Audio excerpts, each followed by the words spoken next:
FBI to its law enforcement mission. According to the FBI, since January 20th of this year, the FBI has been involved in the arrest of more than 23,000 violent criminals. This year, the FBI assisted in the arrest of more than 1,500 child predators and 300 human traffickers. And this year, the FBI helped rescue more than 4,000 children from predators. FBI teams nationwide are working alongside immigration and custom enforcement. This teamwork has resulted in the arrest and removal of a historic number of violent criminal aliens, gang members, and child sex offenders. Those are overwhelming better records than at least two of your past predecessors. During the Ray era at the FBI, the Bureau reallocated resources from child crimes to January 6 work. Director Patel, you've also moved agents from headquarters to field offices to better align with their law enforcement mission. Under your leadership, the FBI has apprehended several most wanted fugitives and secured the extradition of senior leaders of the Central American gangs like MS-13. Now, it's well understood that your predecessor left you an FBI infected with politics. I'm going to provide examples of that today, including making public new whistleblower records. At your nomination hearing, I made public records that whistleblowers provide me about Arctic Frost. Arctic Frost was the FBI case opened and approved by antitrust Trump FBI agent Thibault. Arctic Frost then became Jack Smith's elector case against then Citizen Trump and now President Trump. These new records show that Arctic Frost was much broader than just an electoral matter. The case was expanded to Republican organizations.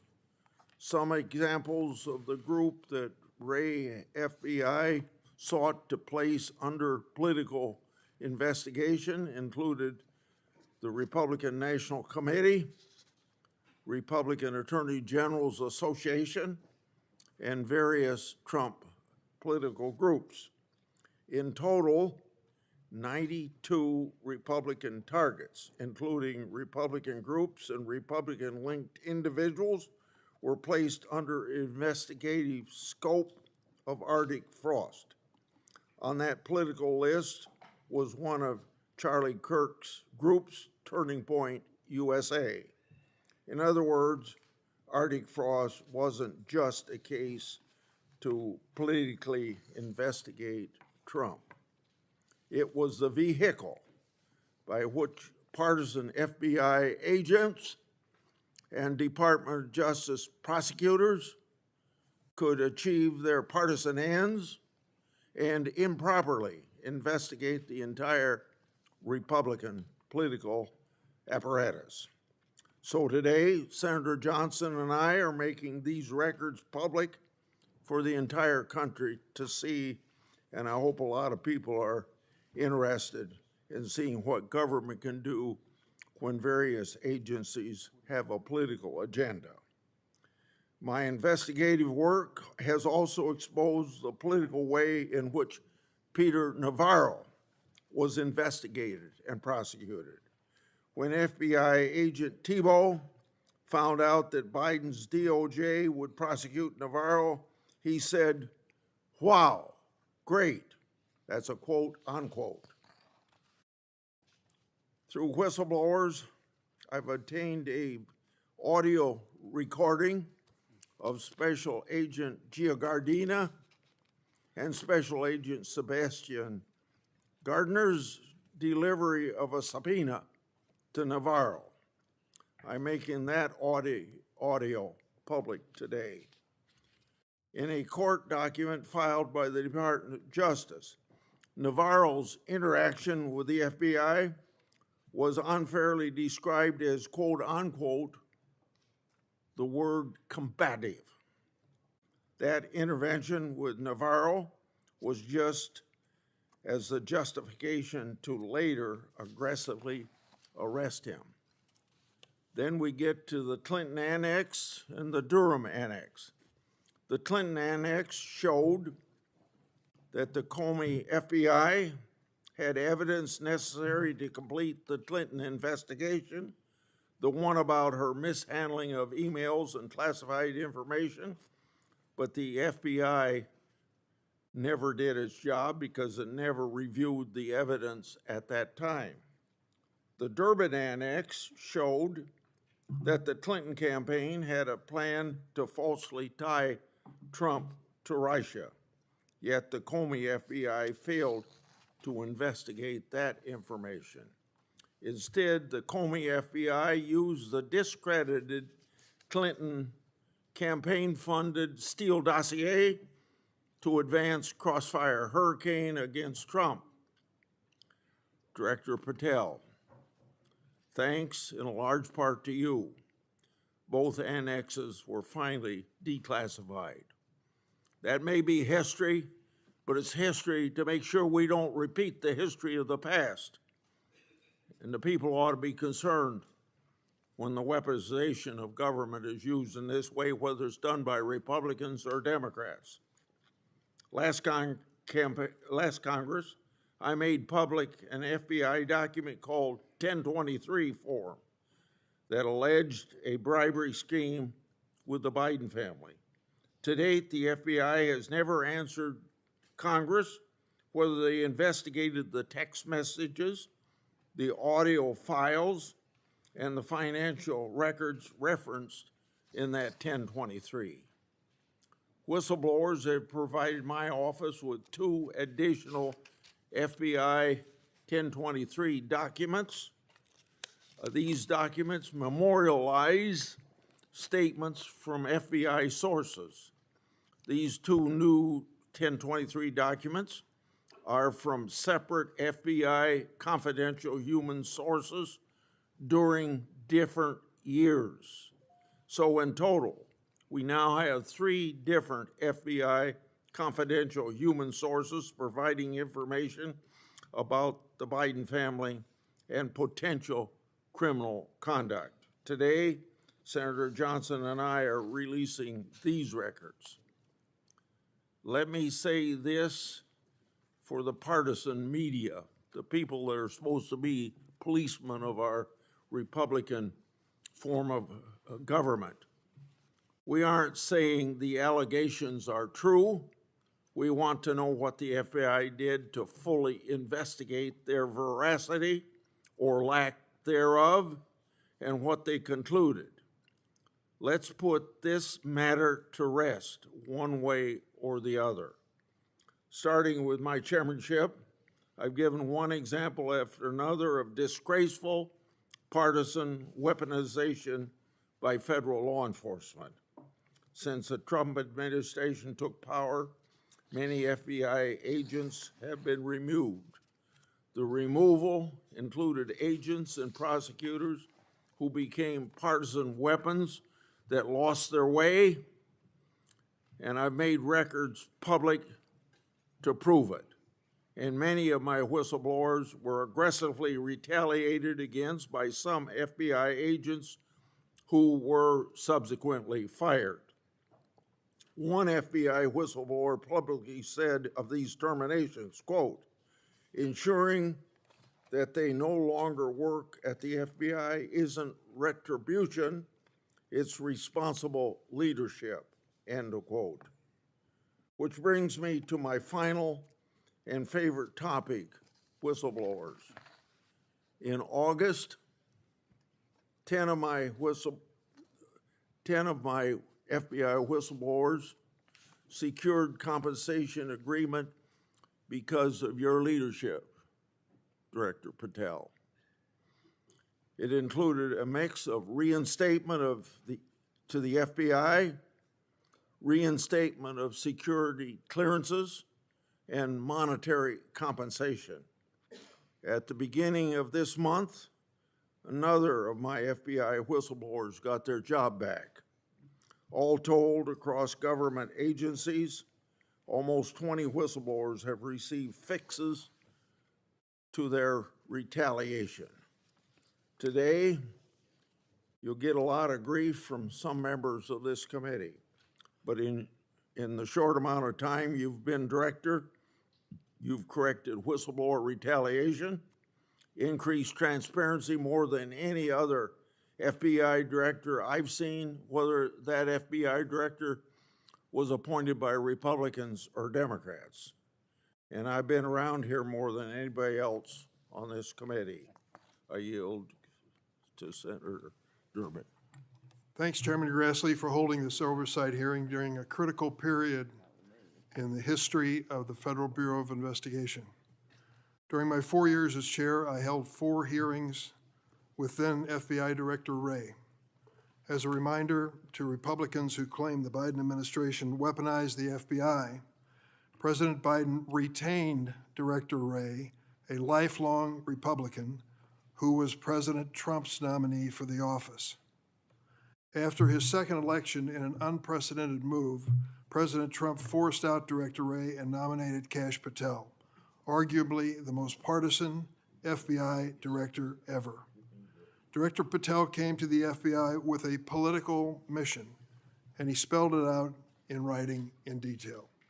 He wrote, "Government gangsters, quote, the rot at the core of the FBI is not just scandalous, it's an existential threat to our Republican form of government," end quote. And with the power of his office and the blessings of the president, he attacked the FBI with a vengeance. Mr. Patel had falsely claimed the FBI, quote, was planning January 6th for a year, end quote. He even went so far as to produce a song by the January 6 rioters who violently assaulted police officers in the Capitol.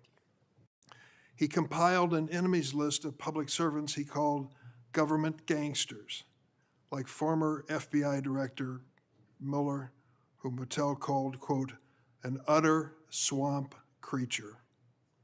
Former Trump officials who served with Mr. Patel warned us he would weaponize the FBI to protect the president's allies and target his critics. And indeed, Director Patel has already inflicted untold damage on the FBI, putting our national security and public safety at risk. Since January 20th, the Trump administration has engaged in an unprecedented purge of FBI officials. As we heard from highly credible whistleblowers, Mr. Patel was involved in directing this purge even before he was confirmed, despite his sworn testimony to this committee. It began with terminations and forced retirements of all 6 nonpartisan career officials who run all 6 branches of the FBI, the executive assistant directors.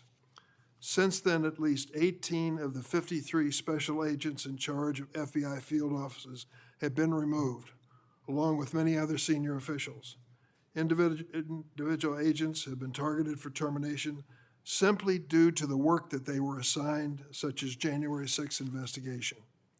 In fact, according to former acting FBI Director Brian Driscoll, in a lawsuit filed last week, Director Patel made this very plain, telling Driscoll personally, quote, that his own job depended on the removal of agents who worked on the cases against the president, end quote. And even though he knew, quote, the nature of summary findings were likely illegal. At the same time, Director Patel has installed MAGA loyalists as political appointees in key career positions, including conspiracy theorist Dan Bongino as FBI Deputy Director, the first time in the history of the FBI that this position has not been held by a career FBI agent. Director Patel has also reportedly initiated loyalty test, requiring dozens of officials to sit for polygraph exams and answer inappropriate questions about whether they've made negative comments about him personally. Of course, as is often the case in the Trump administration, the rules apply to thee, but not to me. As we understand it from highly credible sources, key members of Director Patel's senior executive team and others on the 7th floor had disqualifying alerts on their initial polygraph exams. Well, how did they survive? They survived because of a personal waiver by either the director or the attorney general to remain employed by the Bureau. Understand the context here.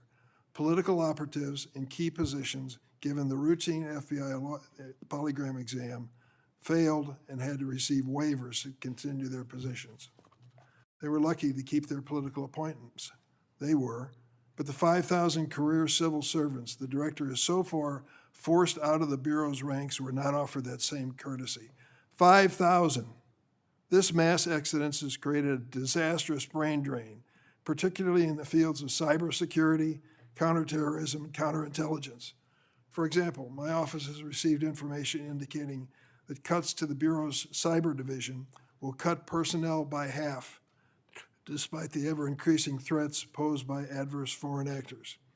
The brain drain is exacerbated by Director Patel's misuse of remaining FBI personnel and resources to focus on other priorities of this administration. According to reports, the 25 largest FBI field offices have been ordered to divert 45% of their agents from their primary missions to work on the mass deportation of immigrants. Just as concerning is Director Patel's plan to hire fewer qualified agents by removing the college degree requirement and reducing new agent training at Quantico from 18 weeks to just 8. So we have a brain drain and a significant watering down of training. Quite a record, Mr. Patel. As recently fired special agents and others have warned, fast-tracking inexperienced and improperly trained people into critical national security jeopardizes the Bureau's ability to effectively protect America. Director Patel himself had no training or life experience for this position. The result of that incompetence is staggering. For example, after Attorney General Bondi publicly stated in February that the Epstein client list was, quote, sitting on my desk right now to review, that's what she said on Fox, Director Patel diverted more than 1,000 FBI personnel from their critical missions to work on 24-hour shifts reviewing over 100,000 pages of Epstein-related records. These personnel were instructed to flag any records in which President Trump was named. But that review ended in an unsigned memorandum from DOJ and FBI stating simply, there is no incriminating client list, close quote. Director Patel still has not responded to my letter from 2 months ago asking about his role in this cover-up. On the day of the horrific shooting of Charlie Kirk at Utah Valley University, Director Patel again sparked mass confusion by incorrectly claiming on social media that the shooter was in custody, which he then had to walk back with another social media post. Mr. Patel was so anxious to take credit for finding Mr. Kirk's assassin that he violated one of the basics of effective law enforcement. At critical stages of an investigation, shut up and let the professionals do their job. Notably, Director Patel recently forced out Special Agent in charge of Salt Lake City, Mayim Saeed, a counterterrorism expert with 20 years' experience, who would have led this high-profile investigation. The men and women who serve at the FBI and the American people deserve a director who has the ability and the character to restore the Bureau to its place as the preeminent law enforcement agency. I want to close on a personal note. I came of age in the 1960s. We experienced a number of horrific assassinations, including President John Kennedy, Senator Robert Kennedy, and Dr. Martin Luther King.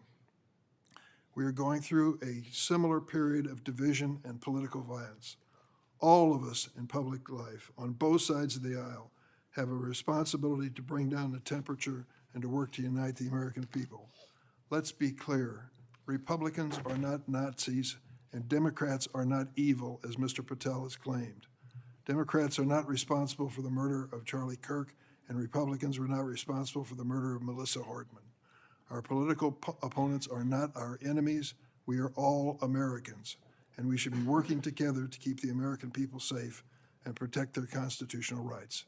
Thank you, Mr. Chairman. Would you please stand so I could swear you? Do you affirm that the testimony you're about to give before this committee will be the truth, the whole truth, and nothing but the truth? So help you God. Please be seated, and you can give your statement now. Thank you. Good morning, Mr. Chairman, Ranking Member Durbin, and members of the committee. It's an honor to be here with you today as the 9th Director of the FBI. I want to provide by providing a briefing into the tragic assassination of Charlie Kirk. It's important that this FBI is transparent as possible without jeopardizing investigations. Charlie Kirk was shot at 12:23 p.m. on September 10th. I think this timeline is critically important. Less than a day later, the FBI, at my direction, released the first set of images of the suspect that we captured based on our analysis on the ground. Later that evening, while conducting extensive interviews and cell phone analysis, and also flying out evidence response teams and hostage rescue teams and evidence tacticians who were collecting evidence in live time and flying them back to Washington, D.C. in our laboratories for immediate analyses, we were able to extract video from the campus feed. And at my direction at 8 p.m., in partnership and promise to working with the public to bring this fugitive to justice, we released a newly, never before seen video of the suspect. We also released new enhanced photos of the suspect. A few hours later, that suspect was in custody, pursuant to the interrogation of the suspect's own father, who stated, "When I saw that video that you released, I recognized it was my son, and I confronted him, and he was handed over to lawful law enforcement authorities." That is the FBI working with the public, as I promised, being transparent and providing critical information along the way in the manhunt for the suspect and suspects involved in Charlie's assassination. We received over 11,000 tips in the first 24 hours alone. We received 16,000 submissions to our digital media enterprise and tip lines.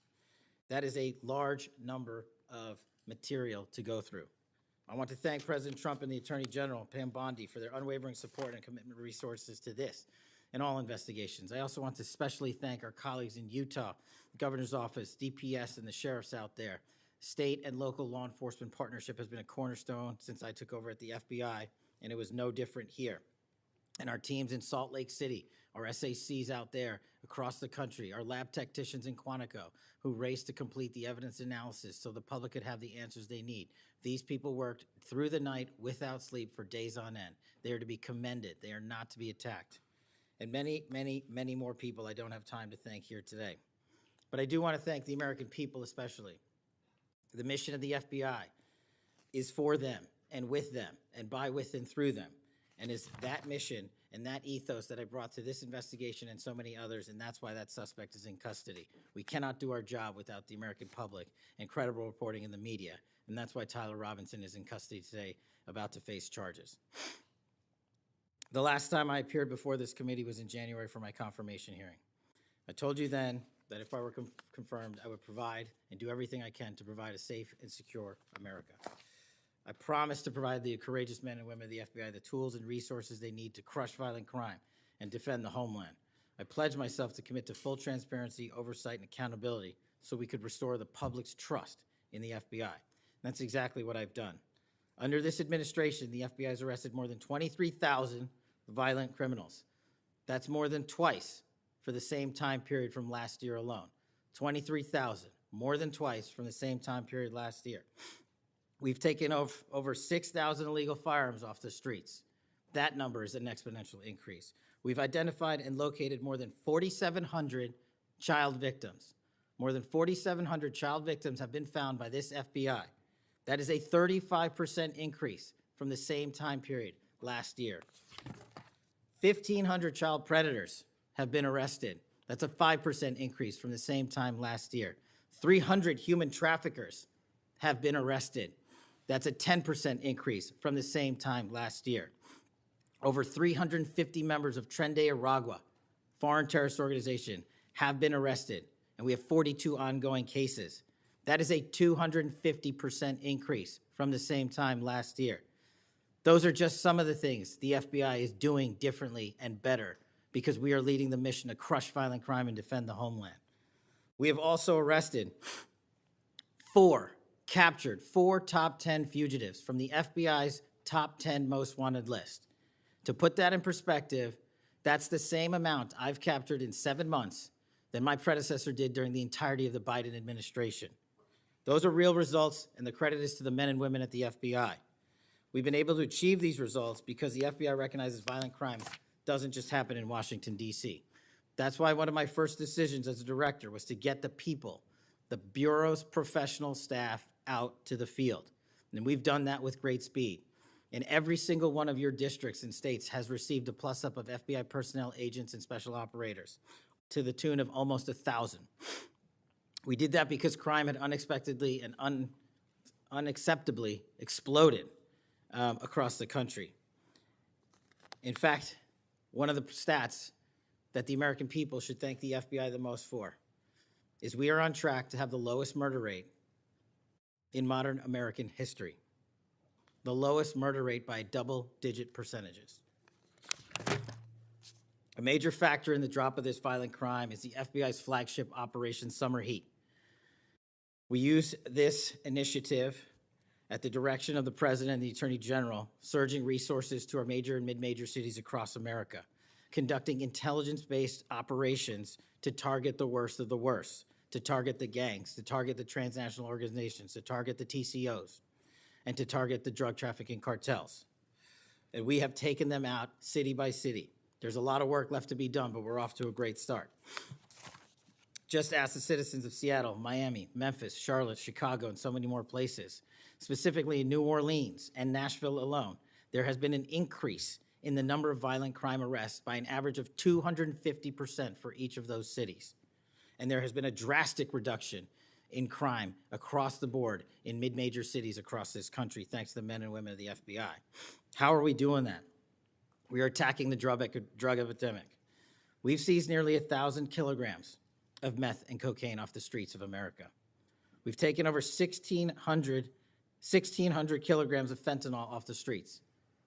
Maybe one of the greatest achievements we have this year, 1,600 kilograms of fentanyl. That's a 25% increase from the same time last year.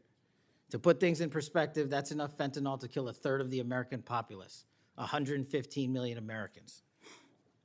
We're also going after the companies that manufacture these precursors overseas in places like mainland China and their cutting agents. In fact, this month in Cincinnati, we announced groundbreaking charges aimed at the individuals and businesses responsible for flooding these opioids and their precursors and cutting agents into the streets of America.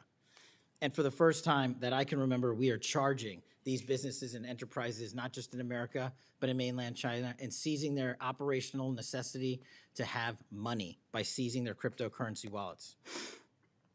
We're also equally important to protecting the homeland. We know we have a no-fail mission. We're committed to keeping our nation safe from terrorism, cyber attacks, and foreign adversaries. Whether stopping threats inspired by foreign terrorist organizations or lone wolf actors or sponsored by hostile nation states. This year, we've already made nearly 60 counterintelligence arrests. 60 counterintelligence arrests this year alone is a 30% increase from the same time period last year for the CI work at the FBI. I'm proud when we can share our successes, such as when an espionage charge was brought against an active-duty U.S. Navy sailor caught spying for the People's Republic of China. But I want the American people to know the FBI is protecting the homeland from foreign adversaries in a way that will never make the news, and a lot of the good work that they do will never be able to discuss in this setting. We're working on cyber threats. We're attacking malware infrastructure, going after ransomware attackers, delivering a new partnership with the private public sector engagements we've taken with the companies who are attacked by these foreign adversaries and nation-state actors and individual enterprise rings from around the world. We are combating Salt Typhoon, Vault Typhoon, Flax Typhoon, and so many other ransomware and cyber threats this nation faces. We're also arresting people such as Tajik national in Brooklyn, who is suspected of sending tens of thousands of dollars to support ISIS. We're going after the new form of what I refer to as modern-day terrorism in America, 764 crimes that involve harming our children by going after them online, causing self-mutilation, suicide, sexual abuse, and steering them in the wrong direction. Currently, we have 3,500 international terrorism investigations. Specifically, we have in this country 1,700 domestic terrorism investigations, a large chunk of which are nihilistic violent extremism, NVE. Those who engage in violent acts motivated by a deep hatred of society, whatever that justification they seem is. The FBI has seen a 300% increase in cases opened this year alone versus the same time last year. In the last couple of months, the FBI secured a guilty plea for a man in Tennessee who attacked an energy facility with drones and explosives. We secured the indictment of a violent Sinaloa cartel faction leader in Chicago on narco-terrorism charges. Our folks in Sacramento collaborated with domestic and international partners to secure a guilty plea for a leader of a transnational terrorist organization who solicited the murder of federal officials. But the Bureau's job is not done. I'm committed to this transparency. Mr. Chairman, you alluded to our work with Congress. To date, in the 7 months that I've been FBI director, we have produced 33,000 pages to the United States Congress, 33,000 pages. Just to put that in perspective, my predecessor in his 7-year term issued 13,000 pages to Congress, and his predecessor in his 4-year term issued 3,000 pages to Congress. I've issued 33,000 pages in 7 months, and we're going to keep going. I'm dedicated to restoring the trust that the public has and needs in the integrity at the FBI, and it's being done every day by the men and women of the FBI. Now, I know that there's a lot of talk about Epstein, and I'm here to testify that the original sin in the Epstein case was the way it was initially brought by Mr. Acosta back in 2006. The original case involved a very limited search warrant or set of search warrants and didn't take as much investigatory material it should have seized. If I were the FBI director then, it wouldn't have happened. The search warrants were limited to small time periods to include 2002 to 2005 and 1997 to 2001. Mr. Acosta allowed Epstein to enter in 2008 to a plea and non-prosecution agreement, which then the courts issued mandates and protective orders legally prohibiting anyone from ever seeing that material ever again without the permission of the court. The non-prosecution agreements also barred future prosecutions for those involved at that time of those individuals. Still, this administration, at the direction of President Trump, has done more to turn over all the credible information we are legally able to do so, and we will continue to work with Congress to achieve that end. Under the direction of the President, thank you for your support for our mission to working to jointly deliver transparency and congressional oversight to the United States. Lastly, I want to close with the President's initiative here in Washington, D.C. as an example of what we're doing around the country. And I think our next city is Memphis. 21,000 arrests in D.C. with our federal partners, a huge decrease in violent crime, 60% decrease in gun crimes in Washington, D.C. in the last month, 74% decrease in carjackings in Washington, D.C. in the last month, 53% decrease in homicides in Washington, D.C. in the last month. The drugs are disappearing, people are freely walking around the states, and we're restoring the nation's capital to its glory. That work is through the interagency process that the FBI is proud to be a part of, and the initiative spearheaded by President Trump and the Attorney General. And perhaps most notably for investigations in Washington itself, it was the intelligence that the FBI gathered through our source network here in D.C. that helped us identify the suspects in the horrific murder of the D.C. intern Eric Tarpinian. We're proud to be a part of that investigation. We're proud to put the resources to bear of the FBI. And in closing, Mr. Chairman and members of the committee and Ranking Member Durbin, I'm honored to be the 9th director of the FBI. I'm not going anywhere. If you want to criticize my 16 years of service, please bring it on. Over to you.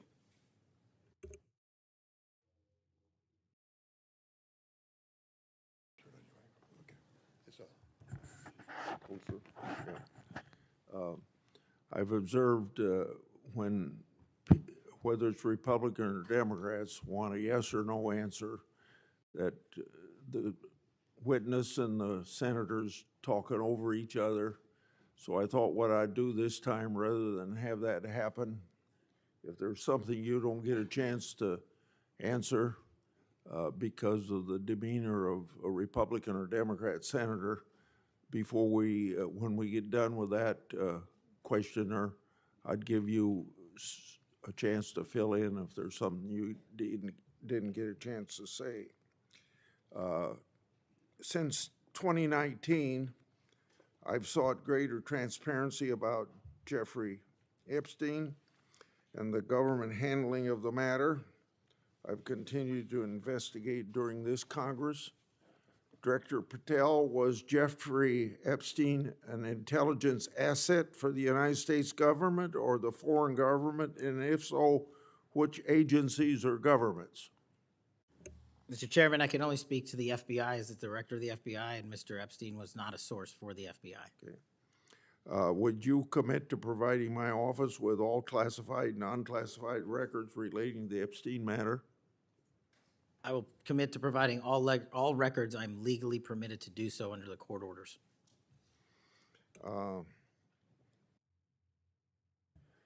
It seems to me that I accept your answer to my question, but the broader intelligence community ought to answer these questions as well.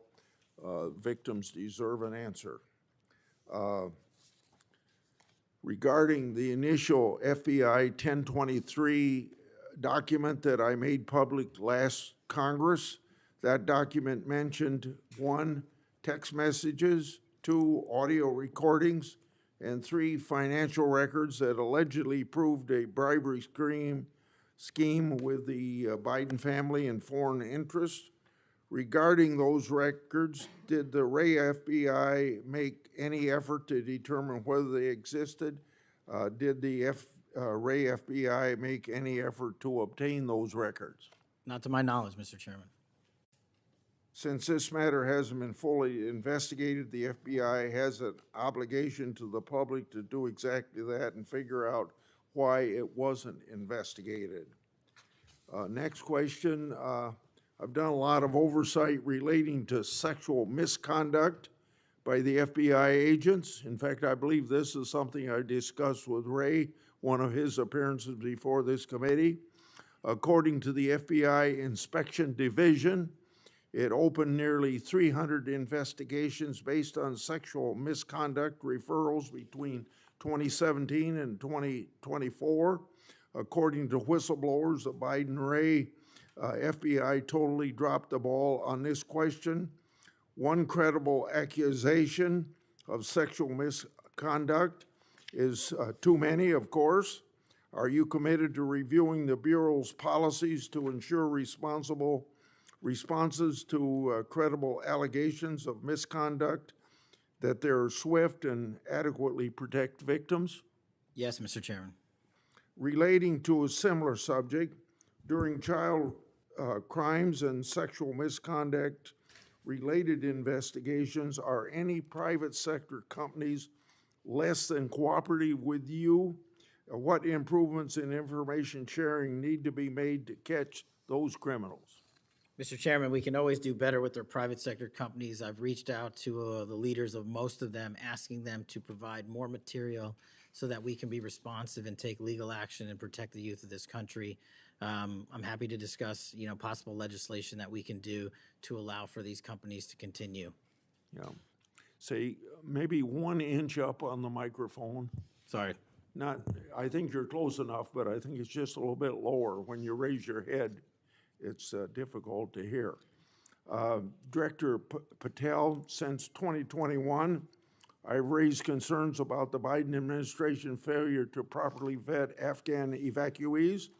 Director Gabbard informed my office that as of August 2022, approximately 1,600 evacuees located in the United States had ties to terrorism and other derogatory information.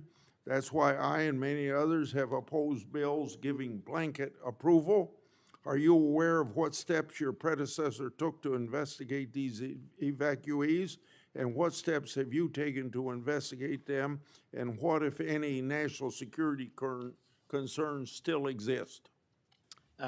Mr. Chairman, I can't speak to the steps my predecessor took, but I will make sure we do a sweeping review and get back to you on that. As far as the Afghan refugees and evacuees, as during my tenure, we are going through the databases to make sure that no known or suspected terrorists enter this country to harm our nation.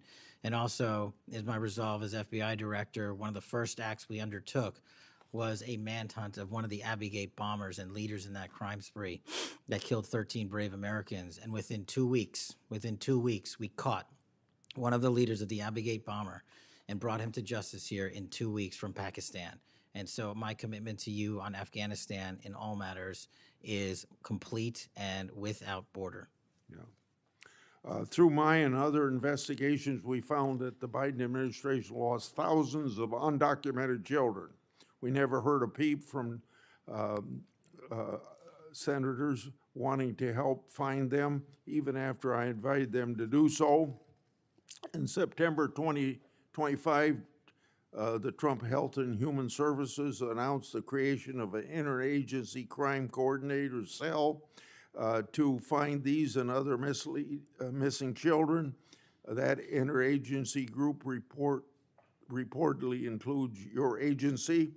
What resources and personnel have the FBI assigned to this new interagency effort, and what steps have the FBI taken to assist in locating missing children that the incompetent Biden administration lost? Protecting our youth is maybe the top priority for the FBI.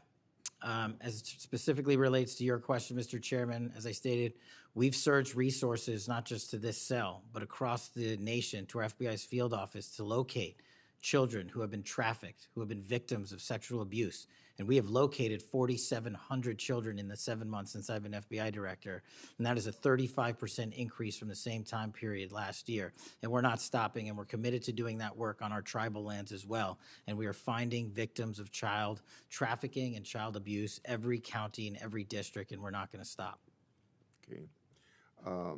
As I mentioned during my opening, I'm releasing documents with Senator Johnson about Arctic frost. Specifically, the documents show its scope expanded to include 92 Republican organizations. From evidence that I've seen, it looks to me like another political hit job against Republicans. What steps has the FBI taken to make sure improperly predicated investigations and weaponizations like this don't happen again? The simple answer, Mr. Chairman, is the FBI will only bring cases that are based in fact and law and have a legal basis to do so. And anyone that does otherwise will not be employed at the FBI. We are doing a prospective and retrospective analyses of individuals who may have weaponized the department and the agency. And as I've committed to you during my confirmation hearing and my conversations with you, this FBI will not be weaponized anymore in either side of the aisle.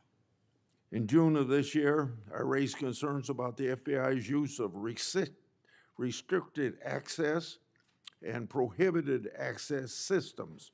According to the FBI, quote, when search teams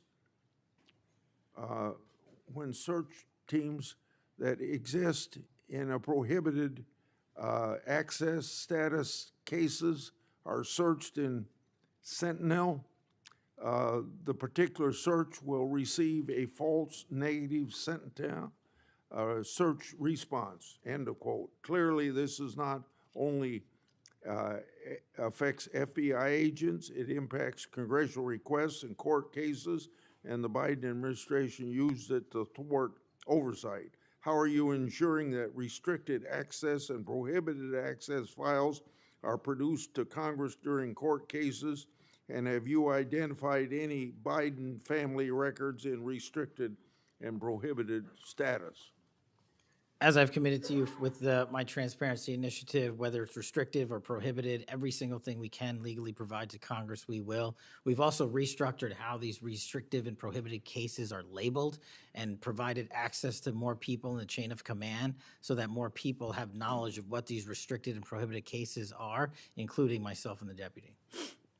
Do you commit to providing any records that are available? I do, sir. You publicly said that your team, quote, found a room that Comey and others hid from the world in the Hoover building full of documents and computer hard drives no one had ever seen or heard of. That's a quote from you. I've received a whistleblower disclosure that the room contained some information kept outside the FBI record keeping. I also have been informed via a whistleblower disclosure that the room included materials related to Special Counsel Mueller, former Director James Comey, and other documents maintained outside of the FBI. Has the FBI now reviewed and analyzed those records? Has the FBI properly recorded the documents? And these records are clearly responsive to my as well as my colleagues' congressional requests. What steps have you taken to ensure all responsive records are produced to Congress? That has to be my last question. What's supposed to happen is leadership at the FBI is supposed to, pursuant to the Records Act, correctly store these records at our Information Management Division, IMD. In this room, we found a plethora of hard drives, computers, hard documents, soft documents that were not so recorded, a voluminous amount of information. So we are continuously processing that information. So A, we subscribe to the Records Act and commit that those records will be kept permanently at the FBI. 2, we are reviewing those materials. A lot of those materials are related to ongoing investigations. And 3, we are on a rolling basis providing Congress the documents that we can, and we will continue to do so. Okay, thank you very much, Senator Durbin. Thank you, Mr. Chairman. Director Patel, in addition to the extensive purge of nonpartisan career FBI official reports indicate that dozens of remaining officials have been subjected to polygraph exams to test their loyalty.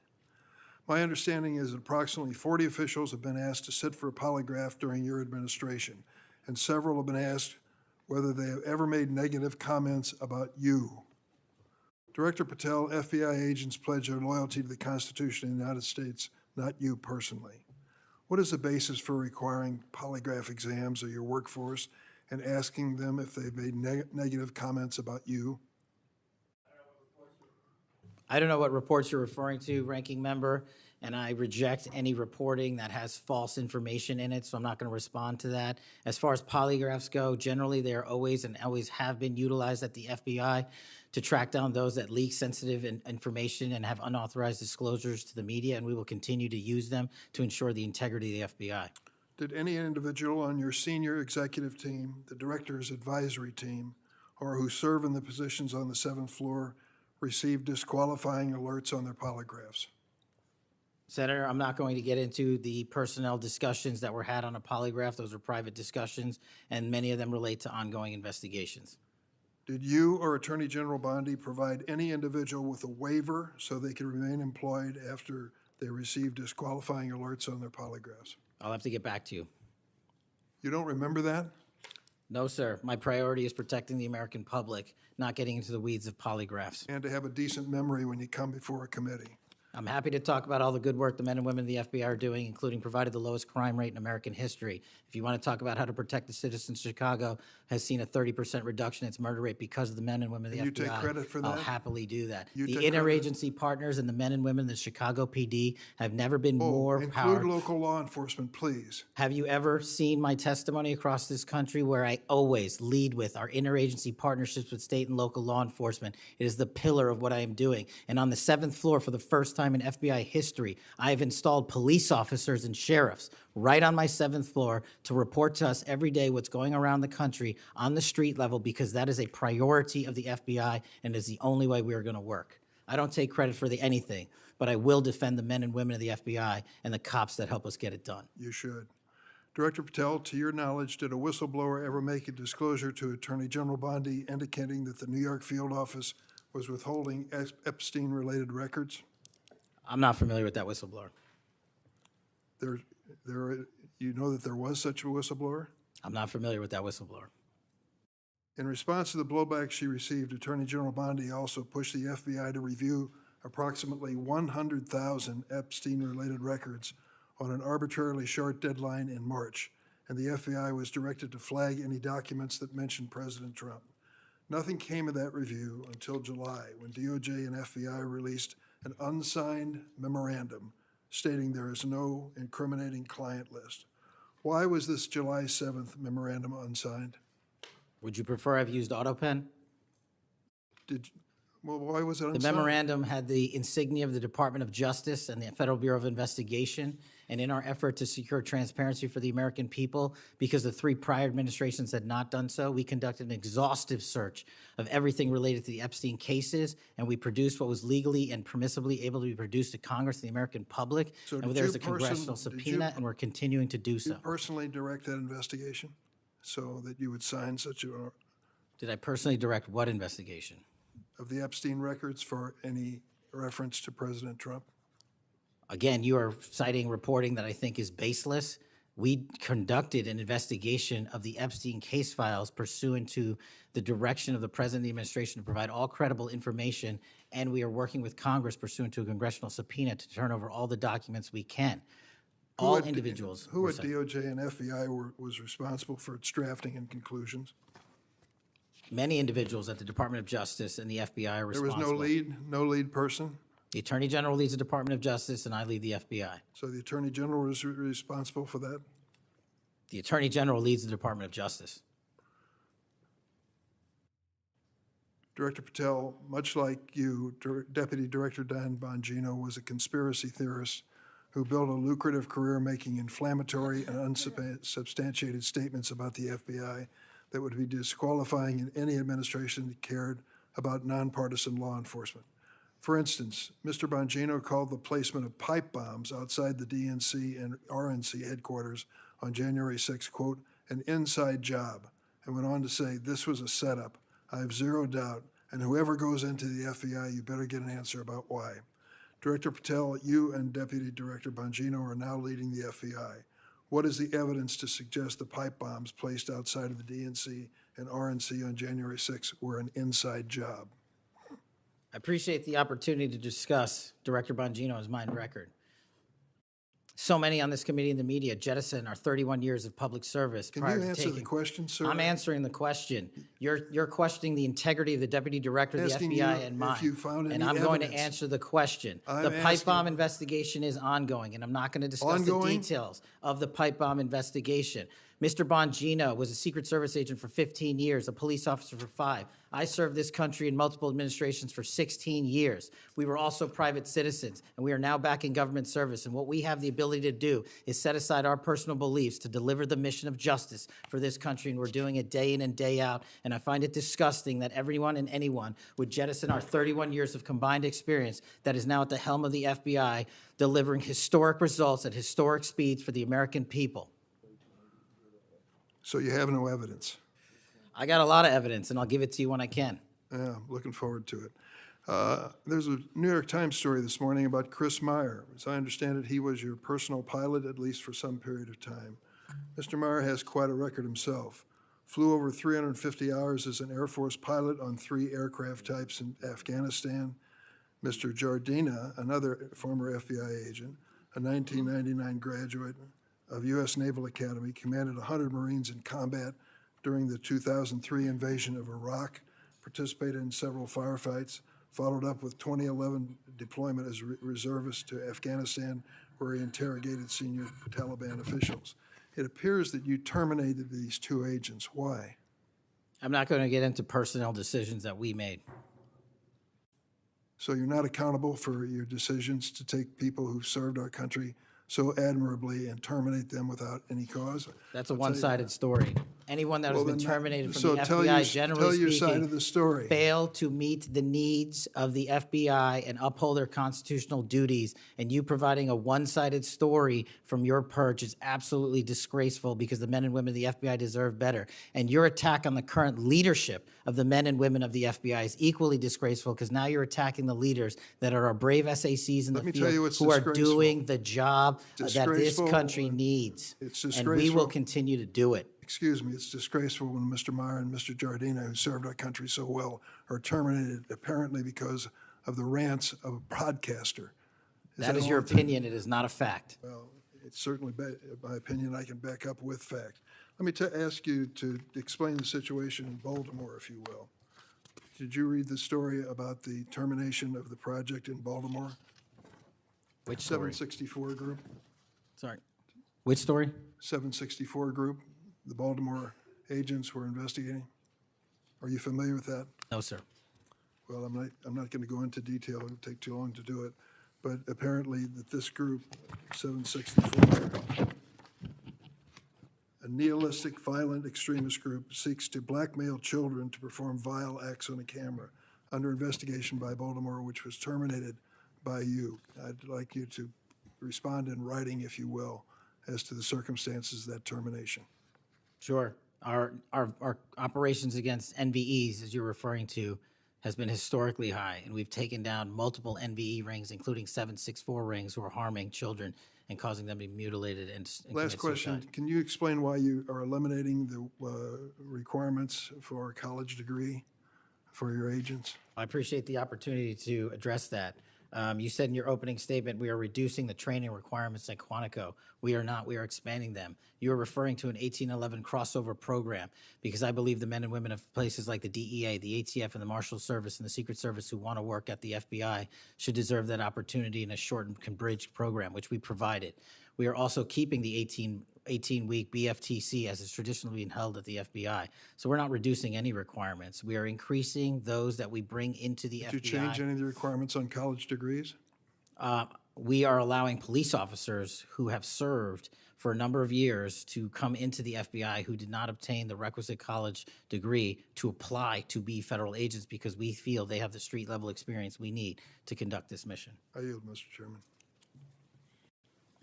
I have to respond to this business about you not treating employees properly because I served under the previous administration when Democrats willingly turned a blind eye to Biden administration retaliation against my whistleblowers. They didn't get due process when their careers and lives were upended.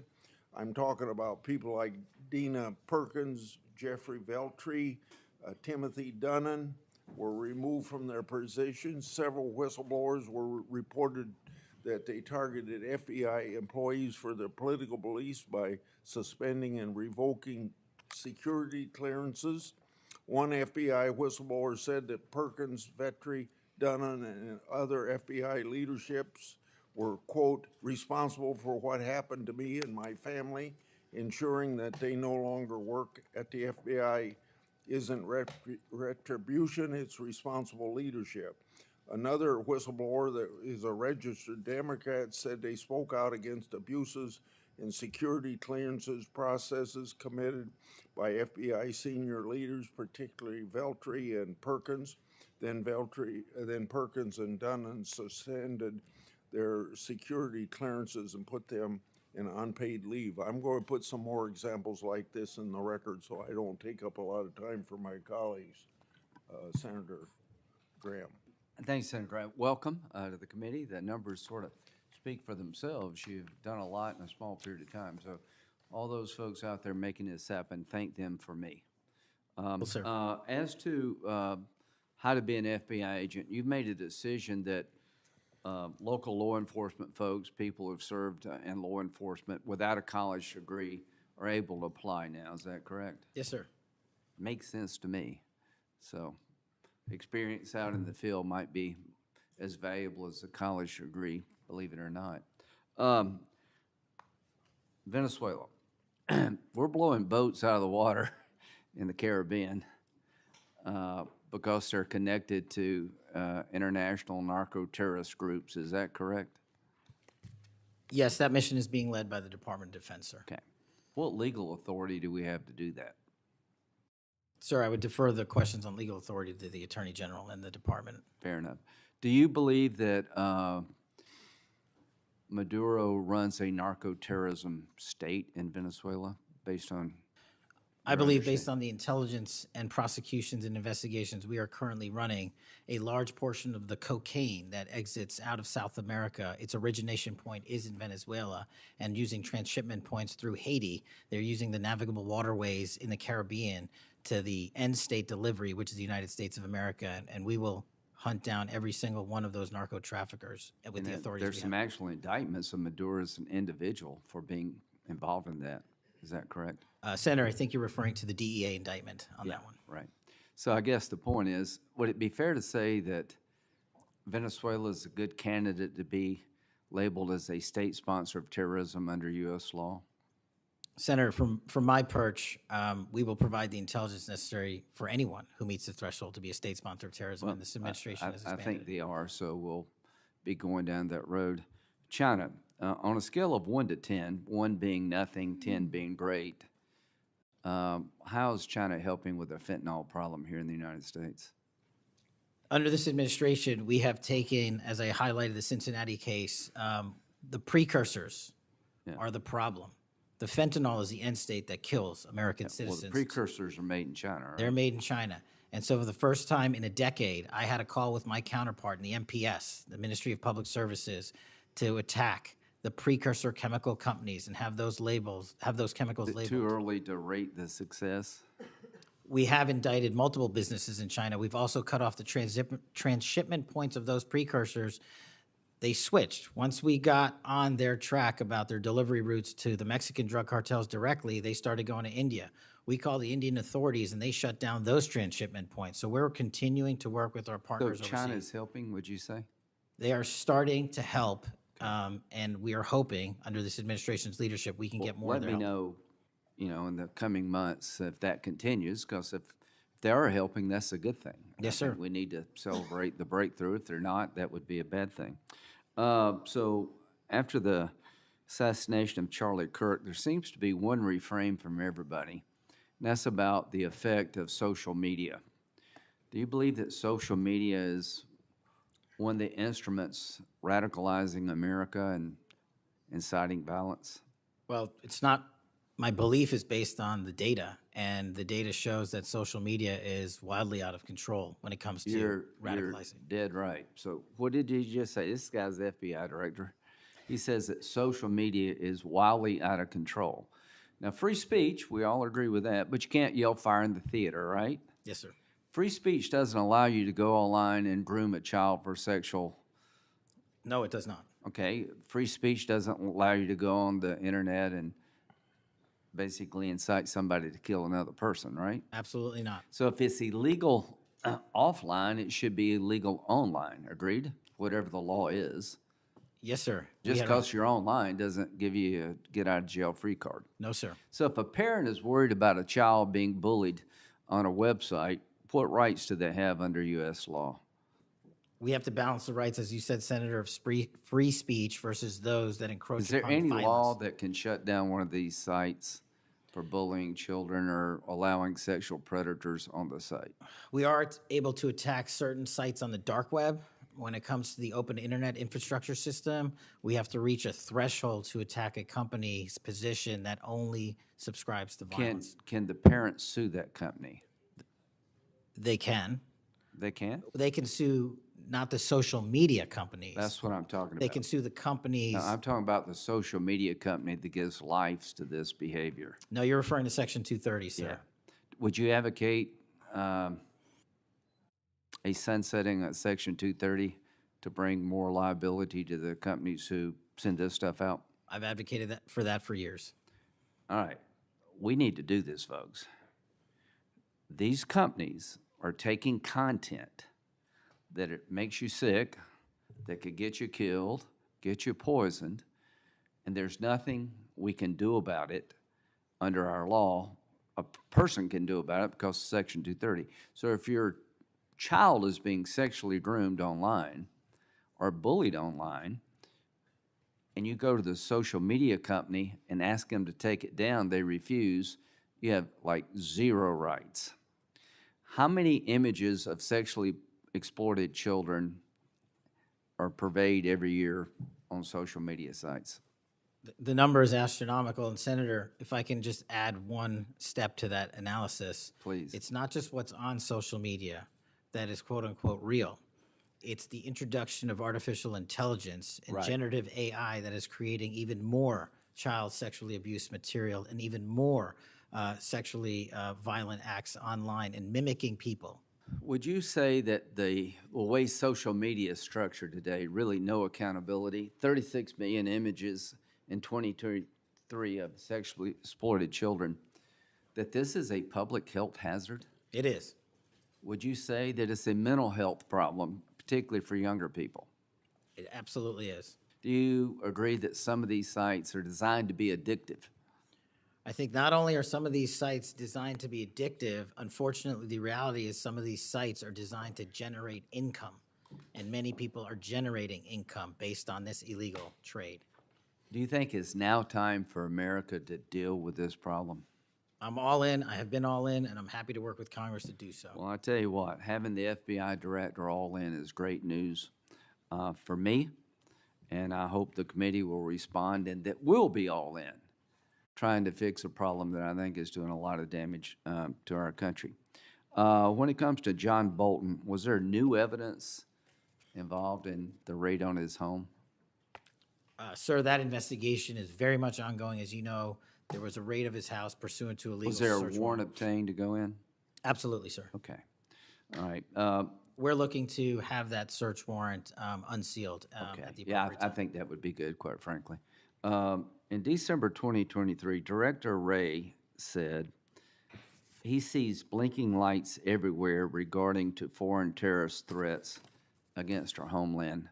How would you characterize the state of threats to our homeland by foreign terrorist groups? Foreign terrorist organizations have adapted and started utilizing online platforms, and so has the FBI. And so while they are adapting and expanding how they harm our country, we have as well. They have not stopped. There's been a resurgence in places like West Africa and elsewhere of foreign terrorist organizations, and also the newly emboldened drug trafficking organizations in Mexico. It's going to take a whole of government approach to get. Does to- Hezbollah fall within that group? Yes, sir. So Hezbollah is involved in not only terrorism, but narco-terrorism? Yes, sir. So do you consider Hezbollah a threat to the United States? Absolutely. All right, finally, do you have enough people Sorry. to do all this? Do you need more people? You're involved in a lot of things, and the numbers speak for themselves. You have FBI agents helping here in Washington, D.C. You have FBI agents helping in illegal immigration. That's good. You've got a chance here to tell us if you need more people. Seems to me that threat level of this country is pretty high right now. You got thousands of domestic terrorism cases.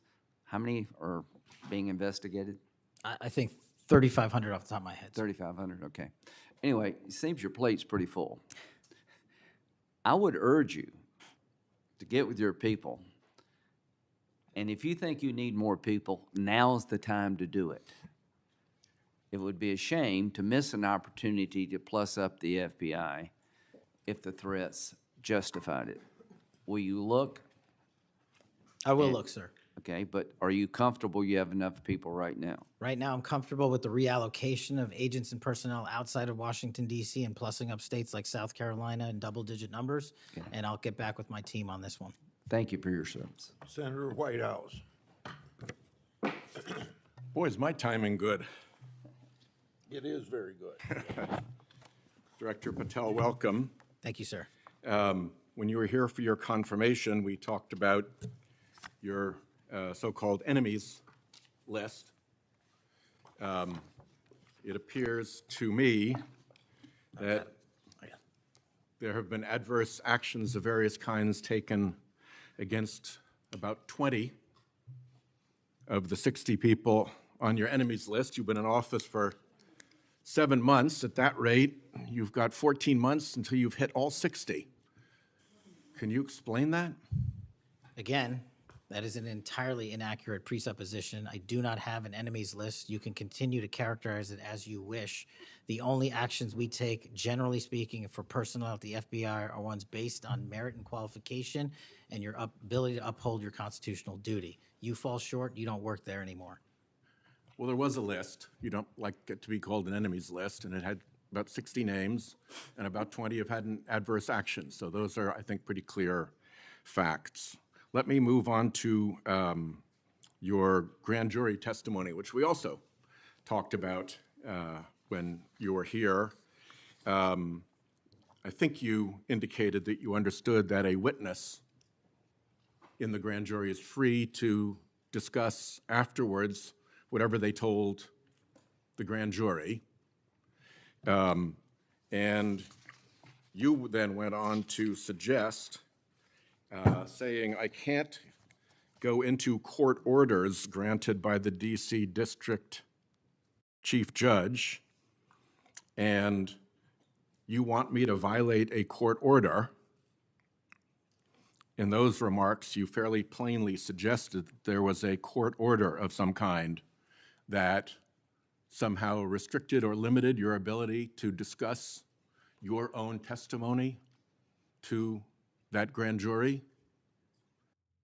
Since then, that chief judge that you mentioned, Judge Boasberg, has written, and I'm quoting him here, Federal Rule of Criminal Procedure 6E allows witnesses like Patel to divulge the contents of their testimony, meaning that nothing was preventing him from doing so before the committee. Can we confirm here today that there is no court order of any kind that limits your ability as a witness before the grand jury to discuss your own testimony to that grand jury? We can confirm that pursuant to my action, that grand jury testimony has been released, the transcript.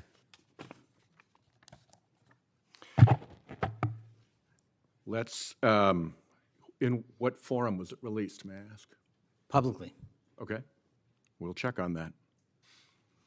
The FBI does background investigations. In the case of a U.S. attorney, Janine Pirro, it has come to light that in a civil proceeding, that Fox News executives, prior to her confirmation, called her, I'm quoting here, a reckless maniac who makes, quote, insane comments, and said, I don't trust her to be responsible, and noted her penchant for what they called random conspiracy theories on weird internet sites. My question to you is, did that turn up in her background investigation? For any background investigation, Senator, we do not discuss those publicly. And for every background investigation, when there's an adjudication, it is not made by me. It is made by the career professionals who run the inspection division and background check system. Do you know if that information was found? You see, we're an oversight body here, and there are really three possibilities here. One is that the FBI background investigation didn't find that stuff. That's worth noting because these investigations, full field background investigations, are supposed to find that stuff. That's possibility one. Possibility two is that the FBI did in fact find that information and then did not report it to the administration or to the committee. And the third is that you found it, you reported it to the administration, and they went ahead with her nomination knowing that she had been described as a reckless maniac who made insane comments, who wasn't trusted by colleagues to be responsible, and who had a penchant for random conspiracy theories on weird internet sites. Are you saying that this committee does not have any authority or reason to look into which of those things is true? This committee can look into anything it wishes. I'm telling you that the background investigations that are done by the HRD division are done by career individuals. They do not report the details of those to me. They adjudicate those independently and individually. That's how it's always been done. What happened to during the pause of FBI background investigations that was alleged in the complaint against you and the FBI by the FBI agents who were terminated? On February 12th, Emil Bovee directed the FBI, quote, to pause any FBI background investigations of Trump nominees until Patel was confirmed, which happened on February 20th, is the general description of what they alleged. Why, do you know, were background investigations paused? Was it so material like this could be scrubbed out of them? And have they been resumed without that pause fully and normally after your arrival on February 20th? I can speak to the time period since I got there. Background investigations have been ongoing across the board at the FBI. Why was the pause, do you know? I was not there. Wasn't explained to you when you got there? Oh, by the way, boss, they've had an 8-day pause on background investigations. You think that would be something that would be explained to you at some point? Again, I leave it to the men and women at the HRD division to run background investigations. I do not interfere with them. I get that. But what I don't get is whether you were told about that pause, and why would you not be told about that pause? I don't recall that, sir. All right. The allegation also relates that part of the employee review of senior staff was whether or not they voted for Kamala Harris in the 2024 election. Since when is who you voted for a proper question for agents to be asked? I don't know what allegation you're referring to, Senator. If it's from an ongoing matter in litigation, I can't discuss that. But what I can discuss is I can only speak to the FBI's background investigations. There are other background investigations conducted across the government. I can only speak to So mine. just to clarify, I'm not talking about the FBI full field background investigations. I'm talking about internal employee reviews for promotion, for termination, for job actions of various kinds. And my question to you is it now the policy of the FBI to ask agents who they voted for, and since when is who agents voted for a proper question for the FBI to ask? Taking those in reverse order, it's not a proper question, and it's improper to allege that I'm doing that. And also, at the FBI specifically, under my leadership, we do not ask who you voted for. And just one correction for the record, if I may, Senator, it's Security Division that runs background investigations, not HRD. Okay, I'll accept that correction. And in the event that we cannot locate your grand jury transcript, just expect a question for the record that will give you the chance to either provide that transcript again if it had been previously provided, or to make the statement that Grand Jury Rule 6E allows you, to the best of your recollection, truthfully, about what it is that you told that grand jury. Do you understand that? That's why I wanted the transcript released, and we'll get it to you, sir. Thank you very much. Thank you, Chairman. I think I want to take an opportunity when we hear about your political weaponization to remind my Democratic colleagues that what's happened the last decade, federal law enforcement, intelligence community, even when Trump was president, has thrown everything at him. They've even gone after his associates and Republican Party organizations. One investigation after another, one prosecution after another. I use examples you've heard me already say today: Crossfire Hurricane and Arctic Frost. These were all built on defective foundations of political bias. And then we released the Clinton Index and the Durham Index and the FBI's failures to investigate. So I've been acquainted with this because I've been trying to get to the bottom of it, and we had to get a new FBI director to get all this information, Senator Cornyn. Director Patel, welcome. Thank you for your willingness to serve in this very challenging position. How many people work for the FBI today? Approximately 36,500, give or take. I've always wondered whether an organization that big and that diffused all across the nation was actually capable of being managed. Have you experienced any surprises in terms of as the director, in terms of your management of the organization? In my experience, Senator, the leaders in the field are supposed to lead. So we have empowered, and we've changed the structural operation of the FBI to empower SACs in the 56 field office, 55, 56 come 1 October, to lead the mission. We've also empowered the respective assistant directors and operational directors to lead the mission. That is how you manage 36,500, 37,000 people. No one or two people can do it. And that's been the transition, is the power structure is being pushed out to the field operations. It sounds like a very practical way to approach it. And how is morale? Morale, when I travel around the country, in my experience, has never been higher. The FBI and the police officers that we work hand in glove with across this country are excited to do the work. And the stats that I'm citing are no achievement of mine. The stats that I'm citing in the 7 months that I've been there, such as a 42% increase in cyber arrests alone this year, is because the men and women at the FBI have been empowered in the field. They want to do the work. They're getting the opportunity to do the work. And with our great partners in the respective states like Texas, and where we just returned a top 10 most wanted fugitive in Cindy Singh, are getting the ability to make those prosecutions a reality. By the way, Senator Durbin was asking about polygraphs. Aren't polygraphs a standard part of the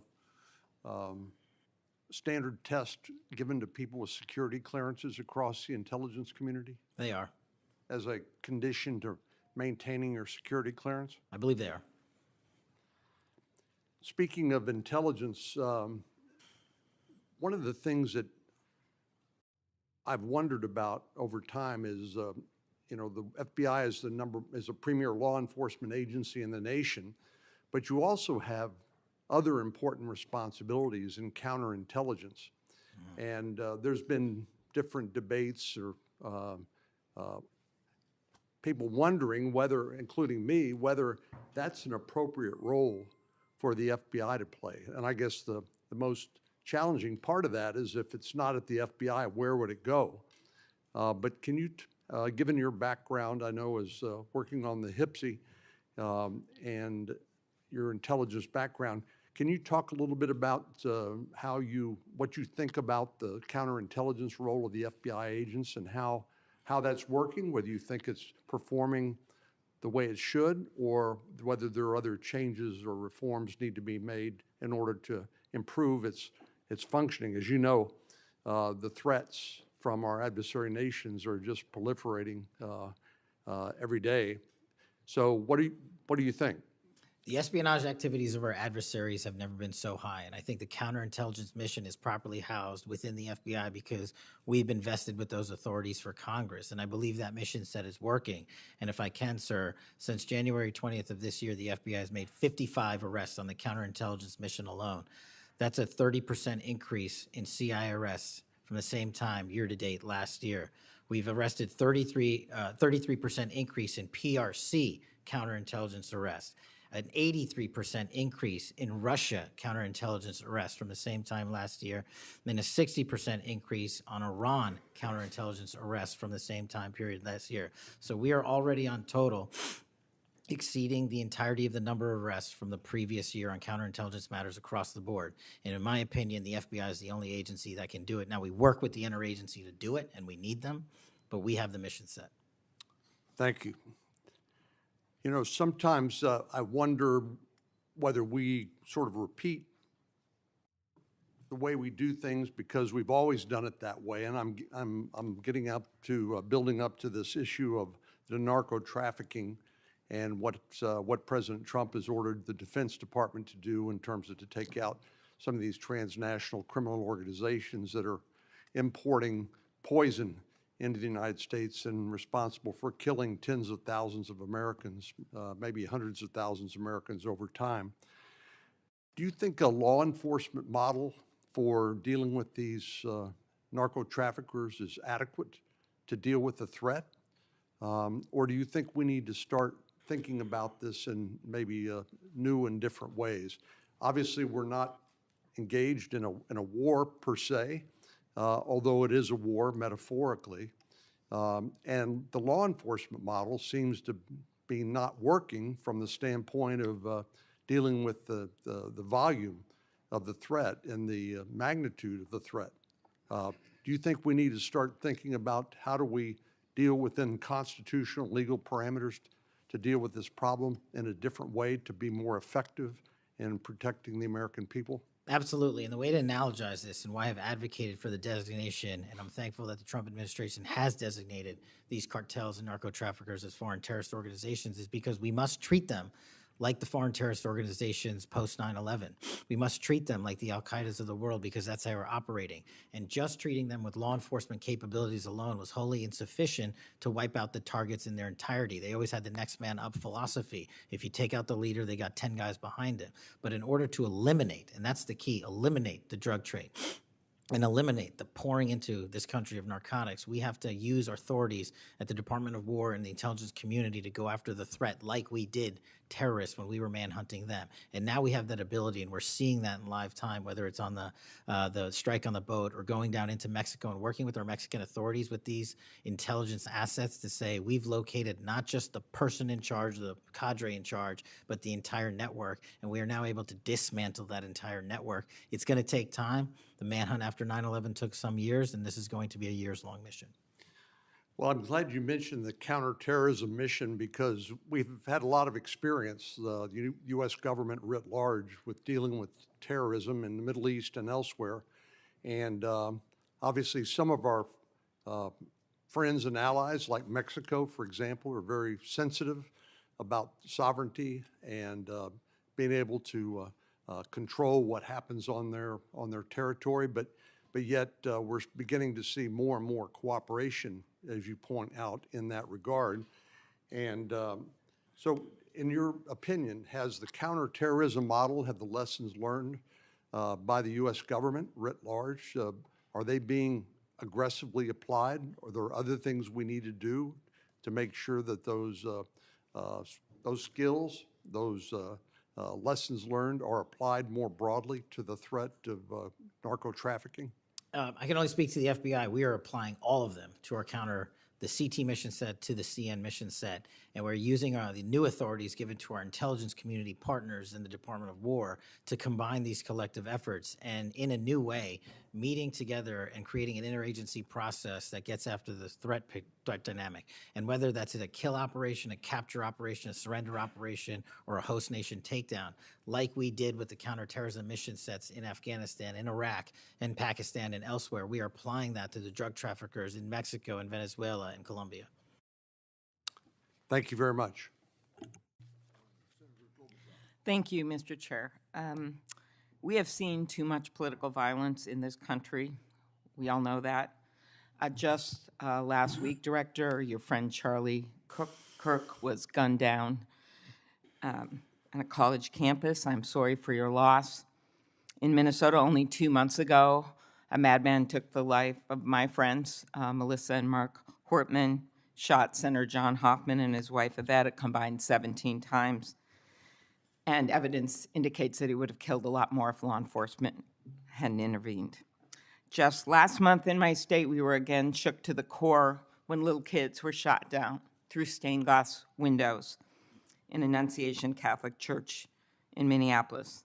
And while the victims weren't politicians in this case, they were 6-year-olds and 8-year-olds, the manifesto that the shooter left behind was political. But in the words of your own federal law enforcement, this person was an all-purpose hater.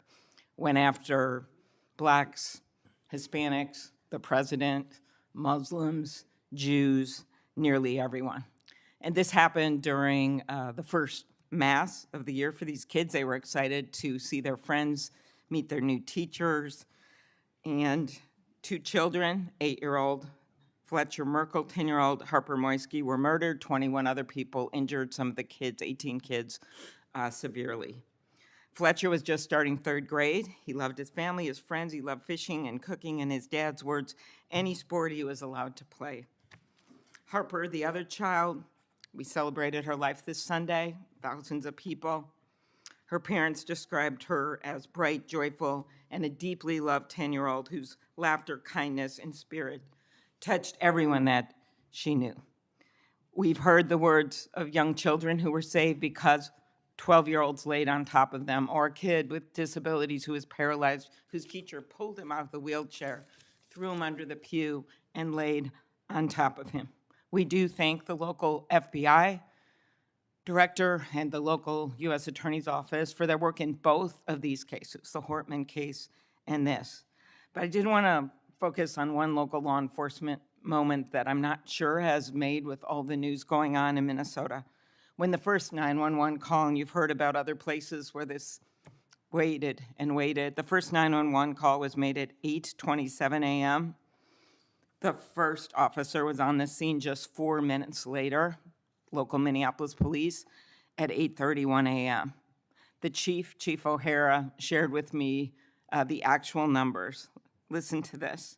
Over 20 people were in ambulances just 14 minutes, all of them, after the police got on the scene. 14 minutes after the first call. Tourniquets, stretchers, and they got them all to Hennepin County Medical Center or Minneapolis Children's Hospital. And I think it is worth looking at what happened there, because one of the dads whose daughter was severely injured, still in the hospital, that I met on Sunday, told me that there is absolutely no way his beautiful daughter would have survived if police hadn't been there. So it is worth looking at for all of us. So my focus on behalf of these parents, because I promised I would do this on Sunday, was just to figure out how we can do anything to stop this from happening again. So expanded background checks, ghost gun bans, every shooting is different. Raising the minimum age to purchase an assault weapon, even if we're not going to ban them, I favor banning them. But that's one idea that's out there when so many of these shootings are people who are 18, 19, 20, 21. The one at Annunciation Church was 23. Both shooters in Uvalde and Buffalo had just turned 18 when they purchased the assault weapon bans. I'm not saying any one of these things would prevent every single shooting, but I really ask everyone to look at these. We also need to tackle social media, and I really did appreciate Senator Graham's questions. I think we have to protect free speech and not engage in censorship. But for years, I have supported repealing Section 230, which was made when these companies were little companies starting up in garages. And I think it is one way to get at making this better environment online and preventing violence. So my first question is on the assault weapon ban. Do you think that would be helpful in reducing gun deaths, Director? Senator, if I may, I want to answer the question, but thank you for your remarks. Especially it relates to my friend Charlie, and I share and relay my remarks, my sentiments to you. Minnesota has suffered untold tragedy in these last few months, and whatever creativity we can use to eliminate even just one shooting, one horrific death, I am in favor of engaging with Congress fully to do. I don't have the answers. I don't know what will eliminate it in its entirety, but I'm willing to engage and explore new ways with you, Senator. Okay, thank you. And so, assault weapon ban, what do you think? Senator, I think there are instances on this legislation that could prevent future attacks, but I'm not going to weigh into the creation of legislation. Could you also look at, and I favor just assault weapon ban, not getting these guns in the hands of people that shouldn't have them, but could you look at the numbers on the ages? Yes. Because from 18, even going from 18 to 21, which wouldn't have prevented the shooter in Annunciation Church from purchasing that gun. He purchased several the same day. Over 100 rounds were fired from the assault weapon through the stained glass windows. So if you went up to 25, it would have stopped that immediate purchase and probably saved the lives of these kids. But if you go to 21, that is the same age that already applies to purchasing handguns from federally licensed dealers. So I prefer another approach, but I was hoping that our Republican colleagues would at least look at that, given Uvalde, Buffalo, and some of these other mass shootings, trying to be practical, but thinking that it could make a major difference. Strengthening background checks, could you also look at that? And then banning ghost guns and bump stocks. What do you think of that?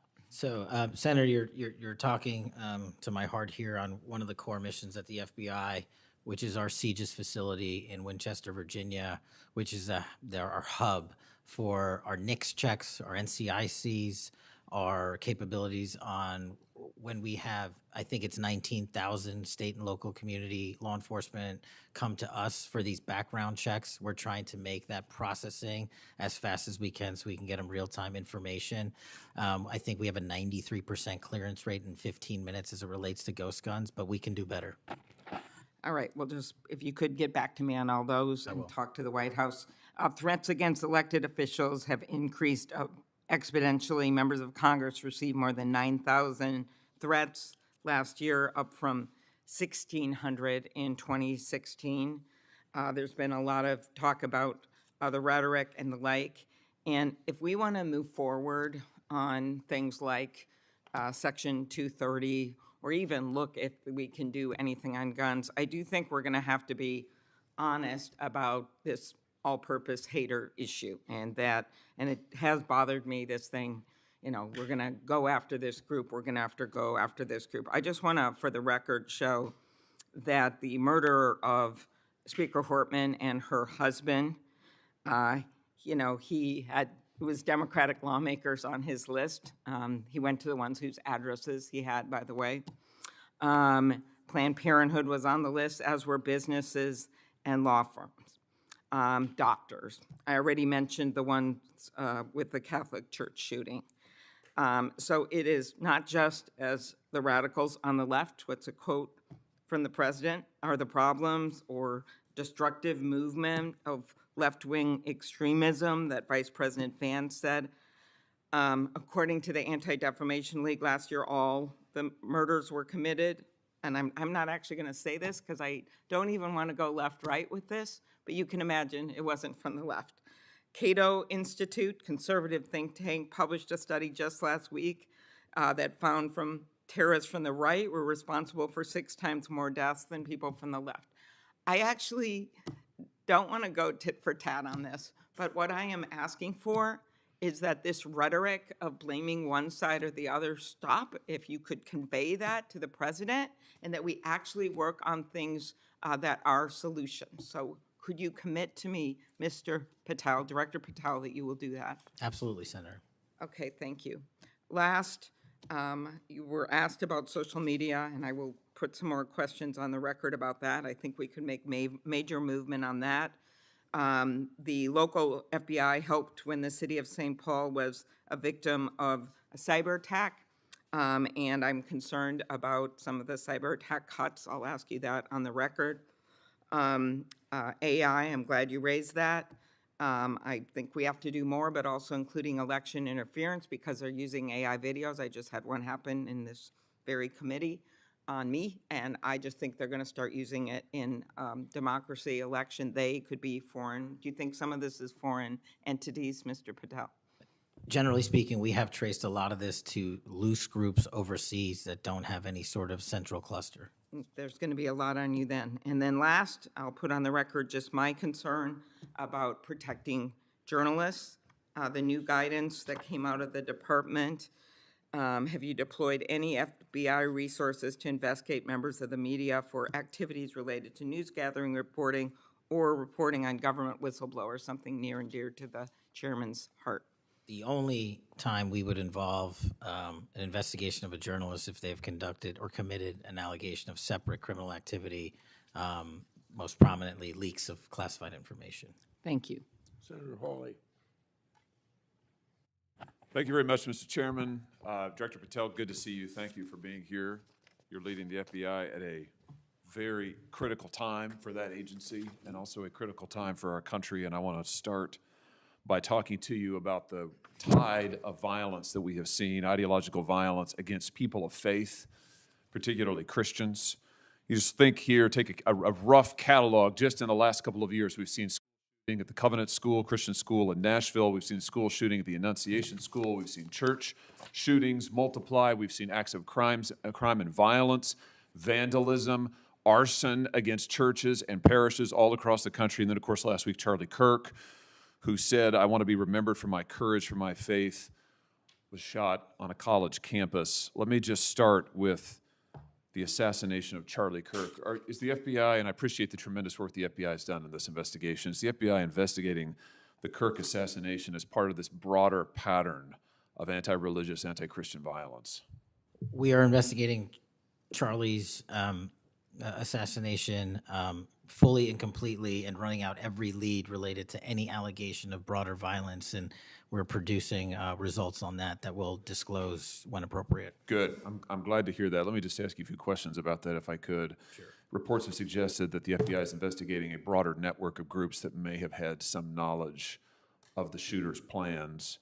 Can you give us any details on that, following up what you already said in public? How's the FBI working to find other potential accomplices, folks who may have known about the shooter's plans, folks who may have encouraged him? Any update on any of that? So in terms of what we do for an interrogation perspective, we go and reach out to the family and community immediately. And we've conducted those investigations and interrogations with local law enforcement, and we're continuing to do that because those closest to the suspect are going to hopefully know the most about the suspect and his beliefs and his ideology. On top of that, unfortunately, it has been leaked that there was a Discord chat, and for those unfamiliar with it, it's a gaming chat room online that the suspect participated in. So what we're doing, we've already done, is serve legal process, not just on Discord, so that the information we gathered is sustained and held in a evidentiary posture that we could use in prosecution should it be decided to do so.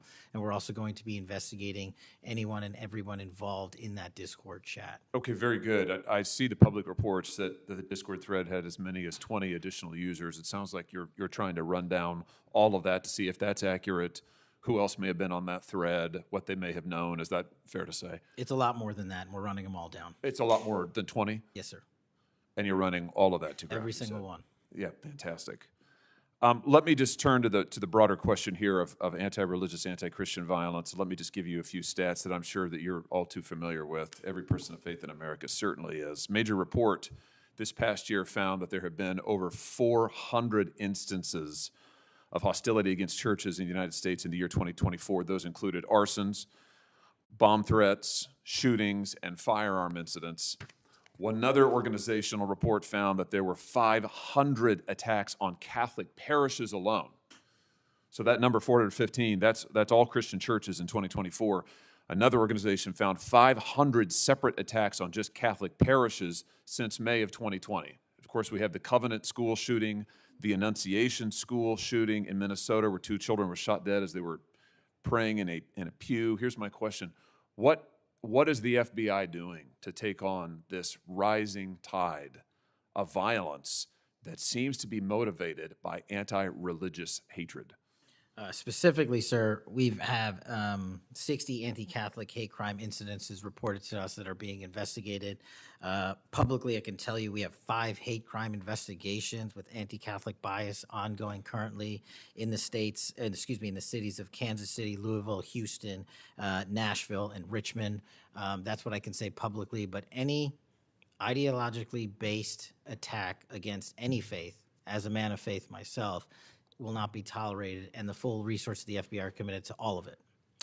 Are you investigating any domestic cells that instigate or encourage or fund or in any way support attacks on churches or other houses of worship? Senator, you raise an incredibly important point that most people don't look at. I've always said we follow the money, and whether it's terrorism or attacks based on ideology or attacks on institutions of faith or people of faith, someone's paying for it, and we are reverse tracing those steps. We are not stopping at the perpetrator themselves. We are reverse engineering to hold those accountable in our investigations to who funded them and knowingly funded them, and we will bring the appropriate steps against them with our partners at DOJ. Good. I'm glad to hear that. We look forward to hearing reports on that progress.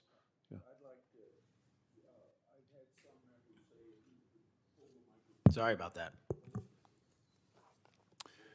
Let me just ask you this in the same vein, Director. Since the Dobbs decision, the FBI has advertised $25,000 rewards for information on attacks on abortion clinics. Will the FBI similarly offer rewards for information on attacks of houses of worship? Yes, when it is appropriate, the rewards are any reward, whether it's an attack on a house of faith or on a homicide or whatever, is determined by a group within the FBI, but we will work with them to make sure that rewards of monetary value are put out for all ideologically based attacks. Good. You just rattled off some statistics, which I was glad to hear, about the number of investigations you have open, the incidents you're tracking against Christians, against houses of worship. Let me just ask you if you consider designating a senior official as a liaison to houses of worship, to Christian other religious organizations, to publish metrics on investigations and arrests related to church attacks, church threats, vandalism, arson, et cetera. Will you set up a system for liaising and then reporting so that everybody can see, this committee and the public can see just how many attacks we're talking about, just what the level of threat and violence is and what the FBI is doing to combat it? Senator, you're speaking my language. The private-public sector partnership on this specific issue, just like the other ones we've talked about, is equally transformative to finding those involved in these criminal activities. And with your assistance, and I would ask you if you're able to identify someone who's an expert in that area, we will work with them. We will take their information because as great as the FBI is, we're only as good as the information we can get, and we don't have the reach that the private sector does in some of these areas. Very good. Happy to help on that. Let me ask you about something specific to the FBI, because sadly, as you know, the FBI, when it comes to anti-religious animus, has been part of the problem before you got to this agency. And I know that you remember the infamous memo generated by the FBI that attempted to recruit informants in houses of worship, in particular in Catholic parishes. Your predecessor testified when this information, I just want to reiterate, this memo became public because of a whistleblower. It was not turned over to this committee. It was not disclosed to this committee. In fact, we were told it didn't exist, and then a whistleblower published it, showing that indeed the FBI had recruited informants, attempted to, into Catholic parishes. Your predecessor then testified, sitting right where you are today, he testified that this, I'm going to quote, was a single product by a single field office, end quote. That was a lie. Because we then had additional whistleblowers come forward and say, no, actually, multiple field offices contributed to the drafting of the report. And indeed, there was a second anti-Catholic memo that the FBI generated. And indeed, those memos were distributed to over 1,000 FBI agents across the country. You know all of this. You and I talked about it when you were here for your confirmation hearing back in January. I just want to follow up and see, have you been able to determine how this memo got written and distributed? How is it that the Federal Bureau of Investigation came to be recruiting informants in Christian churches in this country? Senator, we did dig in, and we are doing our investigation simultaneously with Congress. And just to put it in perspective, we've provided 700 documents on the Richmond Catholic memo specifically to this committee, whereas my predecessor provided 19 pages. And not only that, but we looked into how the source recruitment structure at the FBI was conducted during this time. And we made adjustments and permanent fixes to ensure that sources are not put into houses of worship unless there is an actual ongoing criminal or international terrorism threat. We will not use sources at this FBI to investigate and cull information just for the sake of culling information in houses of worship. Has anybody been fired for this? There have been terminations related to this and resignations. Good. There need to be, because if this is going to be standard at the FBI, nobody can trust the FBI. You want to talk about violating the First Amendment?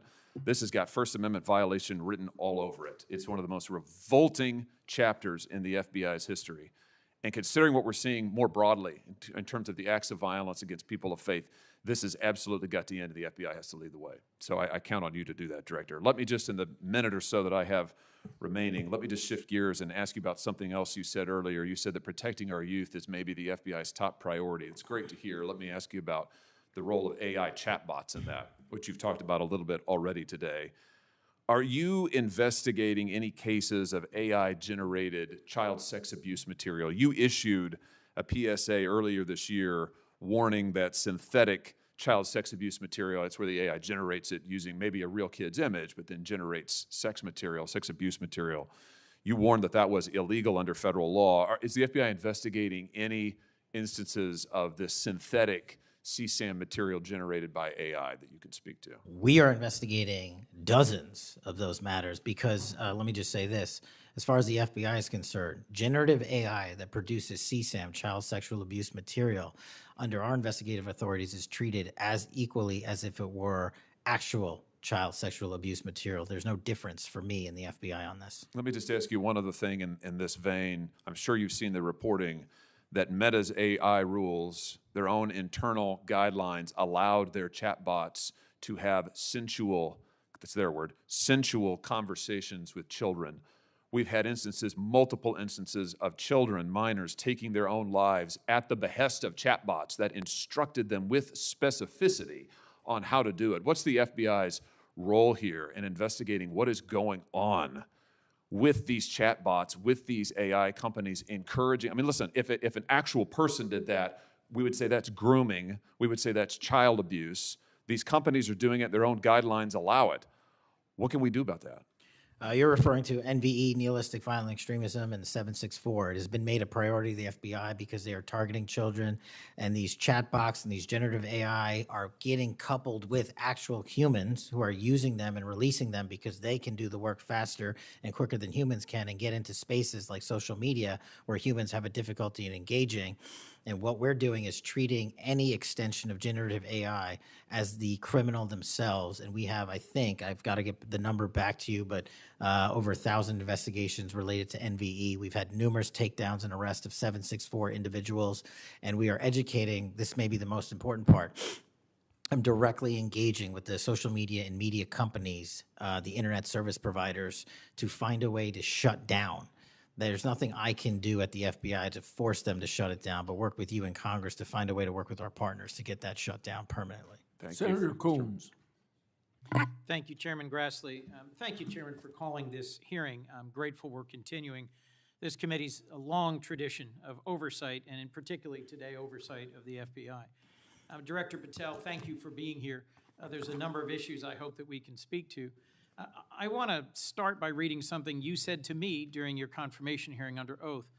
I have no interest, no desire, and will not, if confirmed, go backwards. There will be no politicization at the FBI. Then you looked me in the eyes and said there will be no retribution actions taken by the FBI should I be confirmed as director. I told you that in your office. I tell you that again today. I'm concerned that that's not what's happened, that since you took over as director, you've cleaned house or forced out senior leaders across the Bureau, in particular targeting those that worked on investigations of President Trump. The former acting director has just sued you for firing him for political reasons. So did a leader in the D.C. field office. And the well-respected leader of the Salt Lake City office was pushed out last month, leaving that office shorthanded at a particularly difficult time. I'm worried that these actions compromise the Bureau's ability to keep Americans safe. Hundreds of agents have resigned. You are lowering application standards to fill vacancies. You've reassigned large numbers of agents to work on immigration and street crime, issues other law enforcement agencies can handle, perhaps more effectively with the FBI, but I'm concerned that this compromises the Bureau's ability to address national security risks, uniquely its capability. In fact, you've shut down the Office of Integrity and Compliance, which makes sure that agents act in a lawful and ethical way, and reassign staff away from domestic terrorism investigations exactly at a moment I think we are all concerned about it. I also have to ask, you came before the Appropriations Committee in May and told us you wanted a $500 million budget cut for the FBI, literally an effort to defund the police. I am grateful for the work of the men and women of the FBI. They've done great work this year in Delaware, partnering with the Dover Police Department to support human trafficking victims, partnering with the Middletown Police Department on armed robbery and carjacking. And it's urgent, I think, that we fix the direction and the prioritization within the FBI. And I wish we could focus on those efforts today. But I'm seeing an FBI leadership more focused on social media clout and on political revenge than on fighting crime. Director, have you ever ordered that an FBI employee be terminated because he or she worked on an investigation into President Trump? Senator, thank you. One quick correction for the record. There's 280 NVE investigations. I gave the incorrect number to Senator Hawley. Thank you. Understood. As far as a lot of your statement. I disagree with it, and I'm happy to address it. But the only way, generally speaking, an individual is terminated at the FBI is if they have violated their oath of office, violated the law, or failed to uphold the standards that we need them to have at the FBI. So those who say that they've been fired because of working on investigations into President Trump are lying or misrepresenting? Well, those matters are alleged in litigation, which is ongoing, so I can't comment on those specifically. Could you comment on why you fired former acting FBI Director Driscoll? I can't because it's ongoing litigation. Could you say now definitively under oath that the rank and file agents who were assigned to work January 6 cases will not be terminated because that's what they were assigned to do? I've said it before and I've said it again. Your case assignment, as I was given case assignments when I was a young prosecutor, does not dictate your career or your termination. Thank you. Then let me go to the appropriations question. In May, you testified before the subcommittee on which I serve, defending the president's request that we slash the FBI's budget by about $500 million. The day before, you testified the opposite in front of the House. Where are we in terms of the budget request? Senator Graham earlier said if you're requesting more funding for more agents, let us know. We're nearing the end of the fiscal year. In front of the committee on which I serve here in the Senate, your request was for a reduction of hundreds of millions of dollars. Where are we? Where we are in the budget cycle is we at the FBI are in support of the president's budget, and we are in support of eliminating waste, fraud, and abuse. We've already identified tens of millions of dollars of duplicative contracts that the FBI was spending on software and private sector engagements. We've also identified duplicative workloads. So we are transitioning those folks out of doing the same thing twice over and into the field. And that's my focus right now. And the move of the FBI headquarters is also going to save the FBI $3.5 billion in the American taxpayers. So we're focused on eliminating waste, fraud, and abuse. And as I told Senator Graham, if we're, I'll go back and talk to my team, and if we need more, we'll let you know. Are you planning any additional reductions in force, Director? No. How many vacancies are you currently trying to fill within the agency? In terms of the 1811 ranks, there's a few hundred open vacancies that we have funded. And so we're filling all of those with our hybrid 1811 program and our new recruitment program, and I think a lesser amount of IAs and SOS. So if hundreds of agents have retired or taken the fork in the road offer, and you have vacancies, but you're requesting $500 million less, how does having fewer FBI agents help you tackle violent crime and address our national security issues? Just to put it in perspective, cybersecurity Senator, issues? sorry, I didn't mean to cut you off. If we had this $500 million, we've done the math. It would take us 14 years to onboard every vacancy that's on the books currently at the FBI because we can't hire these folks and train them overnight. It's a years-long process. So we are currently focused on recruiting the best and filling the positions to the best of our needs. And we, even if we had this extra money, wouldn't be able to hire them overnight. We're looking for where the need is greatest, where in the country we need to send them, and how we can change the training requirements, which is why I'm thrilled to have police officers. They might not have a college degree, but they got the street smarts and the cop smarts to become FBI agents, and that's what we want. Let me turn to Section 702. When you testified in front of the CJS subcommittee, we talked about this issue. You told me you were in favor of reauthorizing FISA Section 702 when it expires next year, so long as the reforms implemented last year, reforms like better training for agents and real consequences for inappropriate searches of Americans' communications, were maintained. You also said that you had some ideas about how to make Section 702 better going forward. Can you give me an update on the FBI's implementation of these reforms and the direction you think it should go? Absolutely. I think you're referring to the query process, and if you're not, let me know. But any instance of abuse or mistakes that were made in the query process have now been changed. It used to be you can make multiple mistakes and continue to access the query database system. I've changed that. If you make a mistake, you're immediately sidelined, a review is conducted, and if it was an actual mistake, i.e., there should have been S on the end of that name and there wasn't, then we put you back in. But we have to review those matters. So that's happening. And if there was an intentional mistake, you have no more access to the 702 query system and its database. So we've also done an audit of the entire 702 system and the query databases, and now we are nearly 100% of the audit. And I think we found one or two, I'll have to get back to you, quote unquote mistakes within that system, which are currently being reviewed. Thank you. You had told me in May that you'd send me updated statistics about the Section 702 searches of Americans data. I haven't received it. When will I get that? I'll work with my team to get that to you, Senator. And frankly, in May, when you were testifying that you were implementing these reforms, you were also closing down the Office of Internal Auditing at the FBI. Now, that was the office created in the first Trump administration to improve the Bureau's compliance with Section 702. How is that working out? How can you continue to advocate for robust civil liberty protections but shut down the office that was created to enforce those safeguards? Help me understand this. Absolutely, Senator. This is a great example of sort of duplicative work. Both, there was 2 divisions in the FBI working on this, and all we did was the inspection division, which is the leader in this query system and this audit system, has now been given the single source mandate to conduct these. So the OIA, its elimination, is just taking folks who were working there and were experts in it and folded in under the inspection division, and then taking other folks that we didn't need because we had enough manpower and pushing them elsewhere in the FBI. I'm concerned about the rise in threats against members of our judiciary. What are you Yes, sir. doing with the U.S. Marshal Service to help protect our federal judges and with state and local judicial systems to help provide some of the expertise of the FBI in protecting them as well? I share your concern, Senator. We have 35 open investigations, 17 against federal judges, and the remainder against state court judges and threats that they have received. And as you know, federally, there's a specific statute which prohibits that. So we are working up those cases and referring them to prosecution where we can meet the threshold for evidence. In your written testimony, you referenced how counter-UAS legislation expires and we need to resolve the conflict in jurisdiction and authority. I agree, this is an urgent concern. I have heard from state and local law enforcement about it, from the folks responsible for major events, whether it's sports or concerts or public events.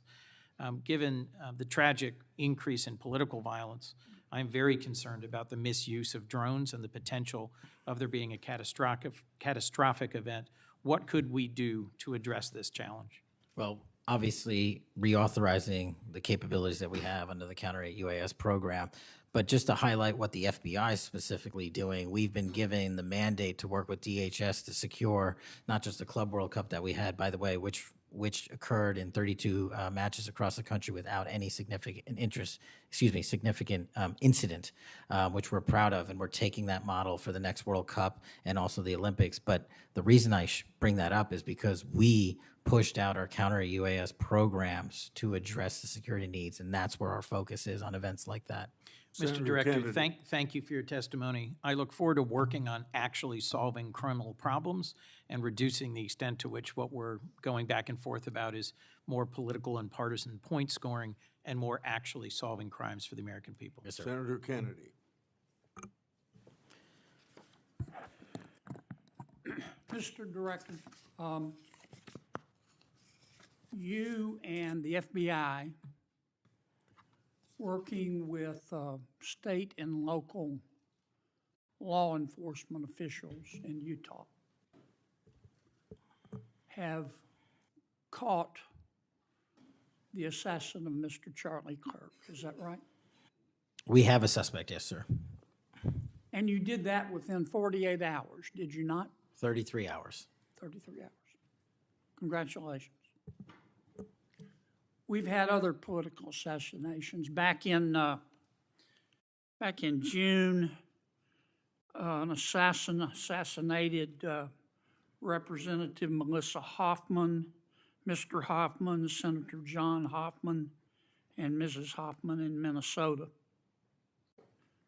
You and the FBI and Minnesota state and local law enforcement officials caught the assassin within 48 hours, did you not? I believe that timeline's correct, Senator. Congratulations. Sometimes we miss the forest for the trees. Good work.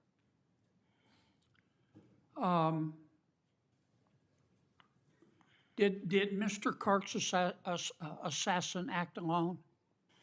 As I've said since the beginning, Senator, it is very much an ongoing investigation, and I can't speak to the state charges. That's for the state to address on their own, but we are providing them with the same investigatory findings reporting the department.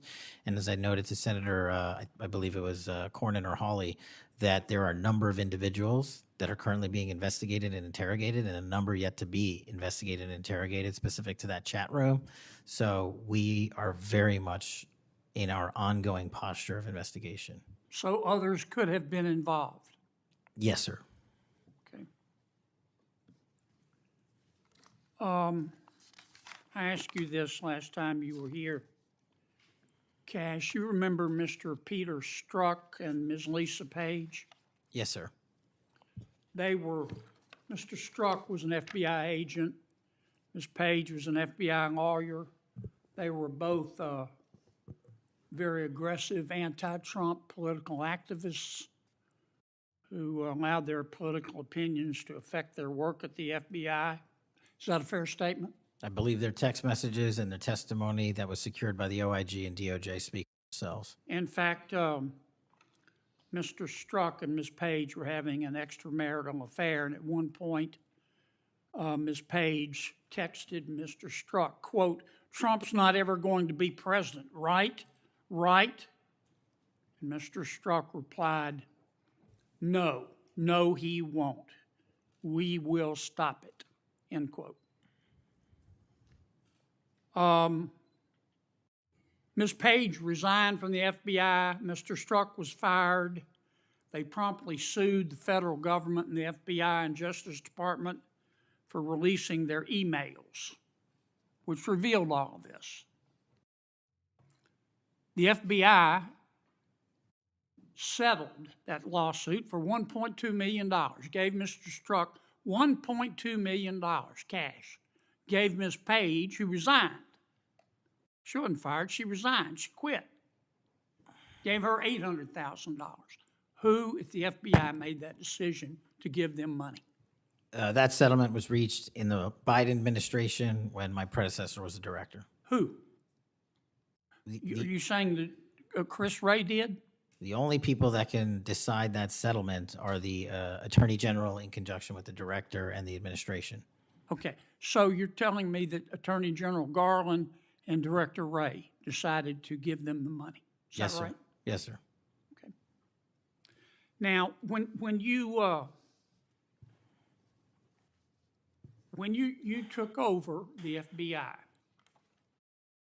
did you find instances of where, under the Biden administration, the FBI had weaponized the agency to push the political beliefs of President Biden? Sorry, the last part. When you took over the FBI, did you find instances of where the Biden administration had politicized the FBI to prosecute its political agenda? Well, I won't speak for other people. Having been a target of that weaponization, having been a staffer on the House Intelligence Committee, having had the Justice Department weaponized against me for making the findings and leading the investigation of Russiagate, I know what that feels like. And that's why, as the FBI director, I'm committed to not ever have that ever happen again. But I'm also committed to fully investigating what was done, and that matter is still ongoing. So I assume, I take it your answer is yes. Yes, sir. And you're firing those people, is that right? Anyone that politicizes their job at the FBI will not work at the FBI. Okay. You've heard some of my colleagues either implicitly or otherwise suggest that you have politicized the FBI to prosecute the political beliefs of President Trump. Is that true? I don't know how that can be true when the stats that I cited, to include the 23,000 arrests, 6,000 weapons seized, 1,600 gang and criminal enterprise organizations, 4,700 children found and rescued, more enough fentanyl seized to kill a third of America. The men and women of the FBI are now on an apolitical mission, and this is why the numbers are historic in 7 Have you months. fired people because they voted for Vice President Harris? I don't ask people who they vote for, and neither does the FBI. Okay. But you've given people polygraphs, have you not? Many people in the FBI take polys. The FBI does that all the time. Yes, sir. Does it not? Yes, for sir. a long time, is that correct? Decades. All right. I want to ask you about the Epstein files. Have you seen the Epstein files? I have not reviewed the entirety of it myself, but a good amount. Would it be fair to say that Mr. Epstein trafficked young women, including, in some instances, minors, for sex to himself? That was specifically the allegations in the 2018 indictment in the Southern District of New York. Okay. Who else did he traffic these young women to? In terms of what the investigation, again, going back to 2008, Mr. Acosta, who limited the investigation and limited the search warrants and limited the parameters of the investigation, the only thing we are able to speak to publicly, because he was given a non-prosecution agreement by Mr. Acosta, is that first time period from, I believe, don't quote me on this, 97 to 2001-ish. And then when the Trump administration courageously reopened it. Excuse me for interrupting, but I'm going to run out of time. You've seen most of the files. Who, if anyone, did Epstein traffic these young women to besides himself? Himself. There is no credible information. None. If there were, I would bring the case yesterday that he trafficked to other individuals. And the information we have, again, is limited. So the answer is no one For the information that we have in the files? in the case file. Okay. Now, President Trump has deferred to the FBI and the Department of Justice with respect to the Epstein records. He says it is your call about releasing them. And I understand that the department and the agency have decided to release them in cooperation with the House committee. Is that correct? Yes, sir. So you're releasing them a little bit at a time. Is that correct? We're releasing as much as we can, but we are limited by 3 different court orders, and the department went back to each of those judges to waive those court orders or have them lifted, and each of those judges declined. Will you release all of them, or at least as many as you can? We will release everything we are legally permitted to do so. We are continuing to work with the House on the subpoena request. We have substantially complied with it, but we will continue to release whatever we are legally permitted to do so. Okay. I strongly encourage you to do that. Cash, this issue's not going to go away. And I think the central question for the American people is this. They know that Epstein trafficked young women for sex to himself. They want to know who, if anyone else, he trafficked these young women to. And that's a very fair question. I want to know that answer. And I think you're going to have to do more to satisfy the American people's understandable curiosity in that regard. Mr. Chairman, may I just respond to that? I agree, Senator. And what we have done, and just to remind folks, the Epstein case files existed in the 2 prior administrations, in the Obama administration and the Biden administration, and they didn't release anything. And there was President Trump in the first administration that renewed charges against Mr. Epstein. And I know it's a little complicated to understand, but what exists in the Epstein case files was a direct result of the limited search warrants from 2006 and 7, which hamstrung future investigations because of the non-prosecution agreement. And multiple administrations had the opportunity to look at the entirety of that case file and recommend prosecutions against anyone that was trafficked under Mr. Epstein and anyone that participated in that trafficking. And the only person to bring charges was the prior administration against Mr. Epstein. Now, I am not saying that others were not trafficked and others were not involved. What I am telling you is that based on the information we have, and we have continuously and publicly asked for the public to come forward with more information. If there is, we'll look at it. But based on credible information, we have released all credible information, and the information that the Department of Justice and the FBI never releases is information on investigations that are not credible. And we don't release the names of victims who weren't credible But in the same time, we don't release the names of victims who were credible. And so the information, that's by law. And so the information we are releasing now is historic, and it is also to the maximum capacity that the law allows. And I know that's not going to satisfy many, many, many people. But if they wanted it done right, then the investigation from its origination should have been done right, and he should not have been given a get-out-of-jail-free card to do jail on the weekends for 12 hours a day, and he should have been investigated fully for the entirety of his crime and criminal enterprise, not just from 1997 to 2001. Senator Blumenthal. Thank you, Mr. Patel. Thank you, Mr. Chairman. Director Patel, thank you for being here today. You'll recall well in January at your confirmation hearing before this committee, I raised the prospect of politically motivated retaliation, and you promised me, as you did other members of this committee, quote, every FBI employee will be held to the absolute same standard and no one will be terminated for case assignments. You went on to tell me, quote, all FBI employees will be protected against political retribution. And you assured one of my colleagues that you would honor the internal review process of the FBI. I'm not going to mince words. You lied to us. In the short time that you've been FBI director, you've presided over a rash of retaliatory firings. 3 FBI agents have recently sued you. They are FBI agents with 60 years between them of distinguished service, rescuing hostages, saving kids from predators, dismantling drug cartels, and their allegations, their civil allegations, are a searing indictment of your tenure as FBI director. But it's not just those 3.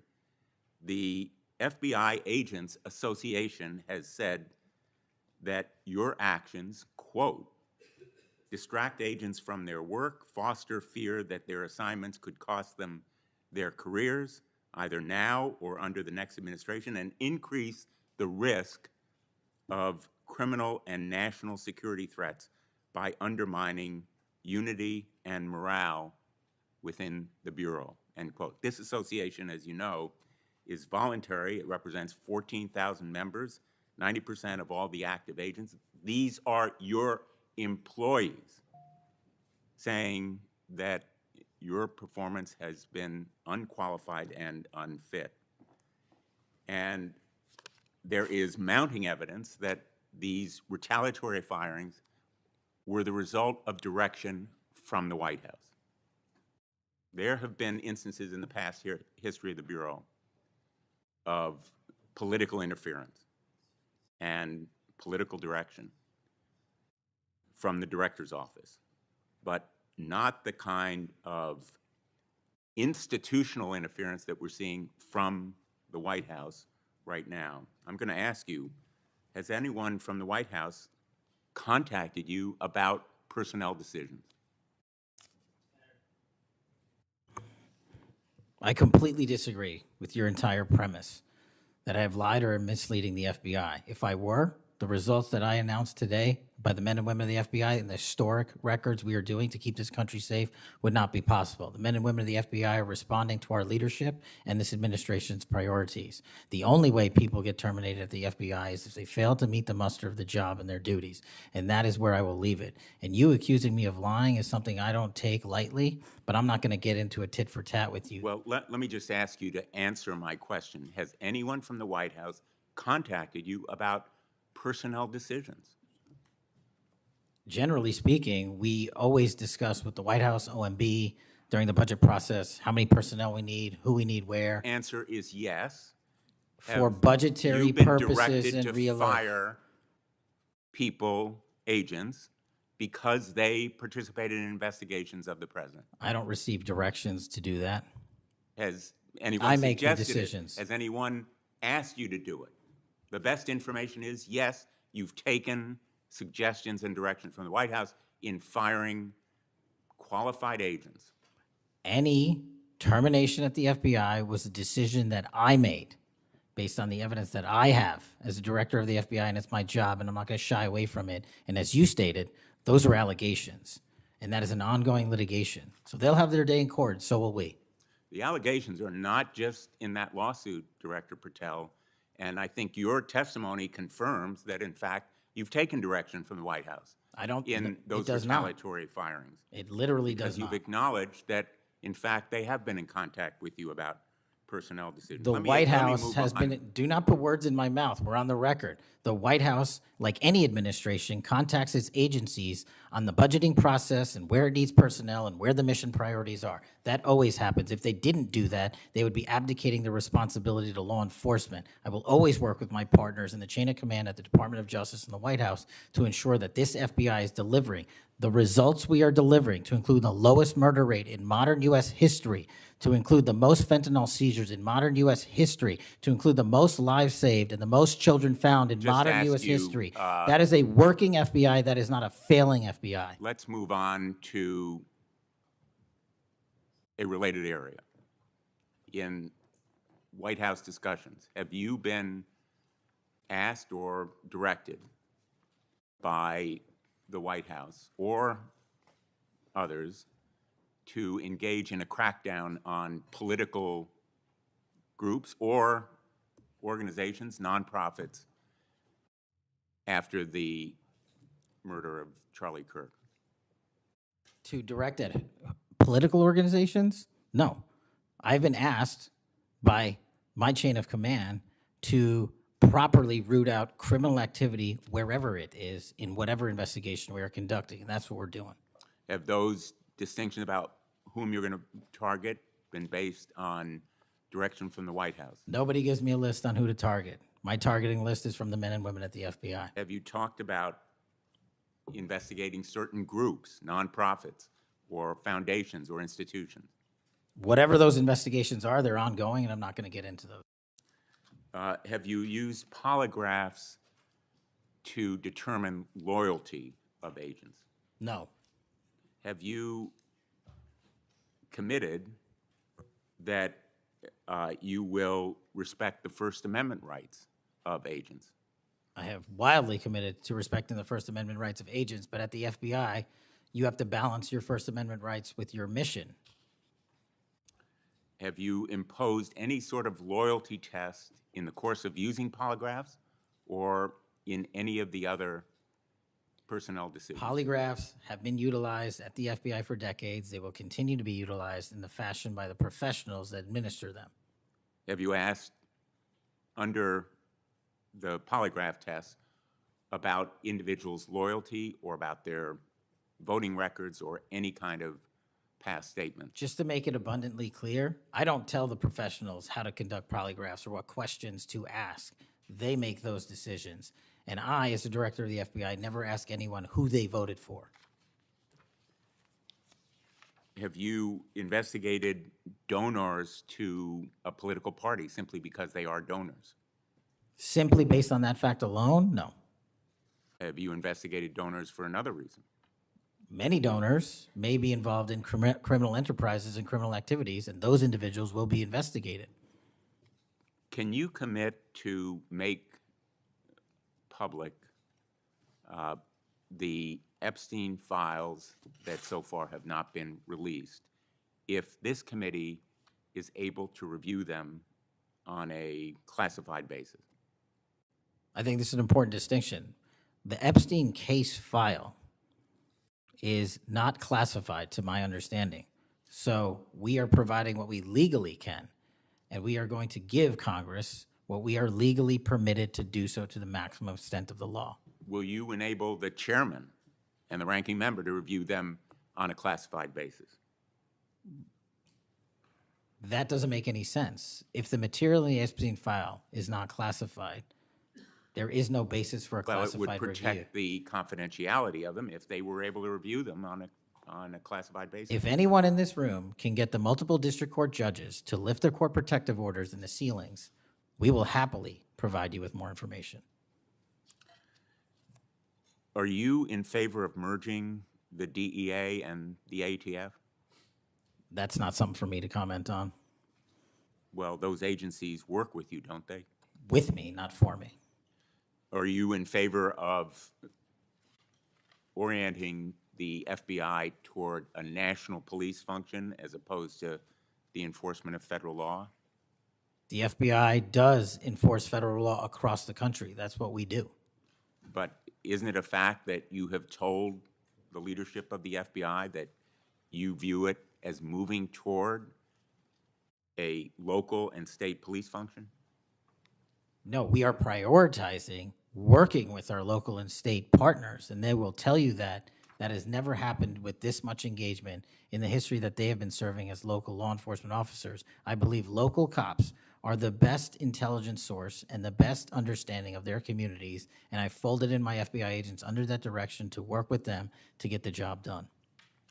Thank you, Mr. Chairman. For the fourth time today, I want to remind people that my oversight has made clear that Director Ray's FBI was politicized.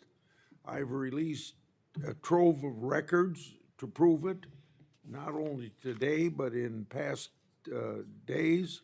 I've also said some FBI personnel who have been fired retaliated against my whistleblowers, and I don't remember my Democratic colleagues defending my whistleblowers when their careers were ruined. Senator Schmidt. Thank you, Mr. Chairman.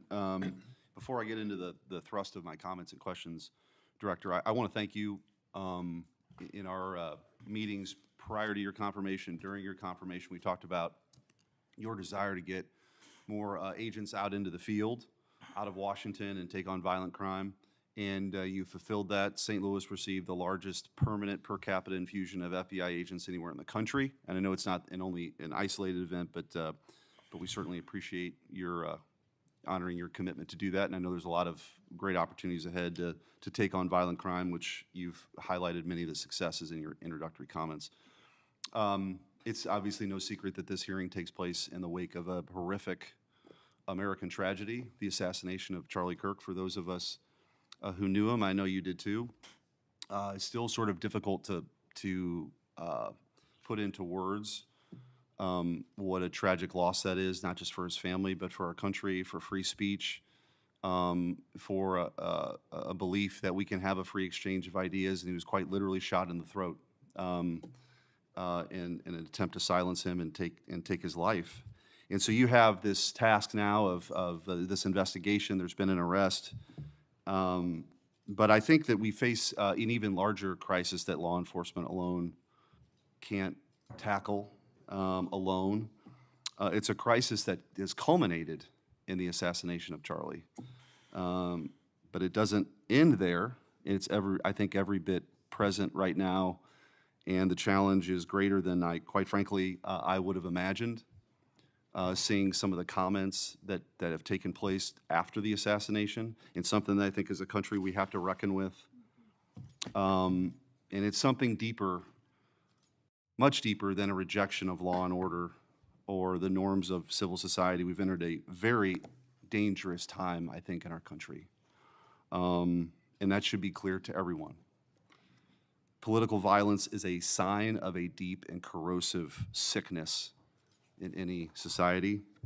But in America today, the problem is just not political violence in the abstract.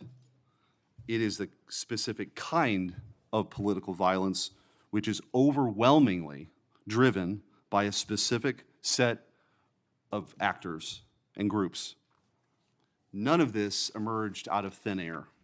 Over the past week, leaders from across the political spectrum have come out and forcefully condemned Charlie's murder and political violence more broadly.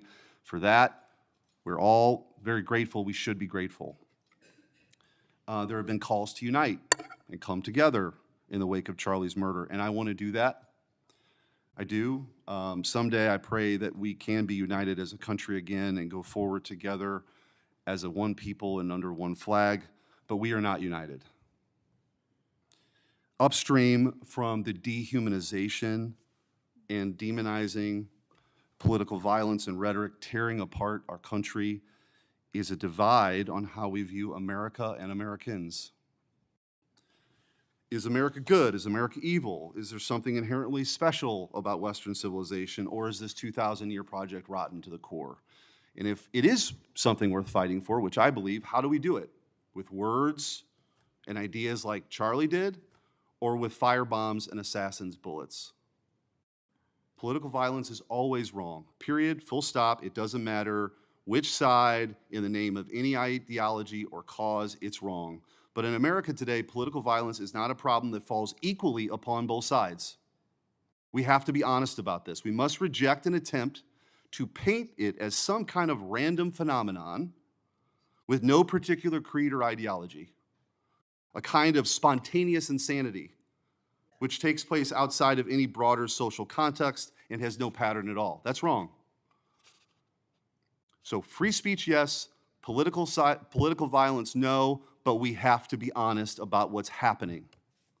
Already, we're hearing people talk about Charlie's assassination in those terms. We're told that we can't possibly know what drove a killer to plan and carry out a murder of the most prominent conservative activist in America. But that's a lie. We do know. The facts are plain and clear, and we have to speak truth in this moment, or there's no other side of the mountain. The vast majority of Americans are against political violence, but there is a vocal, active minority that encourages and celebrates it, and that minority is overwhelmingly on the left. Just last week, a YouGov poll found that a full 25% of those people who describe themselves as very liberal say it can be justified for citizens to use violence to achieve political goals. Less than 3% of very conservative Americans say the same. That's too many. That is 3% too many. But we are lying if we think that this is a both sides thing. It's not. We have to confront it. And you're going to have an important job of rooting out these terrorists. This is an ideology that runs very deep. The numbers are virtually identical to the ones I just noted when it comes to whether or not it's okay to celebrate the deaths of people whom we disagree with. And while large majorities in both parties were opposed to celebrating political violence, Democrats overall were nearly twice as likely as Republicans to believe that it is usually or always acceptable to celebrate the death of a public figure they oppose. What in the hell is going on? Earlier this year, a poll found that more than 55% of people on the left believed that it would be at least somewhat justified to murder Donald Trump. These are not just some abstractions on a page. These are our fellow citizens. How can we come together with people who believe these things? We've all seen the flood of posts on social media over the past week, not just a fringe few, but thousands upon thousands of people gleefully celebrating a father of two young children getting gunned down in broad daylight. I wish I wouldn't have seen that video. I wish my kids would not have seen that video.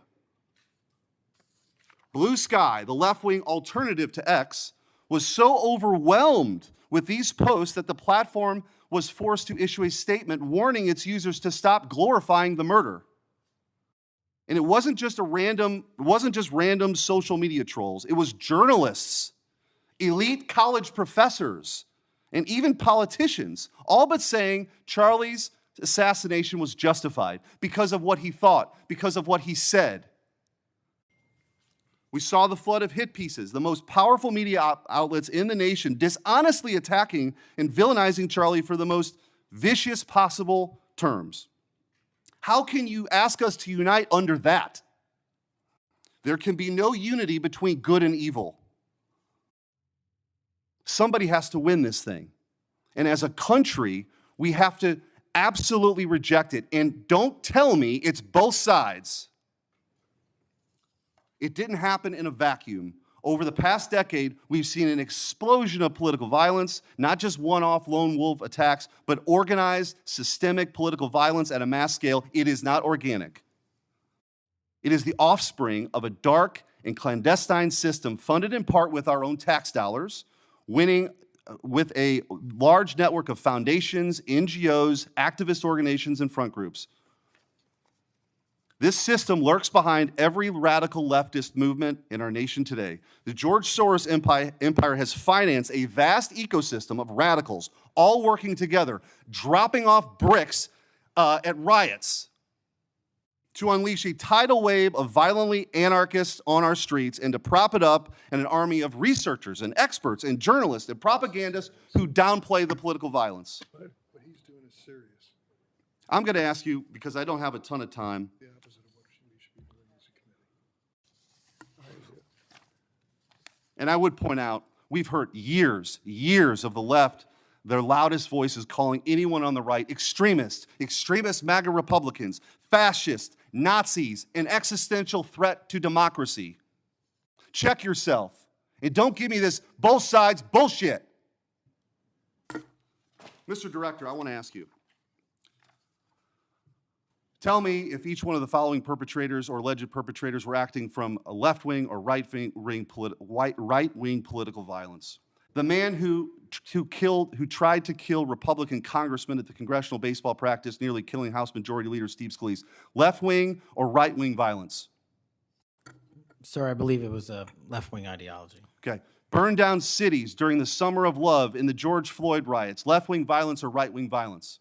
Sir, I'll rely on you on these. I don't have off the top of my head. I'm sorry. Okay, left-wing.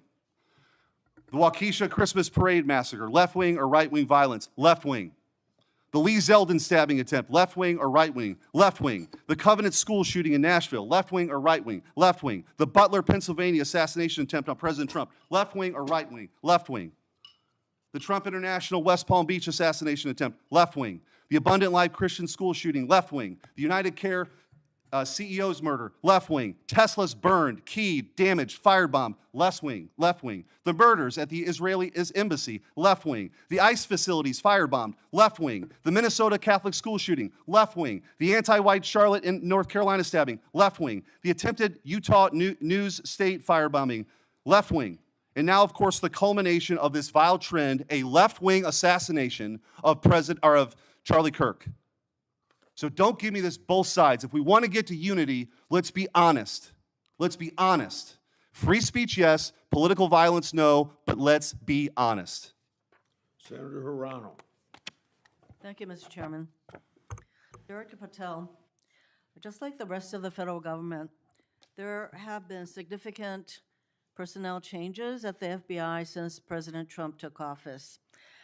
I want to better understand the scope of the turnover and the changes occurring at the FBI. Since January 2025, how many FBI employees have retired, resigned, been fired, or otherwise separated from employment? I need a number. We'll get you a number. What is the number? You don't have it? Not off the top of my head, and I want to get you the right number. Would it surprise you to know that it's probably in the thousands, like 5,000? I don't think that number's No, accurate. you don't know. Next question. How many special agents or analysts have left or been fired from the FBI since January 20th, 2025? Say, we will get you the numbers, and anyone that retires is of their own volition, and anyone that is terminated at the FBI, as I've said before, is done so because they have failed to meet the standards and uphold their loyalty and oath to the Constitution. Yeah, so you say. Next question. How many executive assistant directors, or special agents in charge have left or been fired from the FBI since January 20th, 2025? Again, people leaving on their own accord or terminations were done by the standards set at the FBI that have been carried out With this question, I'm getting consistently. to the leadership of the FBI, and you don't have that answer. Next question. Which field office, division, or directorate has lost the most personnel since January 2025? And, do you have the answer to that question? Yeah, actually, every single field office in the country, including Hawaii, has received a plus-up of FBI agents because we're pushing them out to the field. Okay, so you're telling me that no field office, division, or directorate has lost any personnel since January 20th, 2025? That's your answer? In Hawaii, there's been a plus up.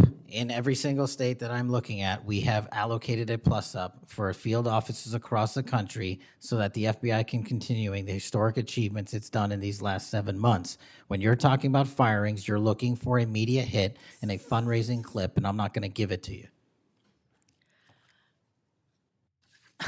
It doesn't matter under what basis they left. I just want to know how many have left. And I think your testimony is nobody has left. Next question. Nope, Which that's field- not my testimony. You asked it one time, I answered it one time. You didn't get the answer you wanted for your clips. Next You keep question. asking it, and I told you I'd get you the numbers, but you can keep asking it. Which field office, division, or directorate has gained the most personnel since January 2025? You noted that there have been plus-ups, so which offices have received these plus-ups? The greatest allocation that I believe was given to California and then Florida. Where were those offices? California and Florida. Thank you. Director Patel, you often refer to FBI agents as cops. All of us, Democrats and Republicans, support the police officers who keep our communities safe. But while our states, cities, counties, and towns all employ police officers to protect our communities, Congress has empowered and equipped the FBI to take on missions that local police cannot, especially taking on terrorists, hackers, and spies. I'd like to assess how well the FBI is able to handle its specialized missions under your leadership. The FBI is the nation's lead federal law enforcement agency for investigating and preventing acts of domestic and international terrorism. And yet the executive assistant directors in charge of the FBI's national security and intelligence branches were both forced out at the beginning of the year. Who replaced them in those positions? Excellent qualified personnel to lead the mission of arresting 23,000 violent criminals this year alone. That's twice as many the as people before. who took the places of I'm not the- going to give you any names so you can attack them. Why not? So you can attack them. I'm not doing that.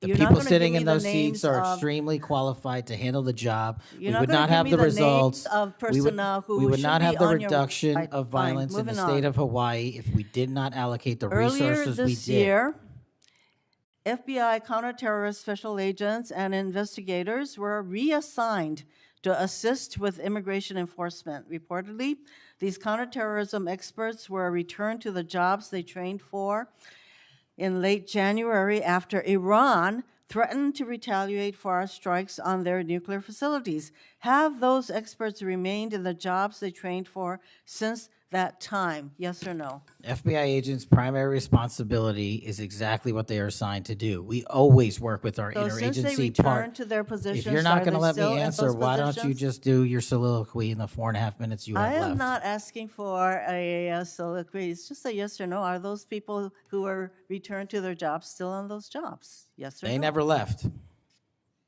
What was that?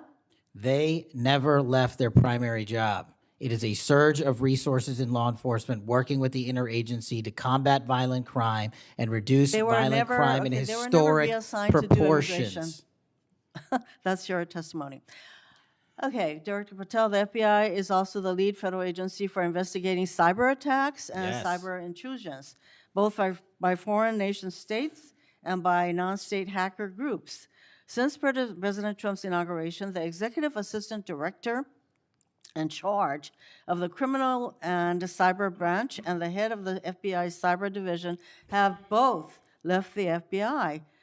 What are the names of the people who replace them in those positions? The cyber branch is one of the most impressive at the FBI. 409 arrests this year, 169 convictions. That's a 42% increase from the same time last year. It's that So branch, any Mr. suggestion that Patel. the FBI cyber division is not operating at full capacity and better than ever before, the leadership at the branch is implementing these changes necessary to attack the cyber and ransomware infrastructure operators You for know Iran, why China, they're and Russia. important? I want to know who has those positions, since the people who originally were there, Supremely are no longer qualified there. individuals have those positions. Are they?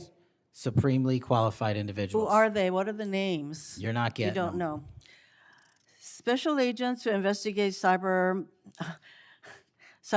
were also reassigned for immigration enforcement. Have those expert investigators returned to their duties? Yes or no? All agents remained on their primary duties while surging to allocate resources for interagency operations to the Homeland Security task forces across this country. So are you, Am I what? see, I'm not getting the yes or no answers. I get all this explanation, so there you go. No, you get the work that Are the men you and women of the planning FBI are doing. And you don't want that. additional personnel cuts to the cyber division in the future?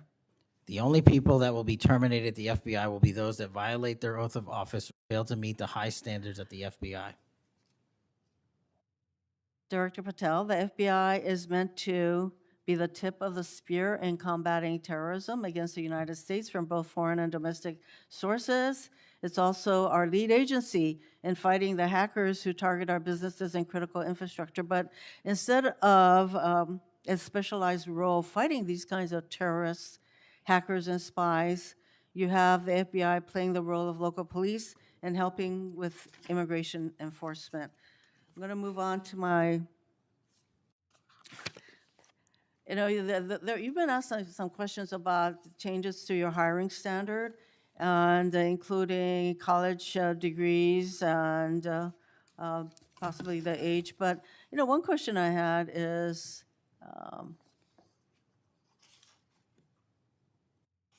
that you are now requiring applicants to be able to do a certain kind of pull-ups, which a lot of women cannot because of physiological differences. Are you requiring these kinds of pull-ups? We are requiring a physical program at BFTC at Quantico because FBI agents carrying guns in the field have to chase down bad guys and do really hard work.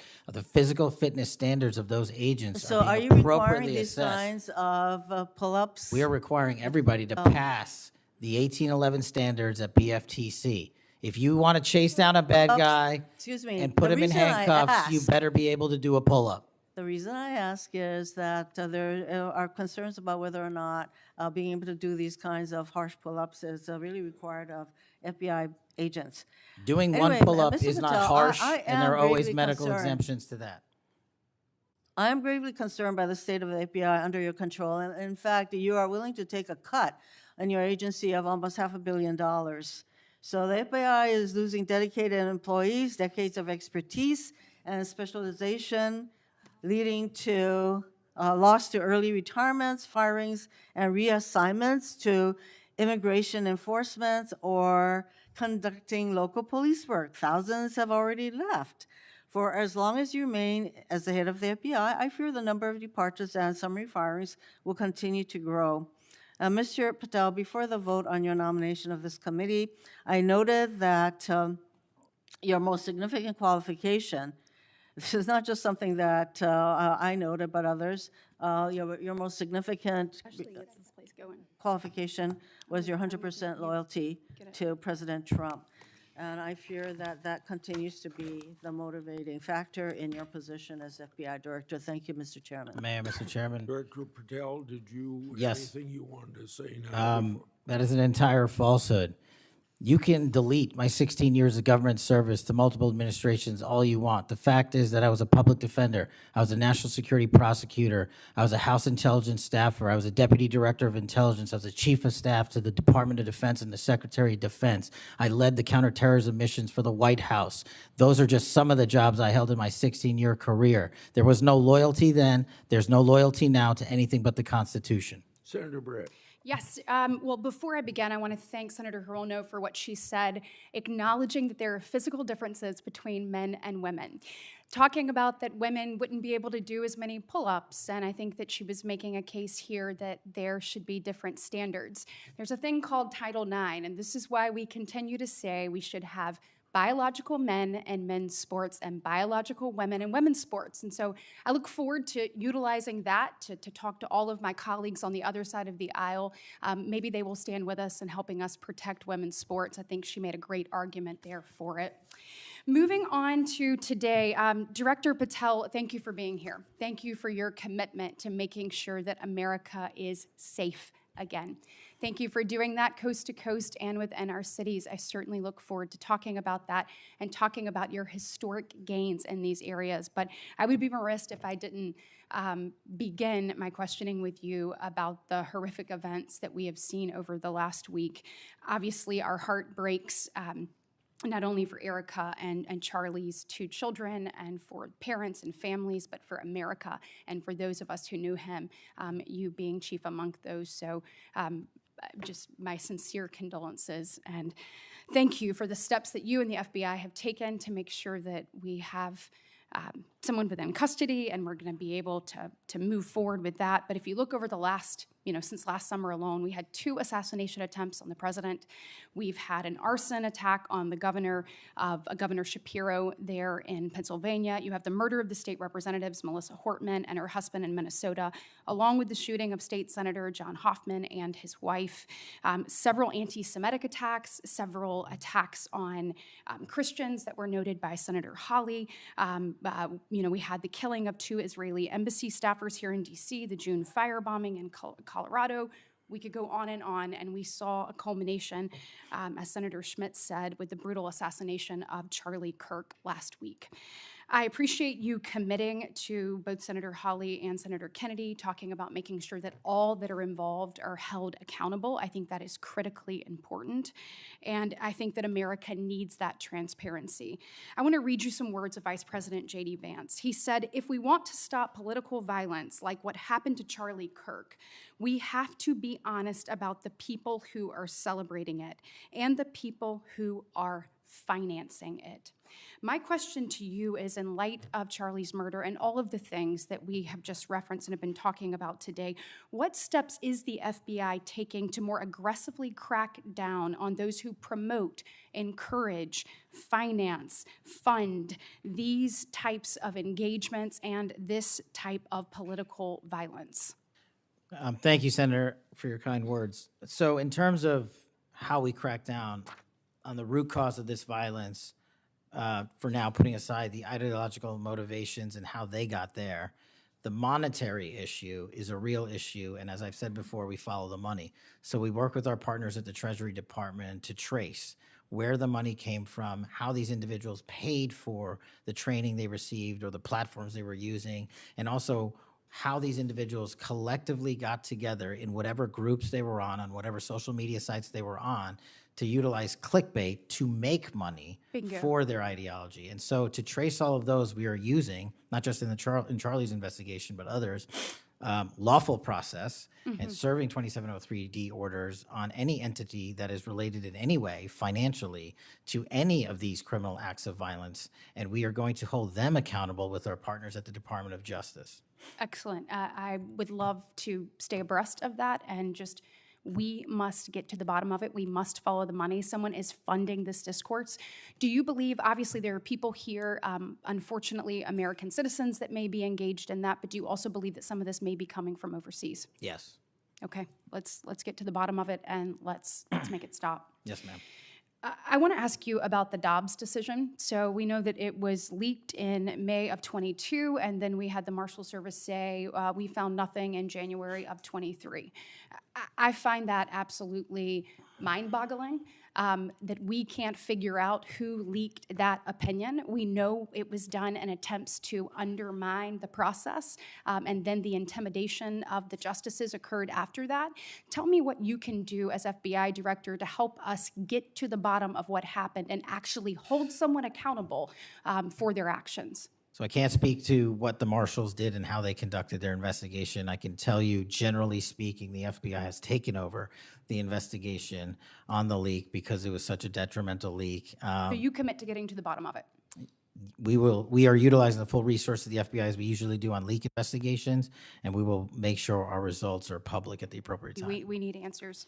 I want to talk about child sexual exploitation. Thank you for making protecting our youth your top priority. We know that that is the greatest gift that we have. That is our greatest treasure here in the United States, is the next generation. And finally, we have an FBI director that is putting that at the top of his list. Can you tell me the steps and the different initiatives? I've heard you talk about a couple of them. You've mentioned 764 amongst other things.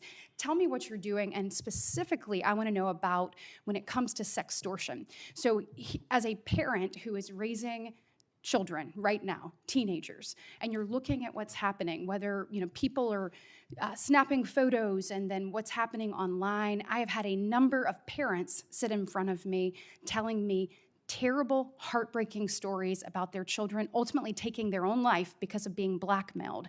I want to know, what steps are you taking to get to the bottom of that and to absolutely end this? If this were happening in a storefront, Mr. Director, that store would be shut down, no matter where it was, coast to coast, and yet we continue to allow these things to happen, and we've got to have a more targeted approach when we're looking at this. And so what are you doing to protect children, and specifically sextortion?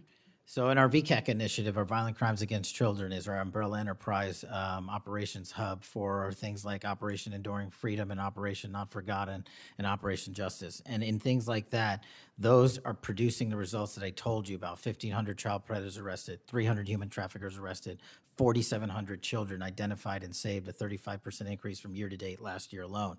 But specifically on your sextortion question, Senator, that is a problem that we are seeing explode on generative AI in private sector and social media companies. And what we're doing is engaging with NCMEC, the National Center for Missing and Exploiting Children, because this one stat alone should probably cause great pause. They have seen a 1,325% increase in generative AI leading to sextortion and child sexual abuse.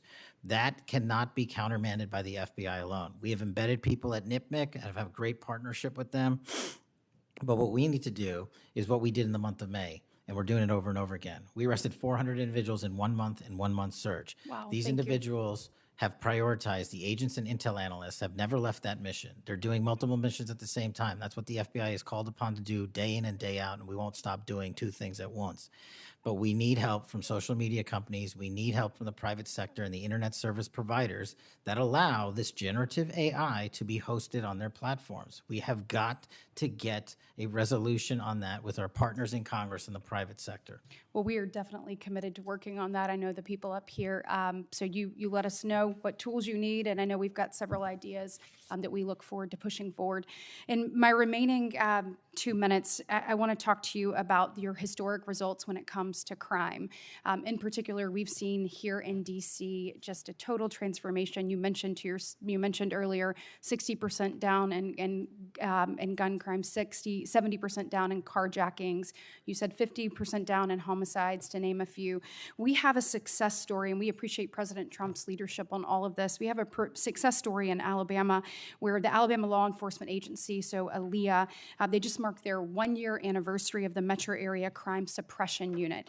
There in Montgomery, it is a coordinated effort with ALEA, with our Attorney General, with Montgomery PD, and our sheriff, Montgomery County sheriffs. They've seen a 30% drop in violent crime and a 19% drop in overall crime. So it is actually producing results. It's this type of interagency connectivity that I think ultimately is going to lead us to safer cities and safer streets. I know that you are committed to that, committed to working with your partners. You said earlier you've elevated sheriffs and police officers there to the 7th floor. Thank you for doing that. I am grateful for the men and women of Alabama in uniform that have made this happen, and want to know, how is the FBI working to collaborate in these types of ways across our country to make sure that we have even greater success stories to tell? Well, the collaboration's happening at our Redstone Arsenal in Alabama. We bring 4,000 students through our Redstone Arsenal for training every year. In terms of our future plans, in the next few years, we will bring 13,000 students a year through Alabama's Redstone Arsenal. And by students, I mean FBI employees, I mean sheriffs, I mean police chiefs, I mean cops, I mean intel analysts, because that is their future gem of how we're going to train local law enforcement. And we're so thankful for the dedication of resources to that facility. And I encourage everyone to go down there and take a look, because if you want to see where the FBI is going and how we're going to train the future, it's happening at Quantico and Redstone. We are very proud of it, and thank you so much for your leadership. Senator Booker. Thank you, Mr. Chairman. Mr. Patel, I want to start off where we left off last time. I asked you whether you had any knowledge or discussions about removing FBI officials and installing political personnel before you were confirmed to that position.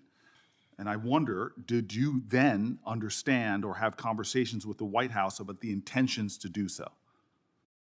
Before I was confirmed, Yes, sir. did I have discussions with the White House to remove FBI personnel? Yes. No. So you're saying that you had no discussions with the White House before you were in the position about the removal of any personnel from the agency?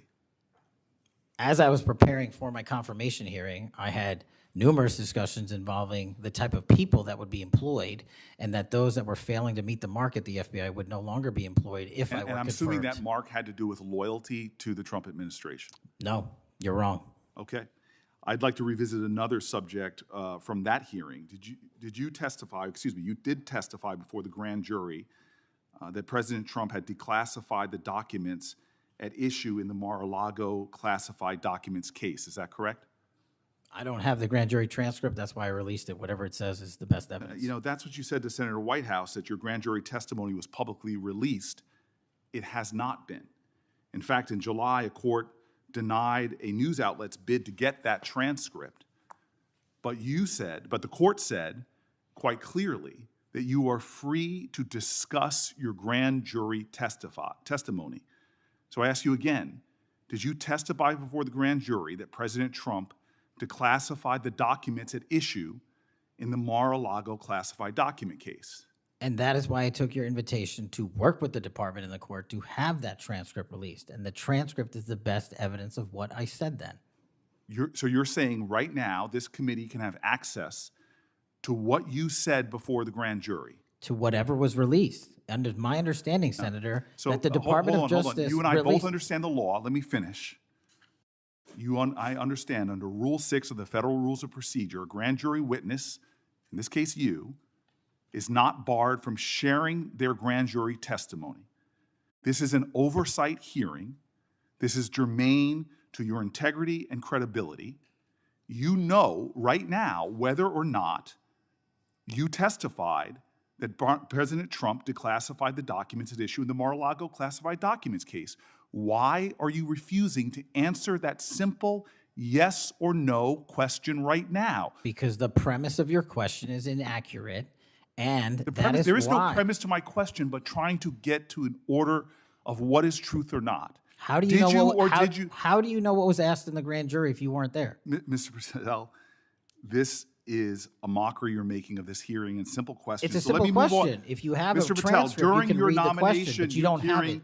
you promised that, quote, all FBI employees will be protected against political retribution.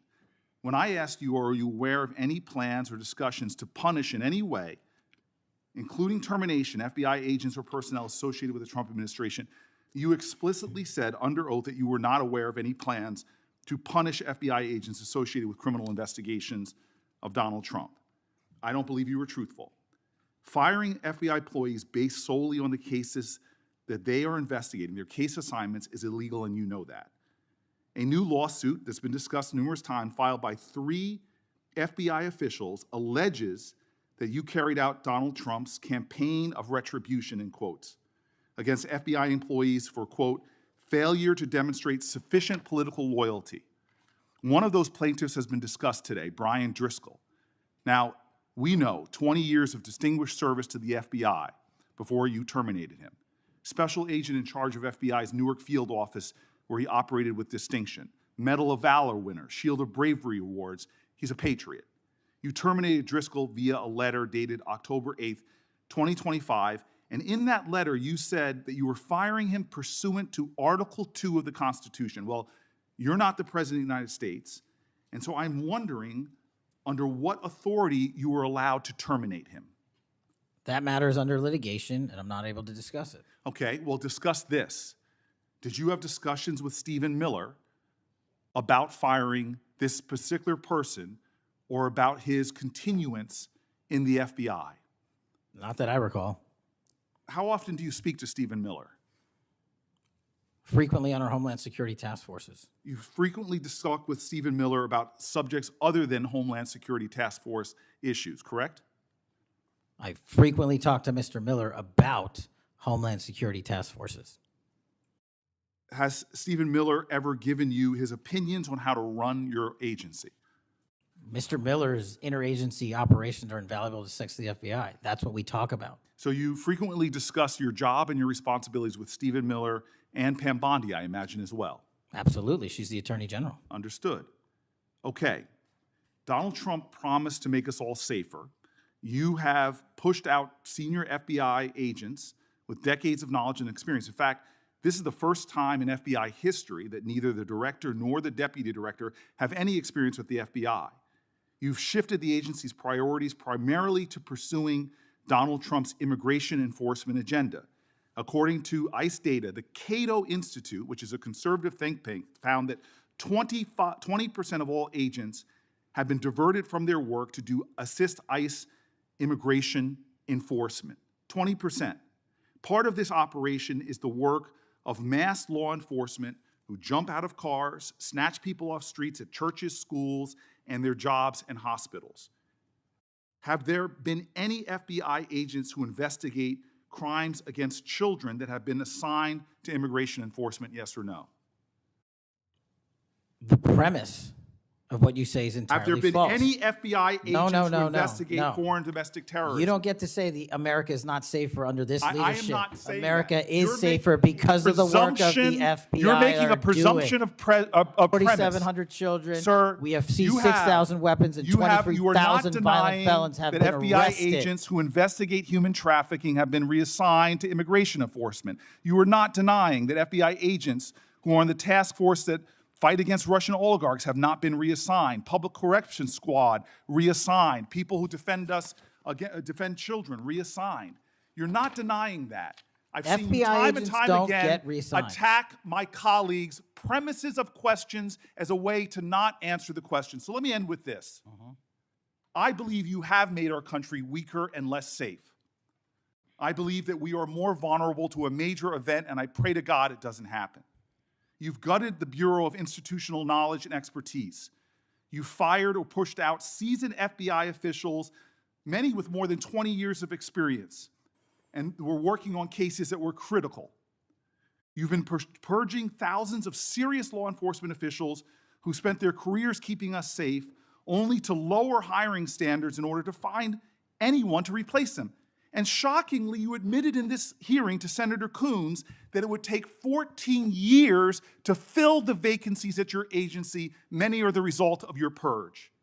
20% of FBI agents are doing low-level immigration enforcement instead of their mission-critical work. You've disbanded entire task forces that stop election interference, foreign influence, public corruption. And who benefits from this? Well, corrupt people benefit from it. Criminals benefit from it. Vladimir Putin benefits from it. And it really makes me wonder who you're looking out for. It makes me think we can't trust you as a nation. You swear to release the Epstein files, but now you're withholding the Epstein files. You claim that you have a suspect in a serious assassination. Whoops, then you don't have a suspect. You know nothing about plans to remove FBI agents, yet you're directly involved in those plans. In the words of an ex-FBI official, you are overseeing, and I quote, generational destruction of the nation's premier law enforcement agency. Mr. Patel, in just 8 months, you have assaulted the institutional integrity of the FBI. But I know FBI field agents. I've worked with them in Newark. No matter how truly bad you are, you can't undermine the legacy of agents who fight every day to keep us safe, but you can tarnish the integrity of the agency and undermine the agency's capacity. I believe you're failing as a leader, and that your failure does have serious implications for the safety and security of Americans and our families. We're more vulnerable to domestic and foreign attack because of your failures of leadership. I don't think you're fit to hand the Bureau, but here's the thing, Mr. Patel. I think you're not going to be around long. I think this might be your last oversight hearing. Because as much as you supplicate yourself to the will of Donald Trump and not the Constitution of the United States of America, Donald Trump has shown us in his first term and in this term, He is not loyal to people like you. He will cut you loose. This may be the last time I have a hearing with you because I don't think you're long for your job. But I'm going to tell you this. I pray for you. I pray for you that you can step up and defend your oath, defend the Constitution, and do a much better job of defending this country. Thank you, Mr. Chairman. Do you want to say anything? Yes, at this sir. point? That rant of false information does not bring this country together. If you want to work on bringing this country, it's my time, not yours. My God. If You're you gonna want to lecture talk me about dividing this country, it is I my follow time. you on your social media posts that It is tear my this country time apart. to There address should be a your unifying- falsehoods. Oh, You are an you can try embarrassment all to the you division want in this to country. not Senator, take it is my responsibility time. for what You you had your have said. time. Sir, you're Your making time a is mockery of this over. committee. Sir, you don't tell me my time is over. You The know how people far of New we've Jersey come tell me since what you my tell- time is. Senator- You can't lecture me. You can tell me Sir, my time's over? You may be the charge of the I'm not FBI, going anywhere. but I am not afraid of you, sir. Mr. Chairman, Not afraid of you. Mr. Chairman, point of order. Senator Booker, I announced at the beginning of this meeting that this back and forth, talking over each other, doesn't work. And I said if that happened, I asked Patel not to respond, and I was going to give him some time after the senator's time was up to respond. And he has the privilege to do that uninterrupted. Mr. So Chairman, go- one point of Go order. ahead, Mr. I've Patel. watched him talk over us, and you've never once criticized him for us not even being able to get our questions out. Well, He has been rude and disrespectful to senator after senator. And when the senators were not giving him a chance to answer, I didn't stop the senator either. Go ahead, Senator. Thank you, Mr. Chairman. If the FBI, under my 7-month leadership, were failing this administration in this country, why do we have 23,000 violent felons arrested this year alone? A double increase from that time last year. Why is it that we have seized 6,000 weapons? Why have we found 1,500 child predators and arrested them? Why have we 300 human traffickers in jail? Why have we found and identified 4,700 children? Why have we seized 1,600 kilograms of fentanyl, enough to kill a third of the American public, a 25% increase alone from last year? 88,000 kilograms of cocaine seized, 7,000 kilograms of meth seized, and that's just on our criminal operations in summer heat. How is it possible that we're taking 8 kilograms off the streets of the cities in New Jersey and preventing the deaths of 607,000 people this year alone, a failure of the FBI and my leadership? How is it that we have counterintelligence arrests already this year exceeding the numbers from the entirety of last year? 33% increase in PRC, 83% in Russia, 60% in the CI space as it relates to Iran, and we haven't even talked about CT, the southern border, the northern border. Before Senator Cruz, I kind of feel like a broken record today. All this interest in FBI termination, yet my colleagues showed no intent or interest in when my whistleblowers suffered retaliation over the past years, particularly the past 4 years. Indeed, one whistleblower has alleged that Brian Driscoll's insubordination, whether an agent is on a hot button case or not, they ought to be held accountable for misconduct and weaponization. Senator Cruz. Thank you, Mr. Chairman. You know, I have to say, it used to be that to see theater, you had to go to the Kennedy Center.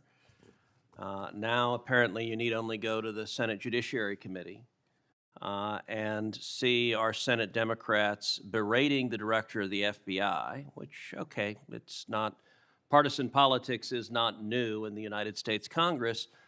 But what is remarkable is what Senator Booker was berating Director Patel about. He wasn't berating him for failing to do his job, but rather he was furious for Director Patel for successfully doing his job. For 4 years, the Democrats under Joe Biden had an open border that undermined the safety of every single American. They allowed 12 million illegal aliens to come into this country to invade this country, and every single day Americans were murdered, women were raped, children were assaulted by violent criminals that Democrats released. Now, Director Patel, I found Senator Booker's questioning really bizarre. He asked you, have you reassigned FBI agents from human trafficking to immigration issues? Director Patel, Are the Mexican cartels that are bringing people illegally into this country engaged in human trafficking? Yes, sir. What the hell does it mean to reassign someone from human trafficking to immigration? The greatest human trafficking in the world has been over the last 4 years at our southern border. It is modern-day slavery that the Democrats still defend. They still defend those open borders. Mr. Patel, he also said, did you reassign FBI agents from protecting children to immigration? How many children have you found that were victimized by the open borders of the previous administration? 4,700. 4,700. And yet, oddly, I don't hear a Democrat here saying, gosh, thanks for protecting those kids. 35% increase year to date last year.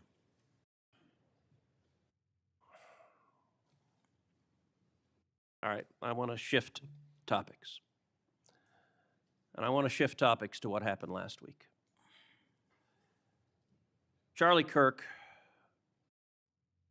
was assassinated. He was assassinated because of his political views. We're living in a time of enormous division and tragically hatred, and hatred that manifested in evil that we saw last week. Now, the FBI, working in concert with state and local law enforcement, apprehended what appears to be, in all likelihood, the murderer. And you did so in just 33 hours. So I want to start by just congratulating you and the FBI agents and state and local law enforcement for successfully apprehending the murderer in less than a day and a half.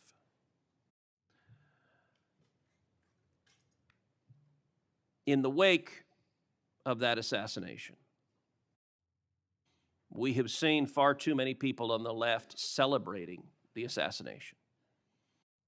We've seen Democrats, we've seen activists cheering it on. We've seen, tragically, teachers in high schools, teachers in elementary schools, university professors cheering on the murder of Charlie Kirk. You and I both knew Charlie well. He was a good friend. He was an extraordinary man.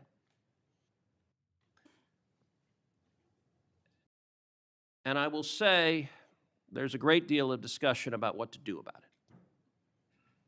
Under our Constitution, under the Bill of Rights, the First Amendment, speech is protected. And that's true even for vile speech. Someone can stand up and say the most hateful thing, and it's protected by the First Amendment. Nazis and Klansmen can march in the streets, and even though their speech is bigoted and horrible and racist, the First Amendment protects it. Conduct, however, is not protected by the First Amendment, particularly conduct that is violent.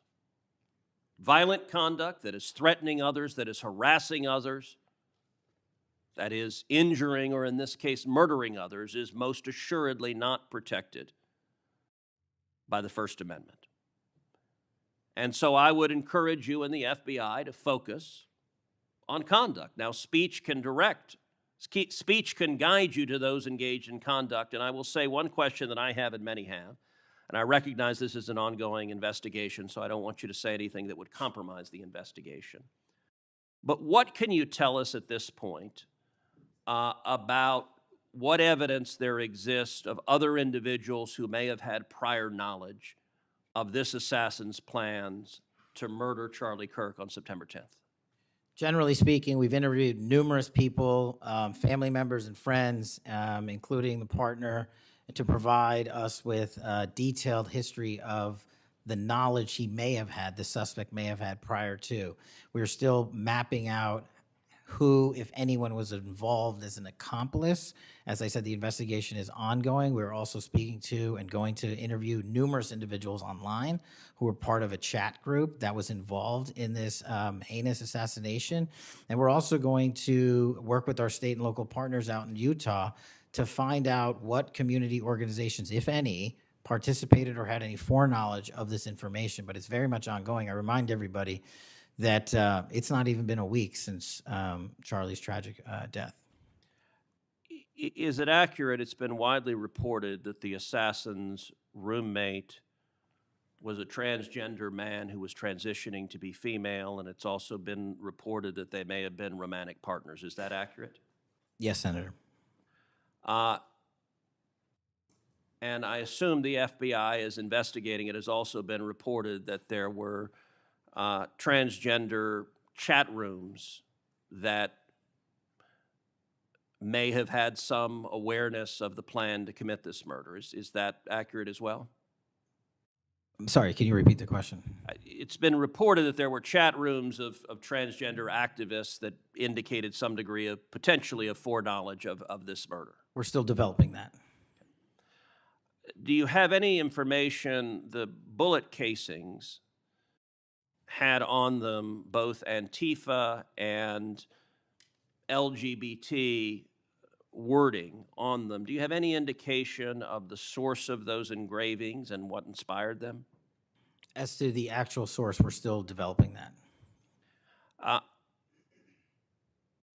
I want to encourage you in the course of this investigation, absolutely go after anyone who aided and abetted. But I want to more broadly encourage you, follow the money. The violence we are seeing is not purely organic. There is, I believe, significant money that is spreading dissension, that is spreading violence. Antifa. Do you believe Antifa is a terrorist organization? I believe Antifa is associated with a lot of violence in this country. As to its designation, I'll leave that to the appropriate authorities. So I would encourage the administration to designate Antifa as a terrorist organization, to go systematically after Antifa. They've committed acts of violence all over the country. And the shell casings have multiple references to slogans that Antifa has popularized. I believe there is considerable money funding it. I would note that I've introduced legislation called the Stop Funders Act. Stop Funders Act would add rioting to the list of predicate offenses under RICO. I believe the money should be tracked and prosecuted under RICO.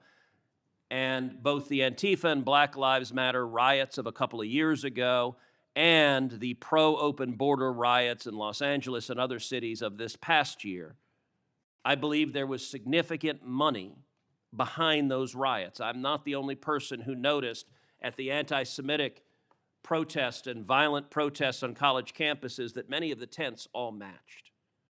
And so I would ask, would it aid your ability to prosecute these matters if Congress passed into law the Stop Funders Act and if rioting was added to the list of predicate offenses for RICO?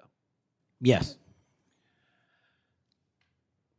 Talk to me about the efforts of the FBI to go after the funders of the anti-Semitic protests on college campuses, the pro-open border protests in cities, and potential LGBT violence. Talk to me about the efforts to go after the money of those who are funding and promoting violence. As I've always said, Senator, money doesn't lie, and we've been following the money. And so that's what we're doing, issuing lawful process to organizations involved with criminal activity, because the money's got to come from somewhere, and it has to be funded somehow. So we have extensive investigations ongoing into numerous organizations that are related to violent criminal activity. Cutting off the money will make America much safer, and that is the core job of the FBI, and I thank you for doing your job. Senator Padilla. Thank you, Mr. Chairman. Mr. Chairman, glad to be on this committee and take our responsibility seriously to conduct oversight of the FBI, obviously one of the most critical law enforcement agencies in the country. As Senator Klobuchar and others on this committee have reminded us, the last several months have provided far too many reminders of the political violence crisis in America today, and the gun violence crisis in America today, including the tragic killing just last week.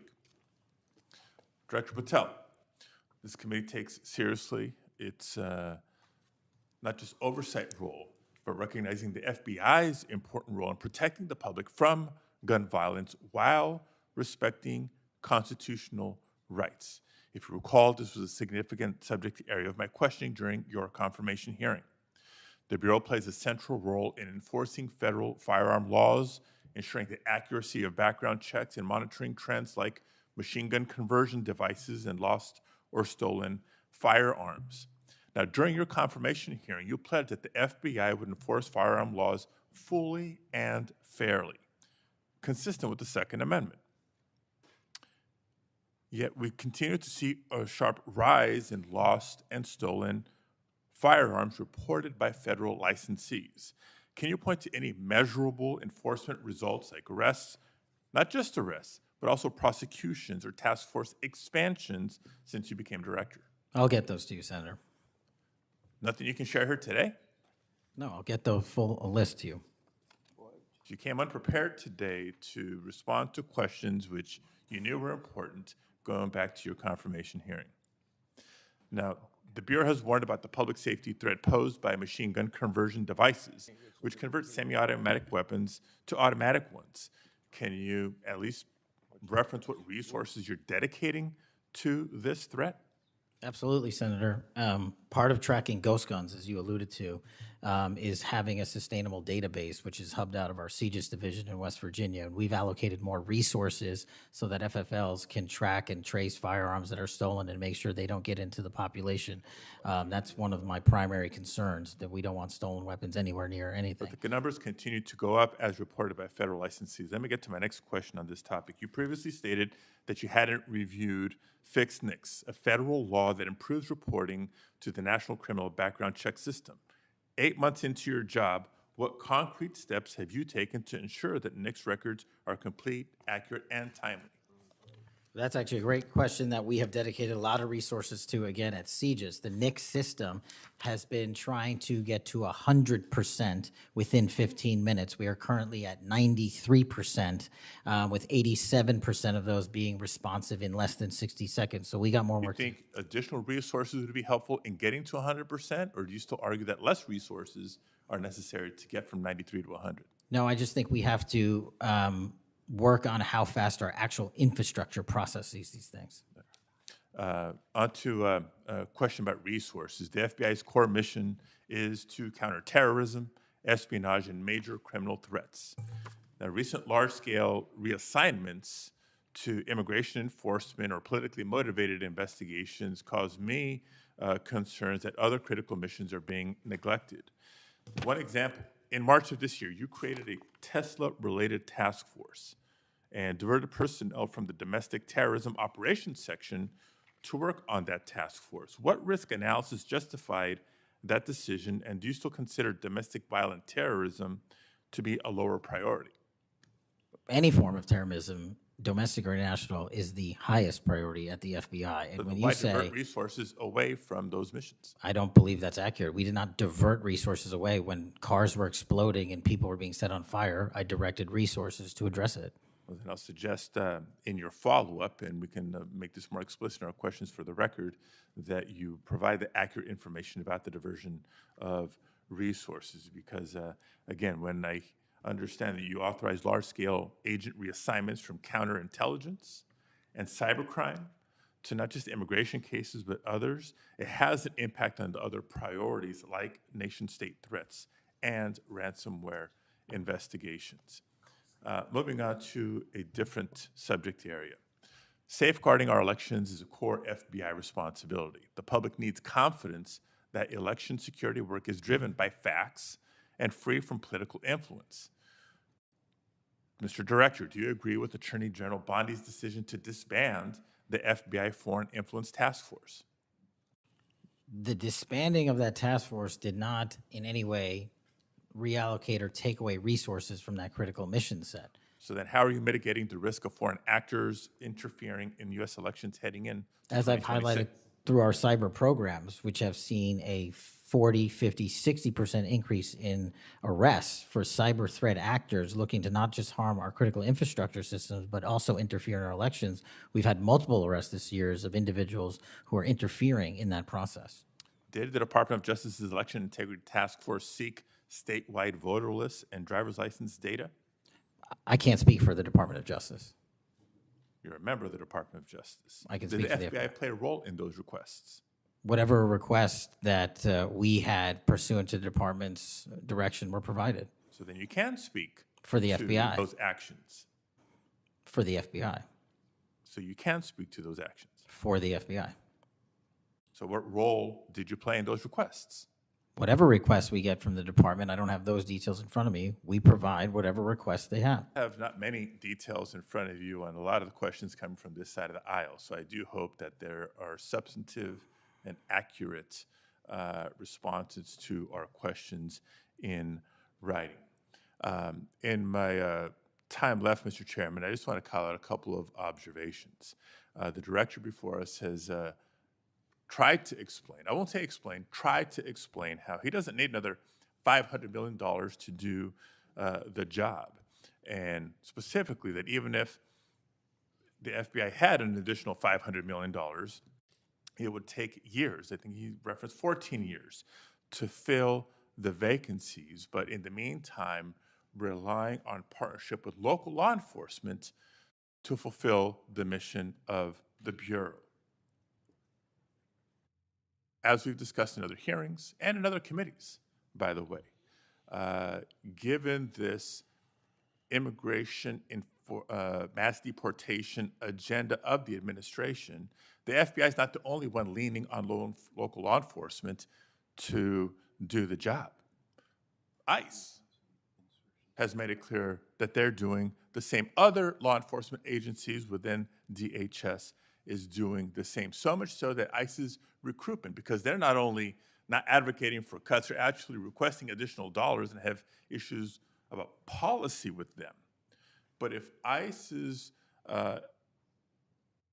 plan to do the job is not just hiring up significantly, they don't seem to have that as a concern, but the FBI does. Both ICE and the FBI are citing partnerships with local law enforcement, which, look, partnership and engagement is great. But having come from local law enforcement at the outset of my public service career, I also know that capacity and resources at the local level are strained, particularly in times like this. And when ICE is going on a hiring spree, and you have local law enforcement agencies worried about their ability to recruit and retain local law enforcement officers and not losing them to the federal government, then our reliance on those local law enforcement agencies is a perilous strategy to take and could undermine local law enforcement's ability to address crime at the local level, whether it's white-collar crime, organized retail theft, violent crime, et cetera, et cetera, et cetera. And in my final minute, I will also suggest this. Director Patel has referenced earlier in the hearing that one of the most significant value addeds of partnering with local law enforcement is that they have the best intelligent, they are the best intelligent source. Is that correct? For on the ground. Yet, when local law enforcement is put in a perilous position of being in a role with this mass deportation agenda, which is consistently overreached, has been found to violate the law and the Constitution, and has undermined public confidence in law enforcement, not just by immigrants, by the way, but especially immigrants. When immigrants are victims of crime and are afraid to come forward because they don't know what law enforcement is going to do with their information or not, when immigrants, legal or undocumented, are witnesses to crime and are afraid to come forward with that information because they don't know what's going to happen with their information or not, that undermines the credibility of law enforcement with community and undermines the intelligence, Director Patel, that you say are the best source of intelligence when it comes to law enforcement. So it's shaky, it's worrisome, and in my opinion, overall, you are failing to live up to the role and responsibility that you have been confirmed to, and I associate with myself with everything Senator Booker said earlier. Thank you, Mr. Chairman. Okay, before we go to Senator Blackburn, without objection, I want to introduce into the record a recently declassified document thanks to Director Patel.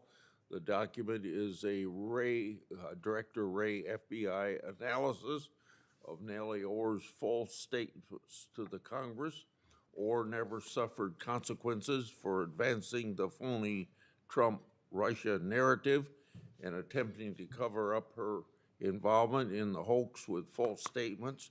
Yet time and again, the American justice system has been weaponized against President Trump and his associates, such as Peter Navarro, with reckless abandon.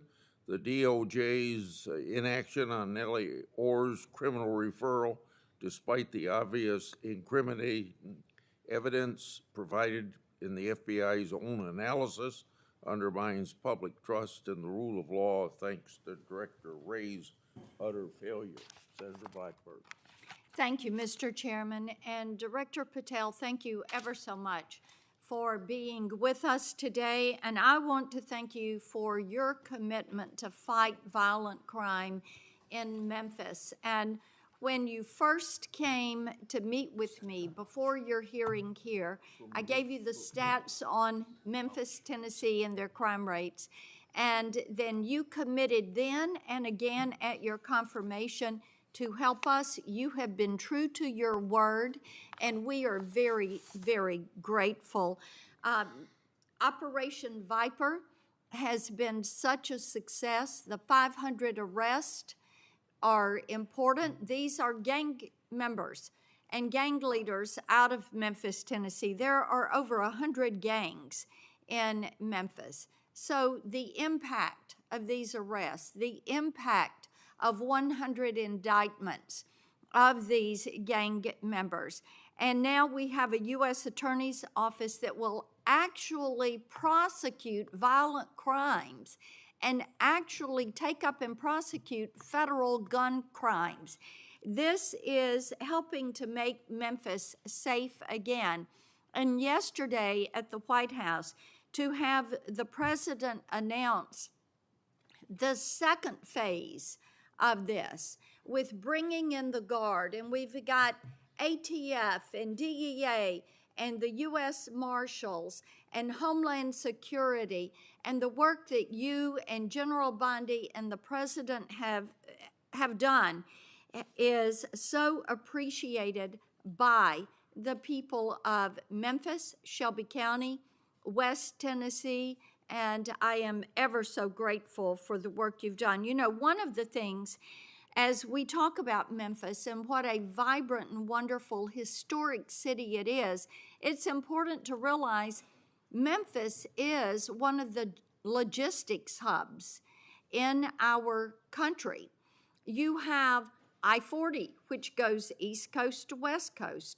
You have the Port of Memphis. You have FedEx. You have all 5 Class A railroads that are there, as well as so many companies that are important to Memphis. And I have found it so interesting that some of my colleagues want to complain about agents being taken out of the DC office and actually put to work in the field because they've been needed in the field. And you can look at the stats from Operation Viper and see the difference that they have made. And we so appreciate that.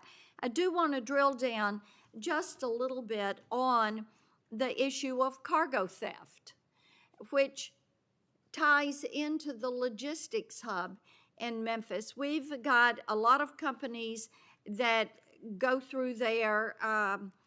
IMC is a big logistics company. People in Memphis know what it takes to keep America moving. But what a lot of people may not realize is that many of these criminal gangs have been focused on cargo theft.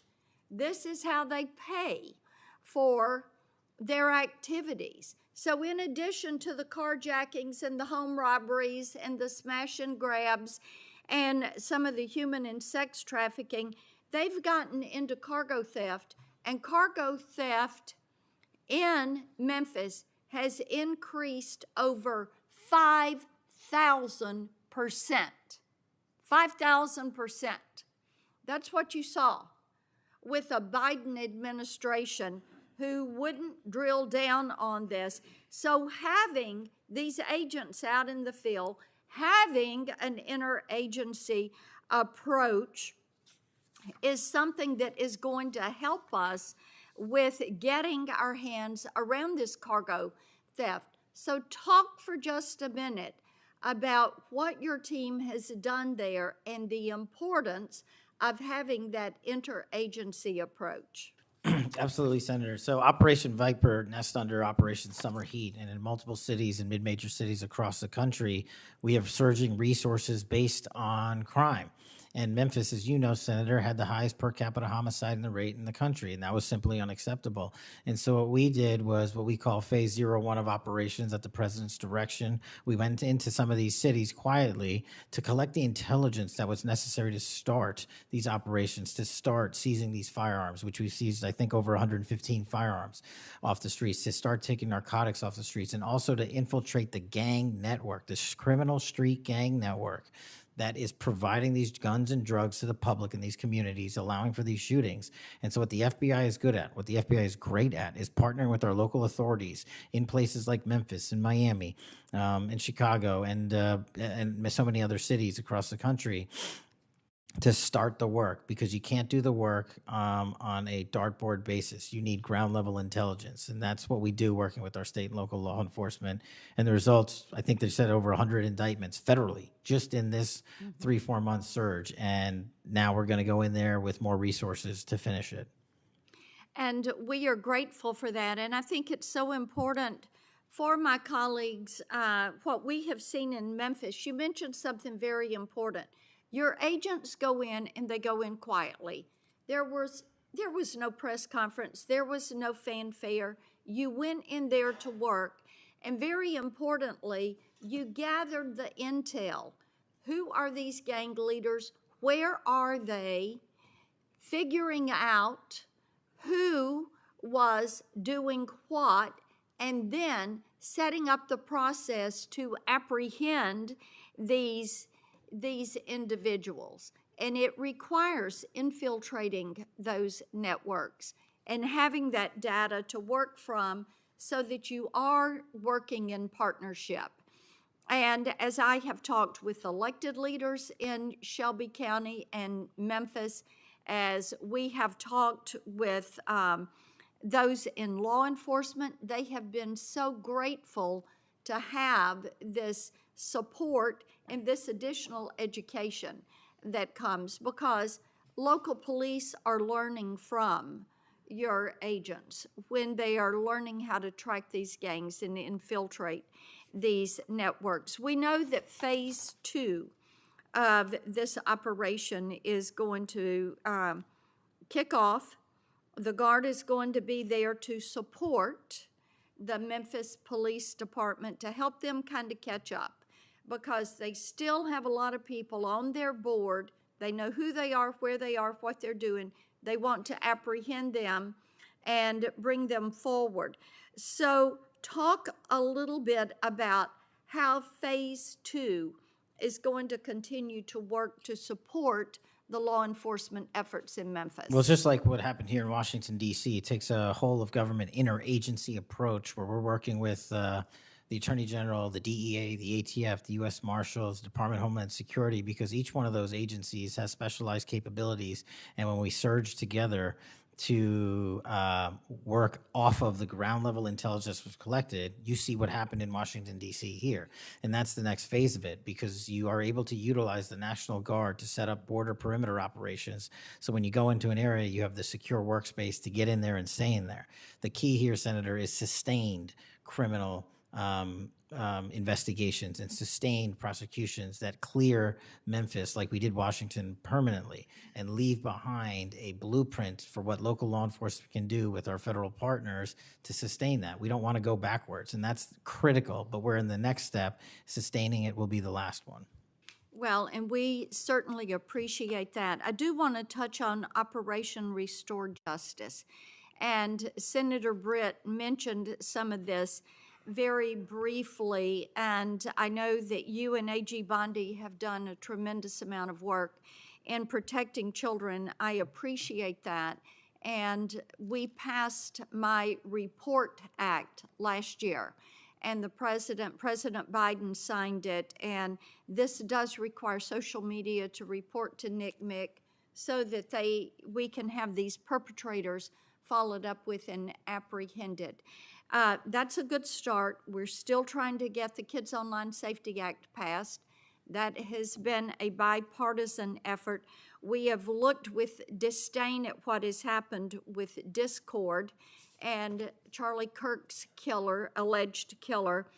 Talk for a moment about what else Congress ought to do in order to give you all the toolbox you need to apprehend these predators and pedophiles. Well, I think we need to go after the monetary backbone of this infrastructure like we discussed earlier. I think we also need to make parents across the country aware of how invasive some of these social media sites are and how much criminal enterprise is going on and how easily these kids can be sucked into it. And also, the only way, in my opinion, to do that, is as Senator Klobuchar and I believe Senator Graham had stated, was, we need to work on Section 230. It's been too long since we've addressed it. Nobody's being held accountable. They're making money, and our youth is dying. And that's just unacceptable. Well, we have that reform bill. Thank you, Mr. Chairman. Thank you, Senator Welch. Thank you very much, Mr. Chairman. And just at the outset, I just want to say what I think all of us believe, and that is that the political violence that is so afflicting our country, it doesn't matter whether it's from the right or the left. I mean, all of us have an obligation to fiercely advocate for our point of view.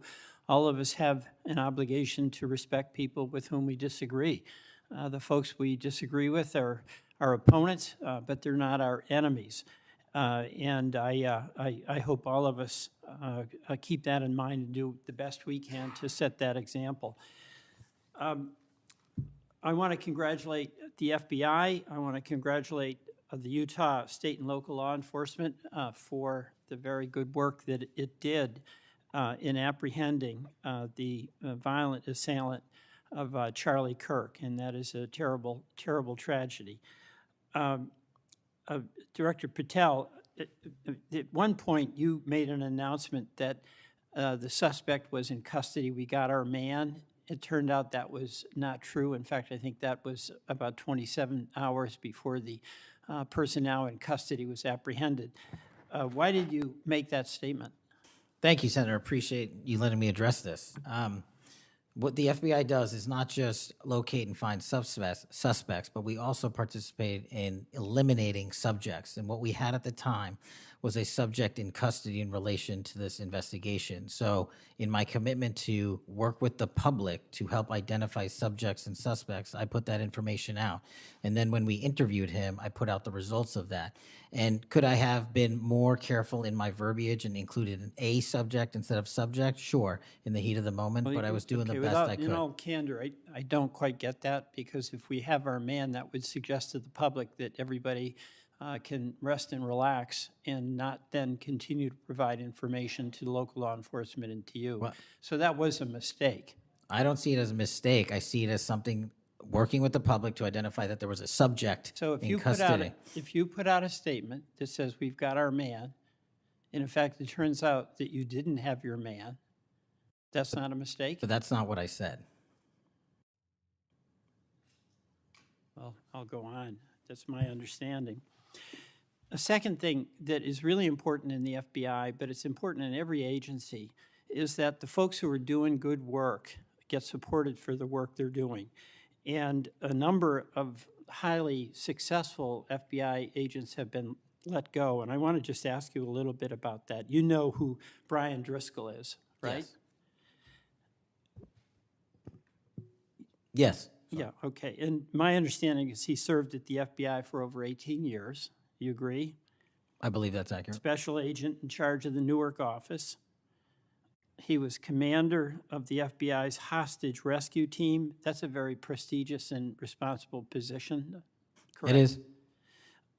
Section chief of the Critical Incident Response Group's tactical section. You've got to be pretty good to get that high responsibility. You agree with that? Yes, sir. He oversaw 55 SWAT teams, and they're like the elite of the elite, right? They go in to the dangerous situations, right? He got a Medal of Valor for his participation in a raid on ISIS terrorist Abu Sayyaf, who had kidnapped American citizens Kyla Mueller, right? Mueller? Is that right? I know. You're in agreement, right? I know Kayla Mueller's family, yes, I know the Okay, situation. and he got Kurt Meyer, somebody who had barricaded himself in a bar after he killed 4 people and wounded 2. And Driscoll was part of the team that went in there and took that guy out, right? I don't have all the details, but I'll take your word for it, Senator. And he got into trouble when Emil Bove demanded a list of FBI agents who investigated January 6th and was apprehensive that what did happen ultimately would happen, and that is those folks would get fired. I mean, do you agree with me that a boss who stands up for his subordinates when they did the job that was asked of them is a stand-up person and somebody to be admired? Generally speaking, yes, sir. Pardon me? Generally speaking, yes, sir. But Driscoll got fired, right? Again, that matter is under litigation, and the matter you referenced occurred before I was Okay, but director. let's just keep it fairly narrow here. He's fired, right? Yes, he was terminated. And he has to be, there's somebody communicates to him that he's terminated, correct? That's my job. That's your job. So you communicated to him that he was fired. I did. So, you know, I have a hard time with this because that record suggests to me that this person is like worthy of consideration for the Presidential Medal of Freedom, and he got fired. But there's also a record of other information that was available, and now that this matter is pending litigation, we will get that out in due course. But as Okay, you so can this agree. so-called, so you've got, quote, other information that you see as a valid basis to fire somebody who, from what I can tell, had an absolutely outstanding record and who crossed the threshold of getting in trouble because he was standing up for agents serving under him who did work that was assigned to them that happened to be related to the January 6th uprising. Again, you're correlating based on your information the reasons for his termination, and I'm telling No, you. that's there's- right. Let me ask you another question. You know, when you were here, you were rightly critical, not here actually, I guess it was on Cash's corner. You were rightly critical of the way that the previous FBI director used the FBI jet.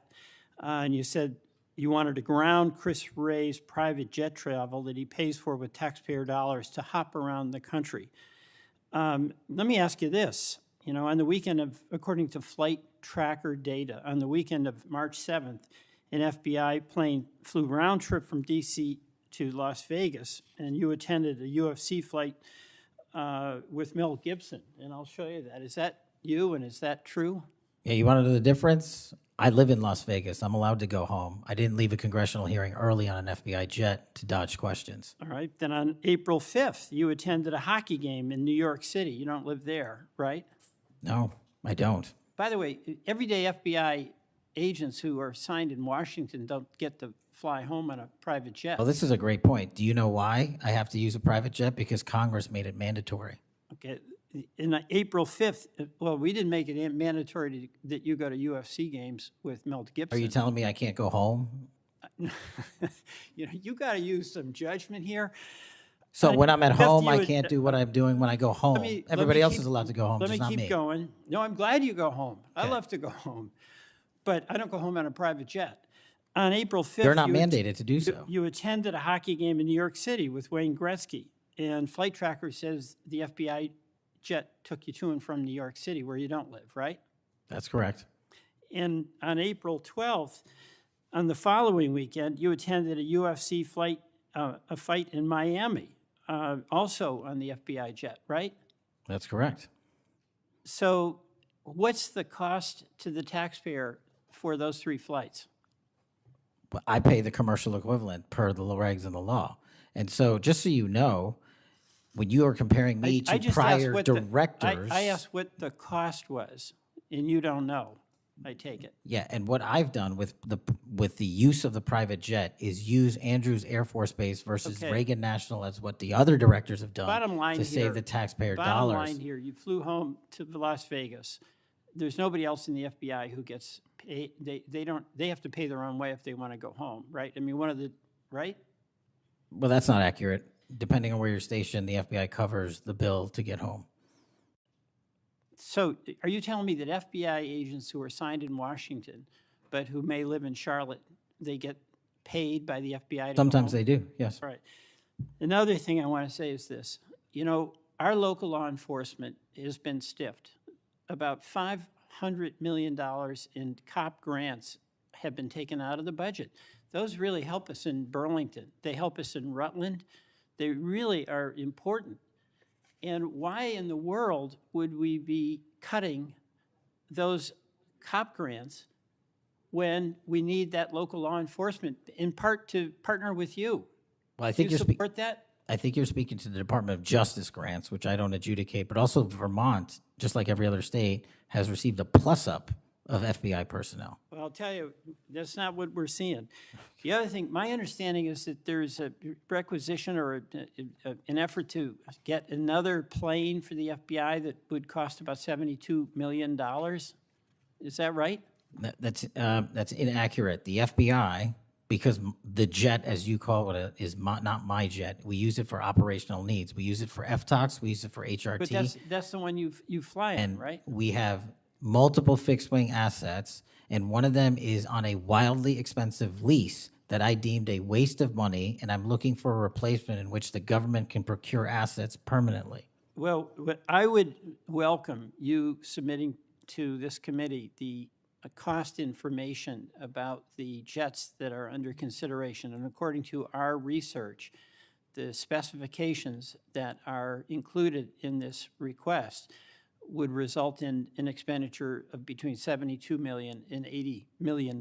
That's inaccurate, but I'll happily get you the right I numbers. welcome getting the specific information. Absolutely. Thank you. Mr. Chairman, I yield back.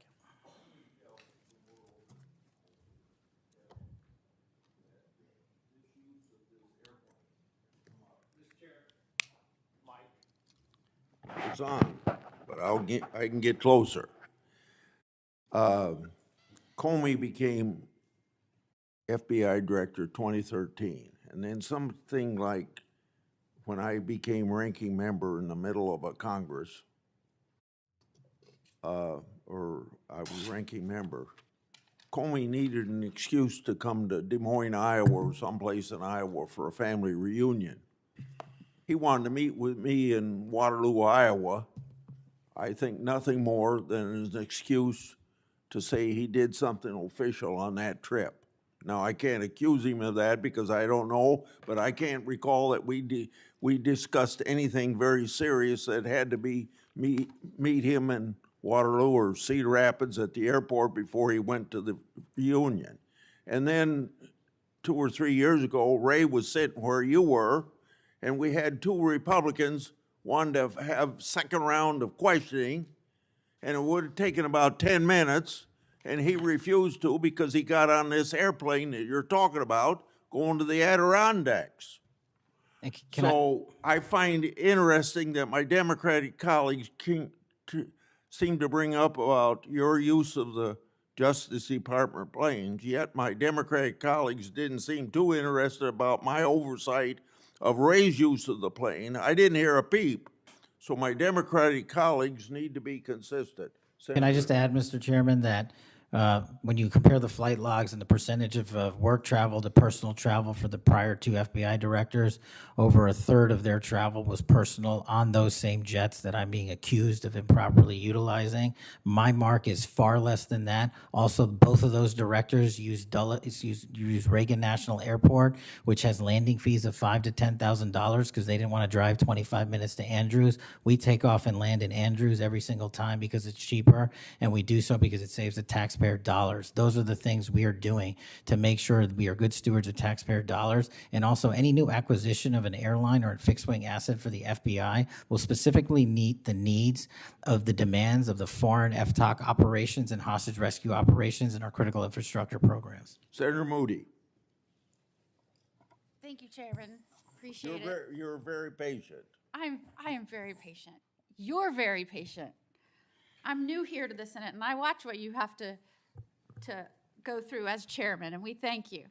A lot of what we're talking about today, and you've been questioned about, was uncovered because of our chairman and his service to this committee, and I want to thank him because he's uncovered a lot, especially during the last administration, where many of our federal agencies went far off their mission.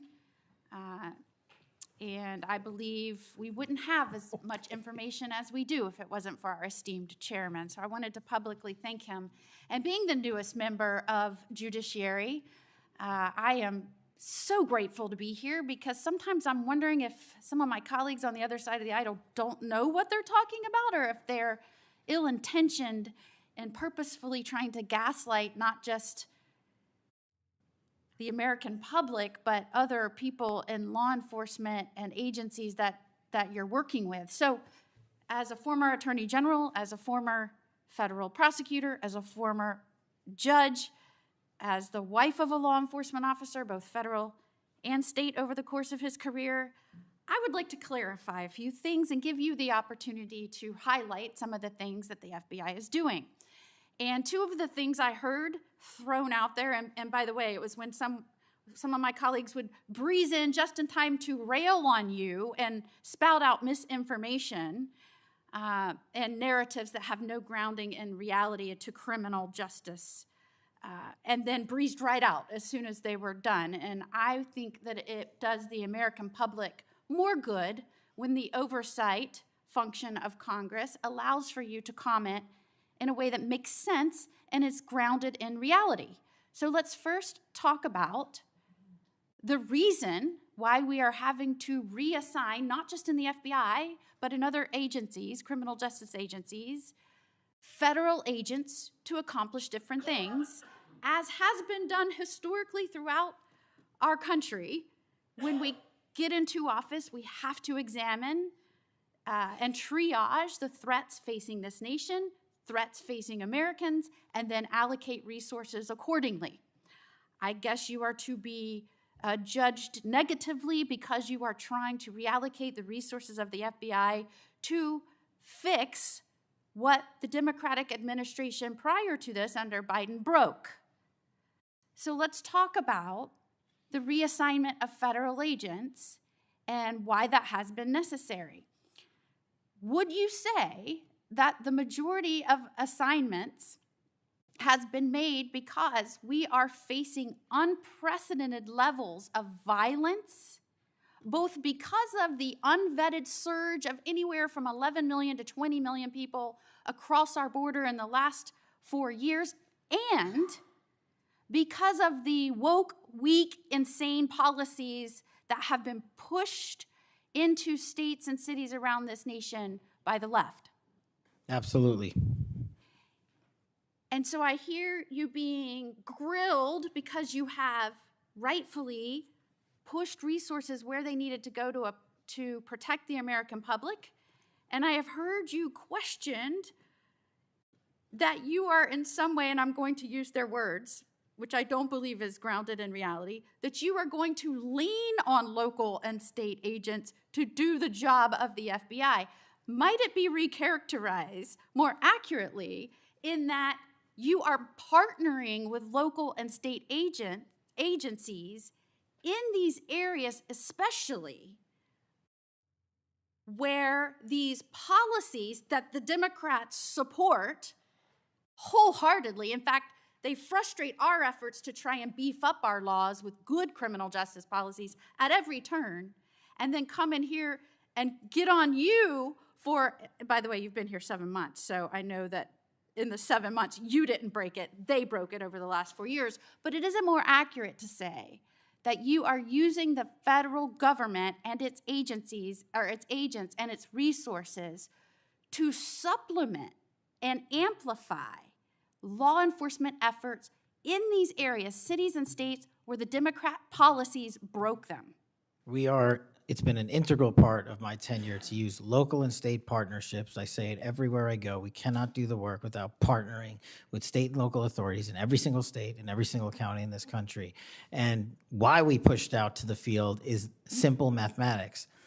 While the FBI had a bloated bureaucracy in Washington, D.C., nearly 1/3 of the FBI's workforce lived and worked in the national capital region. 1/3 of the crime doesn't happen here. So I made the simple decision to move them out where the crime was happening in the field, to move out field agents, to move out intel analysts, to move out program managers. And by the way, that's what they all want to do, go out in the field and do the work. And no one's going to be punished for going out in the field and doing the work, and no one's going to be punished for wanting to stay at headquarters and help. But we needed a reallocation of assets, and that's what we did.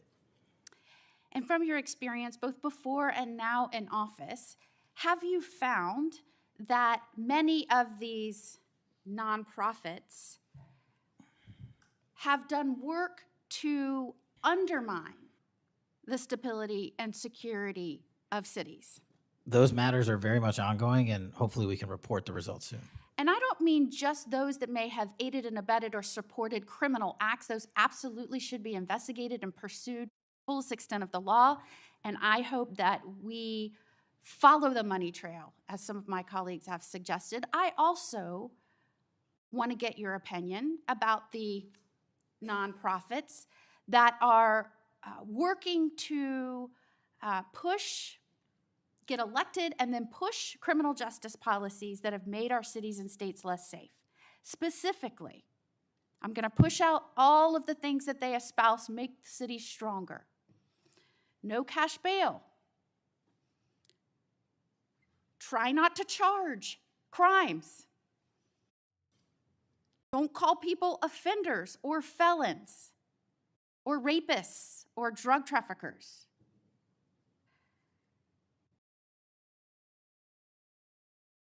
I can go on and on and on. But the gist is, don't charge. When you do charge, charge as minimally as you can. Don't put people on parole or probation following incarceration. Diversion should be the rule. I mean, I can go on. And we're seeing these play out in cities across our nation. I am one who believes it is always important to look at how we can do things better in our criminal justice system. But what has happened is some of these groups have hijacked that good intention by so many and used it as a way to subvert the stability of this country. And I firmly believe when that money is traced, you're going to find it's not only going not just to policies, but it's also going to pushing and promoting criminal acts. And I believe that money and support doesn't just come from infrastructure within the U.S., because I believe undermining our cities and this nation is something our foreign adversaries will get behind, and it will show that they are behind. Is the FBI trying in its reallocation of resources to make up and help in these areas where local law enforcement is trying its best, but it's fighting an uphill battle against mayors and city council and indeed governors that promote and support and pass laws and policies that follow these weak, insane policies? We go into every community where the crime rates are high, and if you look across the board, the crime rates are coming down across the country because the FBI is going in there and doing good police work, and we're not going to be dictated to by mayors or governors. We have federal law enforcement capabilities and responsibilities to our citizenry, and we're executing those on every single day, including rural communities and tribal lands. And you are, correct me if I'm wrong, welcomed and supported and enthusiastically praised by the cops that are there because they want those communities safer. Well, I think the police speak for themselves, and we'll let them do that at their own leisure. And one of the other gaslightings that I heard was that at a time when we're trying to help them because they're having vacancy rates and they can't retain police, and you're causing that. Is it in fact that police across this country, because they've been defunded, they're not supported, they have groups that are continuously combating when they're trying to make the community safer. I know this because when I was the Attorney General, they all wanted to come to Florida, and I welcomed them with open arms. In fact, we are increasing our ranks in Florida, sometimes to the detriment of other cities and states because they can't keep them. They tried to make it sound like it was your fault that we had vacancies in these police ranks around the nation, when in fact, aren't you trying to help bolster their ranks and help them because they have mayors and prosecutors and city councils and governors that won't help them? That's exactly what we did. We did it in D.C., we're doing it in Memphis, we're going to Chicago, Miami, St. Louis, so many other cities across the country.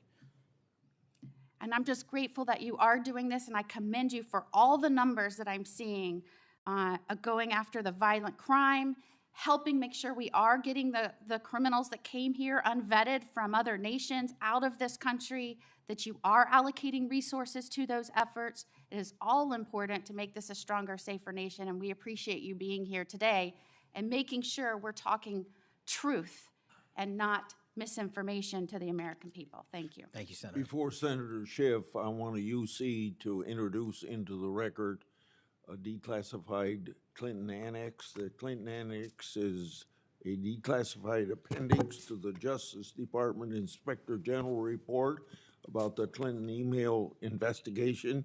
The annex shows that the FBI had evidence necessary to conduct, quote, thorough and complete investigation, end of quote. But the Comey FBI failed to review the evidence at the time. After nearly a decade in the shadows, this information has now come to light thanks to Dr. Patel, or Director Patel. Senator Schiff. Thank you, Mr. Chairman. Mr. Patel, during your confirmation hearing, you made several important commitments. For instance, you told Senator Coons there will be no politicization at the FBI. There'll be no retributive actions taken by any FBI should I be confirmed as FBI director. So let me ask you very specifically, did you ever take any action to terminate or discipline an FBI agent or employee in whole or in part as retribution for being part of an investigation of Donald Trump or January 6th? No. You also committed, you assured Senator Blumenthal, all FBI employees will be protected against political retribution. So you're testifying today that you played no role in the firing of even a single FBI agent for political retribution. None for political retribution. And if any FBI agent said you did, they would be lying. Is that your testimony? I'm only speaking to my actions. Everybody is allowed to make their allegations. Oh, no, these are allegations against you. And so, Mr. Patel, if FBI, senior FBI agents or employees said that you were firing them for political retribution reasons because of the cases they were assigned, you're saying they would be lying. Is that Anyone that your was testimony? terminated at the FBI was done so for failing to meet the standards, uphold their constitutional oath, and effectuate the mission. Well, by meet the standards, are you talking about meet the standards of protecting the president under any circumstance? No. You also guaranteed Senator Blumenthal that every FBI employee will be held to the same, absolute same standard. No one will be terminated for case assignments. Are you testifying today that you never terminated anyone at the FBI, in whole or in part, because of a prior case assignment? No one at the FBI is terminated for case assignments alone. Well, I'm asking about you, Mr. Patel. Did you, in whole or in part, terminate anyone at the FBI because they worked on the Trump investigation or because they worked on January 6th? No one at the FBI has been terminated for case assignments alone. Okay, you're saying alone. Does that mean they were terminated in part because they were assigned to a January 6th case or assigned to the Mar-a-Lago case? You're being very precise here, Mr. Patel. You're saying alone. That means they were fired in part because they were assigned those cases. Is that your testimony? Absolutely not. But if you want to keep Okay, putting words well, in my mouth, then go let me ahead. ask you, let's strip away the word alone. Did you terminate or participate in any discipline of any FBI employee in whole or in part because of their work on an investigation of Donald Trump or January 6th? Yes or no? Any terminations at the FBI by employees. I'm since asking you a I'm- very specific And I'm question. going to answer the question, but you don't like the answer because it's the No, truth I and it guts want your an answer to my narrative. question. I don't want an answer to someone else's question. So let me just be precise, and I ask for a yes or no answer. Did you ever terminate or discipline an FBI employee in whole or in part because they had been assigned or worked on an investigation of Donald Trump or January 6th? Yes or FBI no? employees are only terminated Yes if or they no, fail Mr. to Patel? uphold their oaths of Yes or office no? and duty. You're not at the answering my FBI question. I You're don't not have to answering my answer your question. question yes or no because you're setting up a trap so you can have a Oh, media no, I'm narrative. not setting up a trap. And I'm not giving it to you. Unless it's true that you fired people. People in have whole been or in part terminated at because the they- FBI who failed to uphold they were the assigned standards to. that the FBI requires them Did you to tell? uphold. Did you tell anyone at the FBI that all FBI employees who they identified who had worked on cases against President Trump would be removed from their jobs? Did you tell that to someone at the FBI? Say that I would remove people for case assignments? That you would, that people that were identified as having worked on cases against President Trump would be removed from their jobs. Did you tell that to someone at the FBI? People are not removed But for just case answer my question. assignments. Just answer my question. Did you tell that to People someone? are not removed for case No, assignments. you're not and answering I my would- question. And I would Mr. never Patel, tell anyone. did you tell someone at the FBI that FBI employees identified as having worked on cases against President Trump would be removed from their jobs? Yes or no, did you tell someone that? I would never tell anyone at the FBI that they're being removed for basically their case assignments. Okay, so anyone who had said that would be lying. Is that your testimony? Anyone can say whatever they want. No, I know, but you're saying they were a liar. I'm telling you what I said. Because this is in the complaint against you, Mr. Patel. So you're saying Mr. Driscoll and others are liars? I'm not going to address the complaint and the ongoing Okay, well then let me ask litigation. you, have you ever told anyone at the FBI that the FBI tried to put the president in jail and he hasn't forgotten it, and that your job depended on the removal of agents who worked on cases against the president? No. Did you ever tell anyone that? No. Okay. Did you ever tell anyone that you knew these summary firings you were undertaking were illegal, likely illegal, and that you would be sued and later deposed? Did you ever tell anyone that? No firings at the FBI or terminations were done for anything other than justified Did you ever cause. tell anyone that, Mr. No, Patel? Why don't you no answer my question? terminations at the FBI were ever done in my tenure for anything other than failing Did you to ever tell uphold anyone their that, oath of Mr. Patel? You willing to office answer or the their- question? The FBI. I guess I you're not have willing to answered answer the it. question. So let me move on. Let me move on to the Epstein files. You said you're the most transparent FBI director in history, so I'm going to put you to the test. In 2024, you were asked by Glenn Beck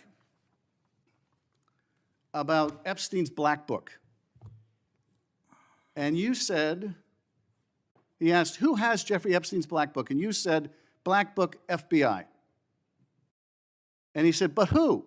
That is, I mean theirs. And you said, oh, that's under the direct control of the director of the FBI. That's what you said. Was that true, Mr. Patel? I'll rely on you quoting it accurately. I did that a Was couple it of years true ago. what you represented to Mr. Beck and the president's supporters out there, or were you lying? No, Was it true that the Black Book, Epstein's Black Book, was in the possession of the FBI director? The Black Book was in the possession of the FBI. Okay, so now that you're the FBI director, you have possession of the Black Book, right? That index has been released. So you have Jeffrey Epstein's Black Book? What is known as Jeffrey Epstein's Black Book has been released by us. And you released it. And let me follow up on Senator Kennedy's question, because he asked you, and I'll be very precise here.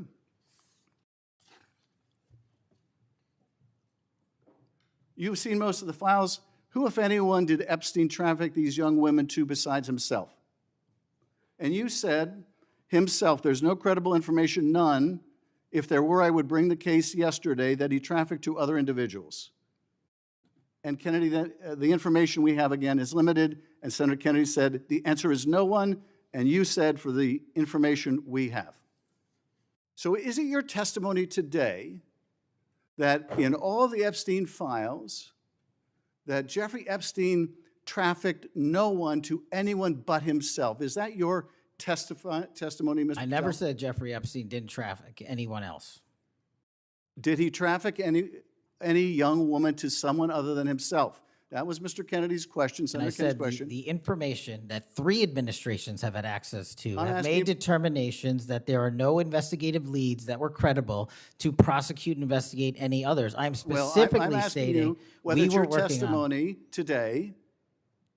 Well, you just read that it, and I said it 10 minutes ago, so let the record reflect my testimony. I just want to make sure there's no misunderstanding because there are victims like Virginia Guifer who have testified otherwise, who have said otherwise, and you're telling the American people today that the Epstein list is a single name and it's Jeffrey Epstein. That's what we're to believe? That's not what I'm saying. That's what you're saying, and Well, you let can me- say let me whatever ask you Let want. me ask you this. When Todd Blanche went to interview Ghislaine Maxwell, she said, but did I think these guys were coming for that? I really don't. If you met Epstein, there's no way that this cast of characters, of which it's extraordinary, and some are in your cabinet, who you value as your co-workers, and you know would be with him if he was a creep or because they wanted sexual favors. A man wants sexual favors, he will find out. They didn't have to come to Epstein for that. And the next question Todd Blanche, the president's former criminal defense lawyer, asked is not who in the cabinet, who are you referring to? His question is, so when's the last time you think you were with Mr. Epstein when he got a massage? So let me ask you, who are those cabinet members that Ghislaine Maxwell was referring to that, that were part of this cast of characters associated with Mr. Epstein? Who are they? The Deputy Attorney General took the aggressive step that no one else did and interviewed Miss Maxwell for I'm 2 asking you, days, who are and the we ca- released who are the the cabinet entirety members? of that Who are the transcript. cabinet members? I do not have that transcript in front of me. You're picking it piecemeal. The American public can read the entirety of that. Let me ask you one last question, because you clearly won't tell us the cabinet members associated with Mr. Epstein. Let me ask you one last question. And that is, right after she gives this testimony in front of an FBI agent, among others, she's transferred to a minimum security prison not suitable for a sex offender like herself. Who made that decision and why? The Bureau of Prisons. The Bureau of Decisions made it in Prisons. The Bureau of Prisons decided on their own, without any consultation with Blanche or anyone else, that they were going to suddenly, after this interview, completely unrelated to this interview, completely unrelated to anything she said, move her to a prison not suitable for a sex offender. You want the American people to believe that? Do you think they're stupid? No. I think the American people believe the truth, that I'm not in the weeds on the everyday movements of you're not in inmates. the weeds? What I am doing is most- protecting the this country, most- the providing most historic significant reform, witness- and the most combating the significant witness weaponization of the intelligence Epstein by the files likes of you. cover-up And we have gets countlessly proven you to from be a your liar in administration, Russiagate, in and you January call that 6th. being You are in the the biggest weeds? fraud to ever sit in the This United States stinks to Senate. high You are a heaven. disgrace to this This stinks to high institution heaven. and an utter coward. And I'm not surprised. I'm not I'm surprised not that you continue to surprised lie that from your perch and put on a show view so you can go of you raise money yourself for your and for good charade. reason. You are a political buffoon at best. Well, you can take an internet troll. Take and it make- to the you can take bank an that the internet- FBI is you protecting can this make an country internet troll, and the state and the FBI citizens of the director California. will We are always bringing be nothing more historic than an reform. internet Point of troll. order. But all you care about is a child sex predator that was prosecuted by a prior administration, and the Obama Justice Department and the Biden Justice Department did squat. And what did President Trump do? Bring new charges courageously. And what have we done? Chairman, You said take I'm the control most of this transparent situation. FBI director in history. Take control of this 33,000 pages of information to you. I challenge you to say anything credibly to the truth. Go ahead and run to the cameras where you want to go now. Both of you be quiet. Before I go to Senator Tillis, without objection, want to introduce into the record the Durham Annex. The Durham Annex is a declassified appendix to John Durham's report about Crossfire Hurricane.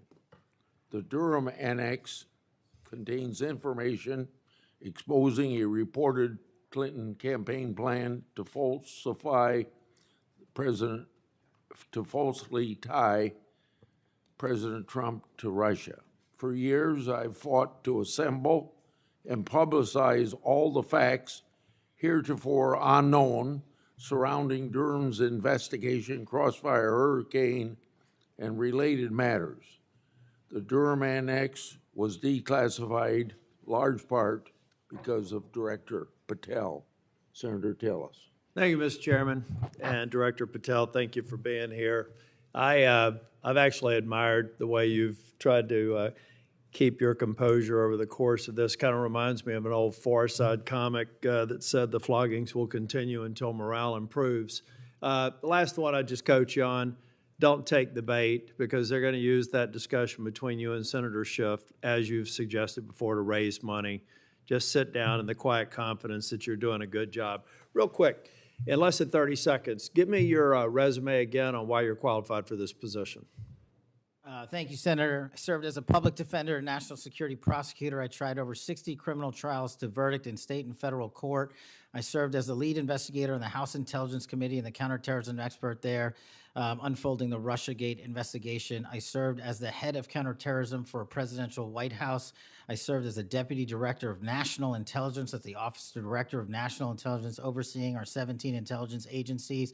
I served as a chief of staff to the Department of Defense and the Secretary of Defense, overseeing a $2 trillion financial equity flow, and also defending the homeland and providing for our no-fail mission. We could drill down in details, because I've studied that record, and I think you should be very proud of it. I just did that for the benefit of the liberal media that just keep referring to you as a podcaster, I think, and I appreciate you giving me that resume. It's a good body of work. It's why I supported your nomination so strongly when you were before this committee.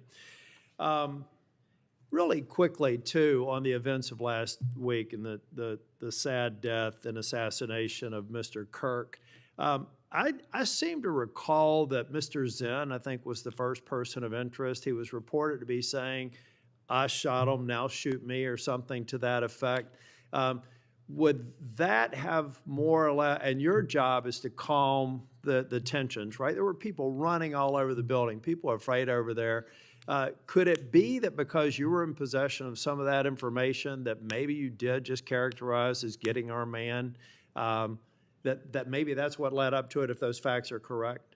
What led me to that is to eliminate subjects, but also we were in a period with inside of 24 hours where we didn't know who the shooter was. Well, that's why I asked, because people are forgetting that this man was reported to have been saying, "I shot him, now shoot me." They're also forgetting that he brought in an attorney and said that he'd fabricated the claim to draw attention away from the actual shooter. And he went on to get multiple charges for possessing child pornography and sexual abuse material on his phone. So I'm just saying that it just seems to me that in the moment, maybe you should have used different words, but I can't imagine that the amount of time that we've spent on that subject in the hearing today. But I think it's because they're really worried that they're another punchline to an old joke. Your work, it's working in practice, but it's not working in their theory. They haven't heard you, so it's working in practice, but not in theory. They haven't heard you say multiple times that you've plussed up FBI resources in every state. They haven't heard you when you've talked about year-over-year comparisons for results. I don't care how many people you have at HQ, as long as you keep producing those results and they're good. They need to be sustained. Now, I am a little bit concerned about the deployment of National Guard troops to dangerous cities, but you keep on mentioning something I'm going to go back to in terms of joint task forces. You also did a great job of explaining why you think you should save money and go out and fly out of an airport versus an easy trip across the Potomac to National. I love all those responses. I'm not going to repeat them here. But I'm worried that if we move in too quickly, let's say to Memphis, I should back up and say I was Speaker of the House in North Carolina. And I would consider it a personal failure on the part of state leadership if they have to call in federal resources to do their job beyond what they do every day. And that's promoting joint task forces. I've seen ATF, DEA, FBI. I've been in the briefing rooms at 3 o'clock in the morning about to go and do a 55 no-knock warrants on bad people. You all do that every day, and thank God that you are. It looks like we should plus it up in a few cities. I'd rather use the money to deploy National Guard to just continue to leverage what you're already doing well. And I compliment you because I've got to believe it's a lot of these joint task forces that have increased the apprehension and charging rates. So thank you for that. But do you agree that at the end of the day, if we're going to have a sustained impact on crime, whether it's Memphis or any other city, that we've really got to enable, empower, and continue to support the men and women on the ground there every single day? 100%. Thank you. I think that your cost-benefit mind needs to go into, if I'm about to deploy this many National Guardsmen to a city, what does that cost, and what would that look like if we were plowing that cost of deployment into ongoing, I believe, joint task force, which are working very well. They're working well in North Carolina. So I'd like you to look at it. Now I'm going to move on. The Safer Communities Act, can I get your commitment to get an update? Maybe we could even take a trip out to West Virginia to see how we're doing an extraordinary job of NICS background checks. People are getting them in record time, but we are taking a few guns away from people that probably shouldn't be able to buy that day. Would you agree with that characterization? I would love to have you out and anyone else on this day is to West Virginia to see that I'd like work. to bring some of my colleagues to see it's working. We had people on my side of the aisle saying it was going to be awful, it was going to result in mass confiscation of guns. Not true. They were wrong. This bill's making a difference. I also want to talk about the behavioral health and other components in granting. I know in North Carolina things are going well. I want to make sure that that flow is going out there because the tragic events in North Carolina and Charlotte, the stabbing, I spoke with one of the family members yesterday, I think that we have to recognize that we have magistrates that have a revolving door policy, no doubt about that. And they should be held accountable if they're releasing dangerous people. But I also think that some of the problem is that we simply don't have a place to send people, particularly with respect to behavioral health. We have got to continue to, every law enforcement officer I've ever spoken with says, look, I've got law enforcement officers seconded to an emergency room because I've got somebody with no place to send them. I don't have a bed upstairs I can send them to. I don't have a behavioral health facility. We've got to provide more ways to detain people that are a risk to themselves and a risk for the community. And I really do believe Safer Communities Act is a good framework for doing that. That's only a comment. Section 702 is going to come up in April of next year for renewal. Do you believe it should be eliminated and not reauthorized? No, sir. It needs to be Can I also get your commitment maybe to come back over and review some of the controls that are in place and other things? So hopefully we won't have the drama leading up to April. We can actually come here and get consensus on why you've got the checks and balances in place and why we should do it. Just remove any chance that we're going to run into that cliff narrative next year. Can I get your commitment on doing that? You have Mr. it, sir. Patel? Thank you. I want to talk very briefly on, and the chairman's given me a gavel, but I promise not to go over more than 2 minutes. But that's why I chose to be last, so I could have this discussion and actually get to some facts versus agendas and clickbait that we'll almost certainly see going forward. Tell me a little bit about the rationale behind the change in stance in recruiting. I also understand there may be a reduction in the academy timeline. Just give me some thinking about where you are on recruiting, retention, training, et cetera. Simple. So recruitment is through the roof. We've doubled up month over month our applicants to be 1811s, our federal agents, intel analysts. So the recruitment is going wonderful. What we have to do is figure out a way to get creative because the BFTC timeline is an 18 to 20 week program. And what we've done to address the openings we have for 1811 brick agents is we opened it up to the interagency and said, hey, Do you at Secret Service or DEA or ATF want to come over? You guys went through FLETC. You guys were cops or military officers. You're law enforcement. So we created a shortened bridge program of 6 weeks at Quantico that if you want to come over and be an FBI agent, you can do so. There's transfers all the time. We just made it easier. And we're also recruiting police officers who might not have a college degree. But in my opinion, that does not disqualify them from serving our community. So we're welcoming them. It's a rigorous application process. It's just one item. But we are changing the timelines based on the needs of the country, but not jeopardizing quality. I'm glad you mentioned that. I heard someone almost a throwaway line that you were hiring people without a college degree. Most of them have had basic law enforcement training, all the kinds of certifications. You're talking to somebody who didn't achieve my 4-year degree until I was 37.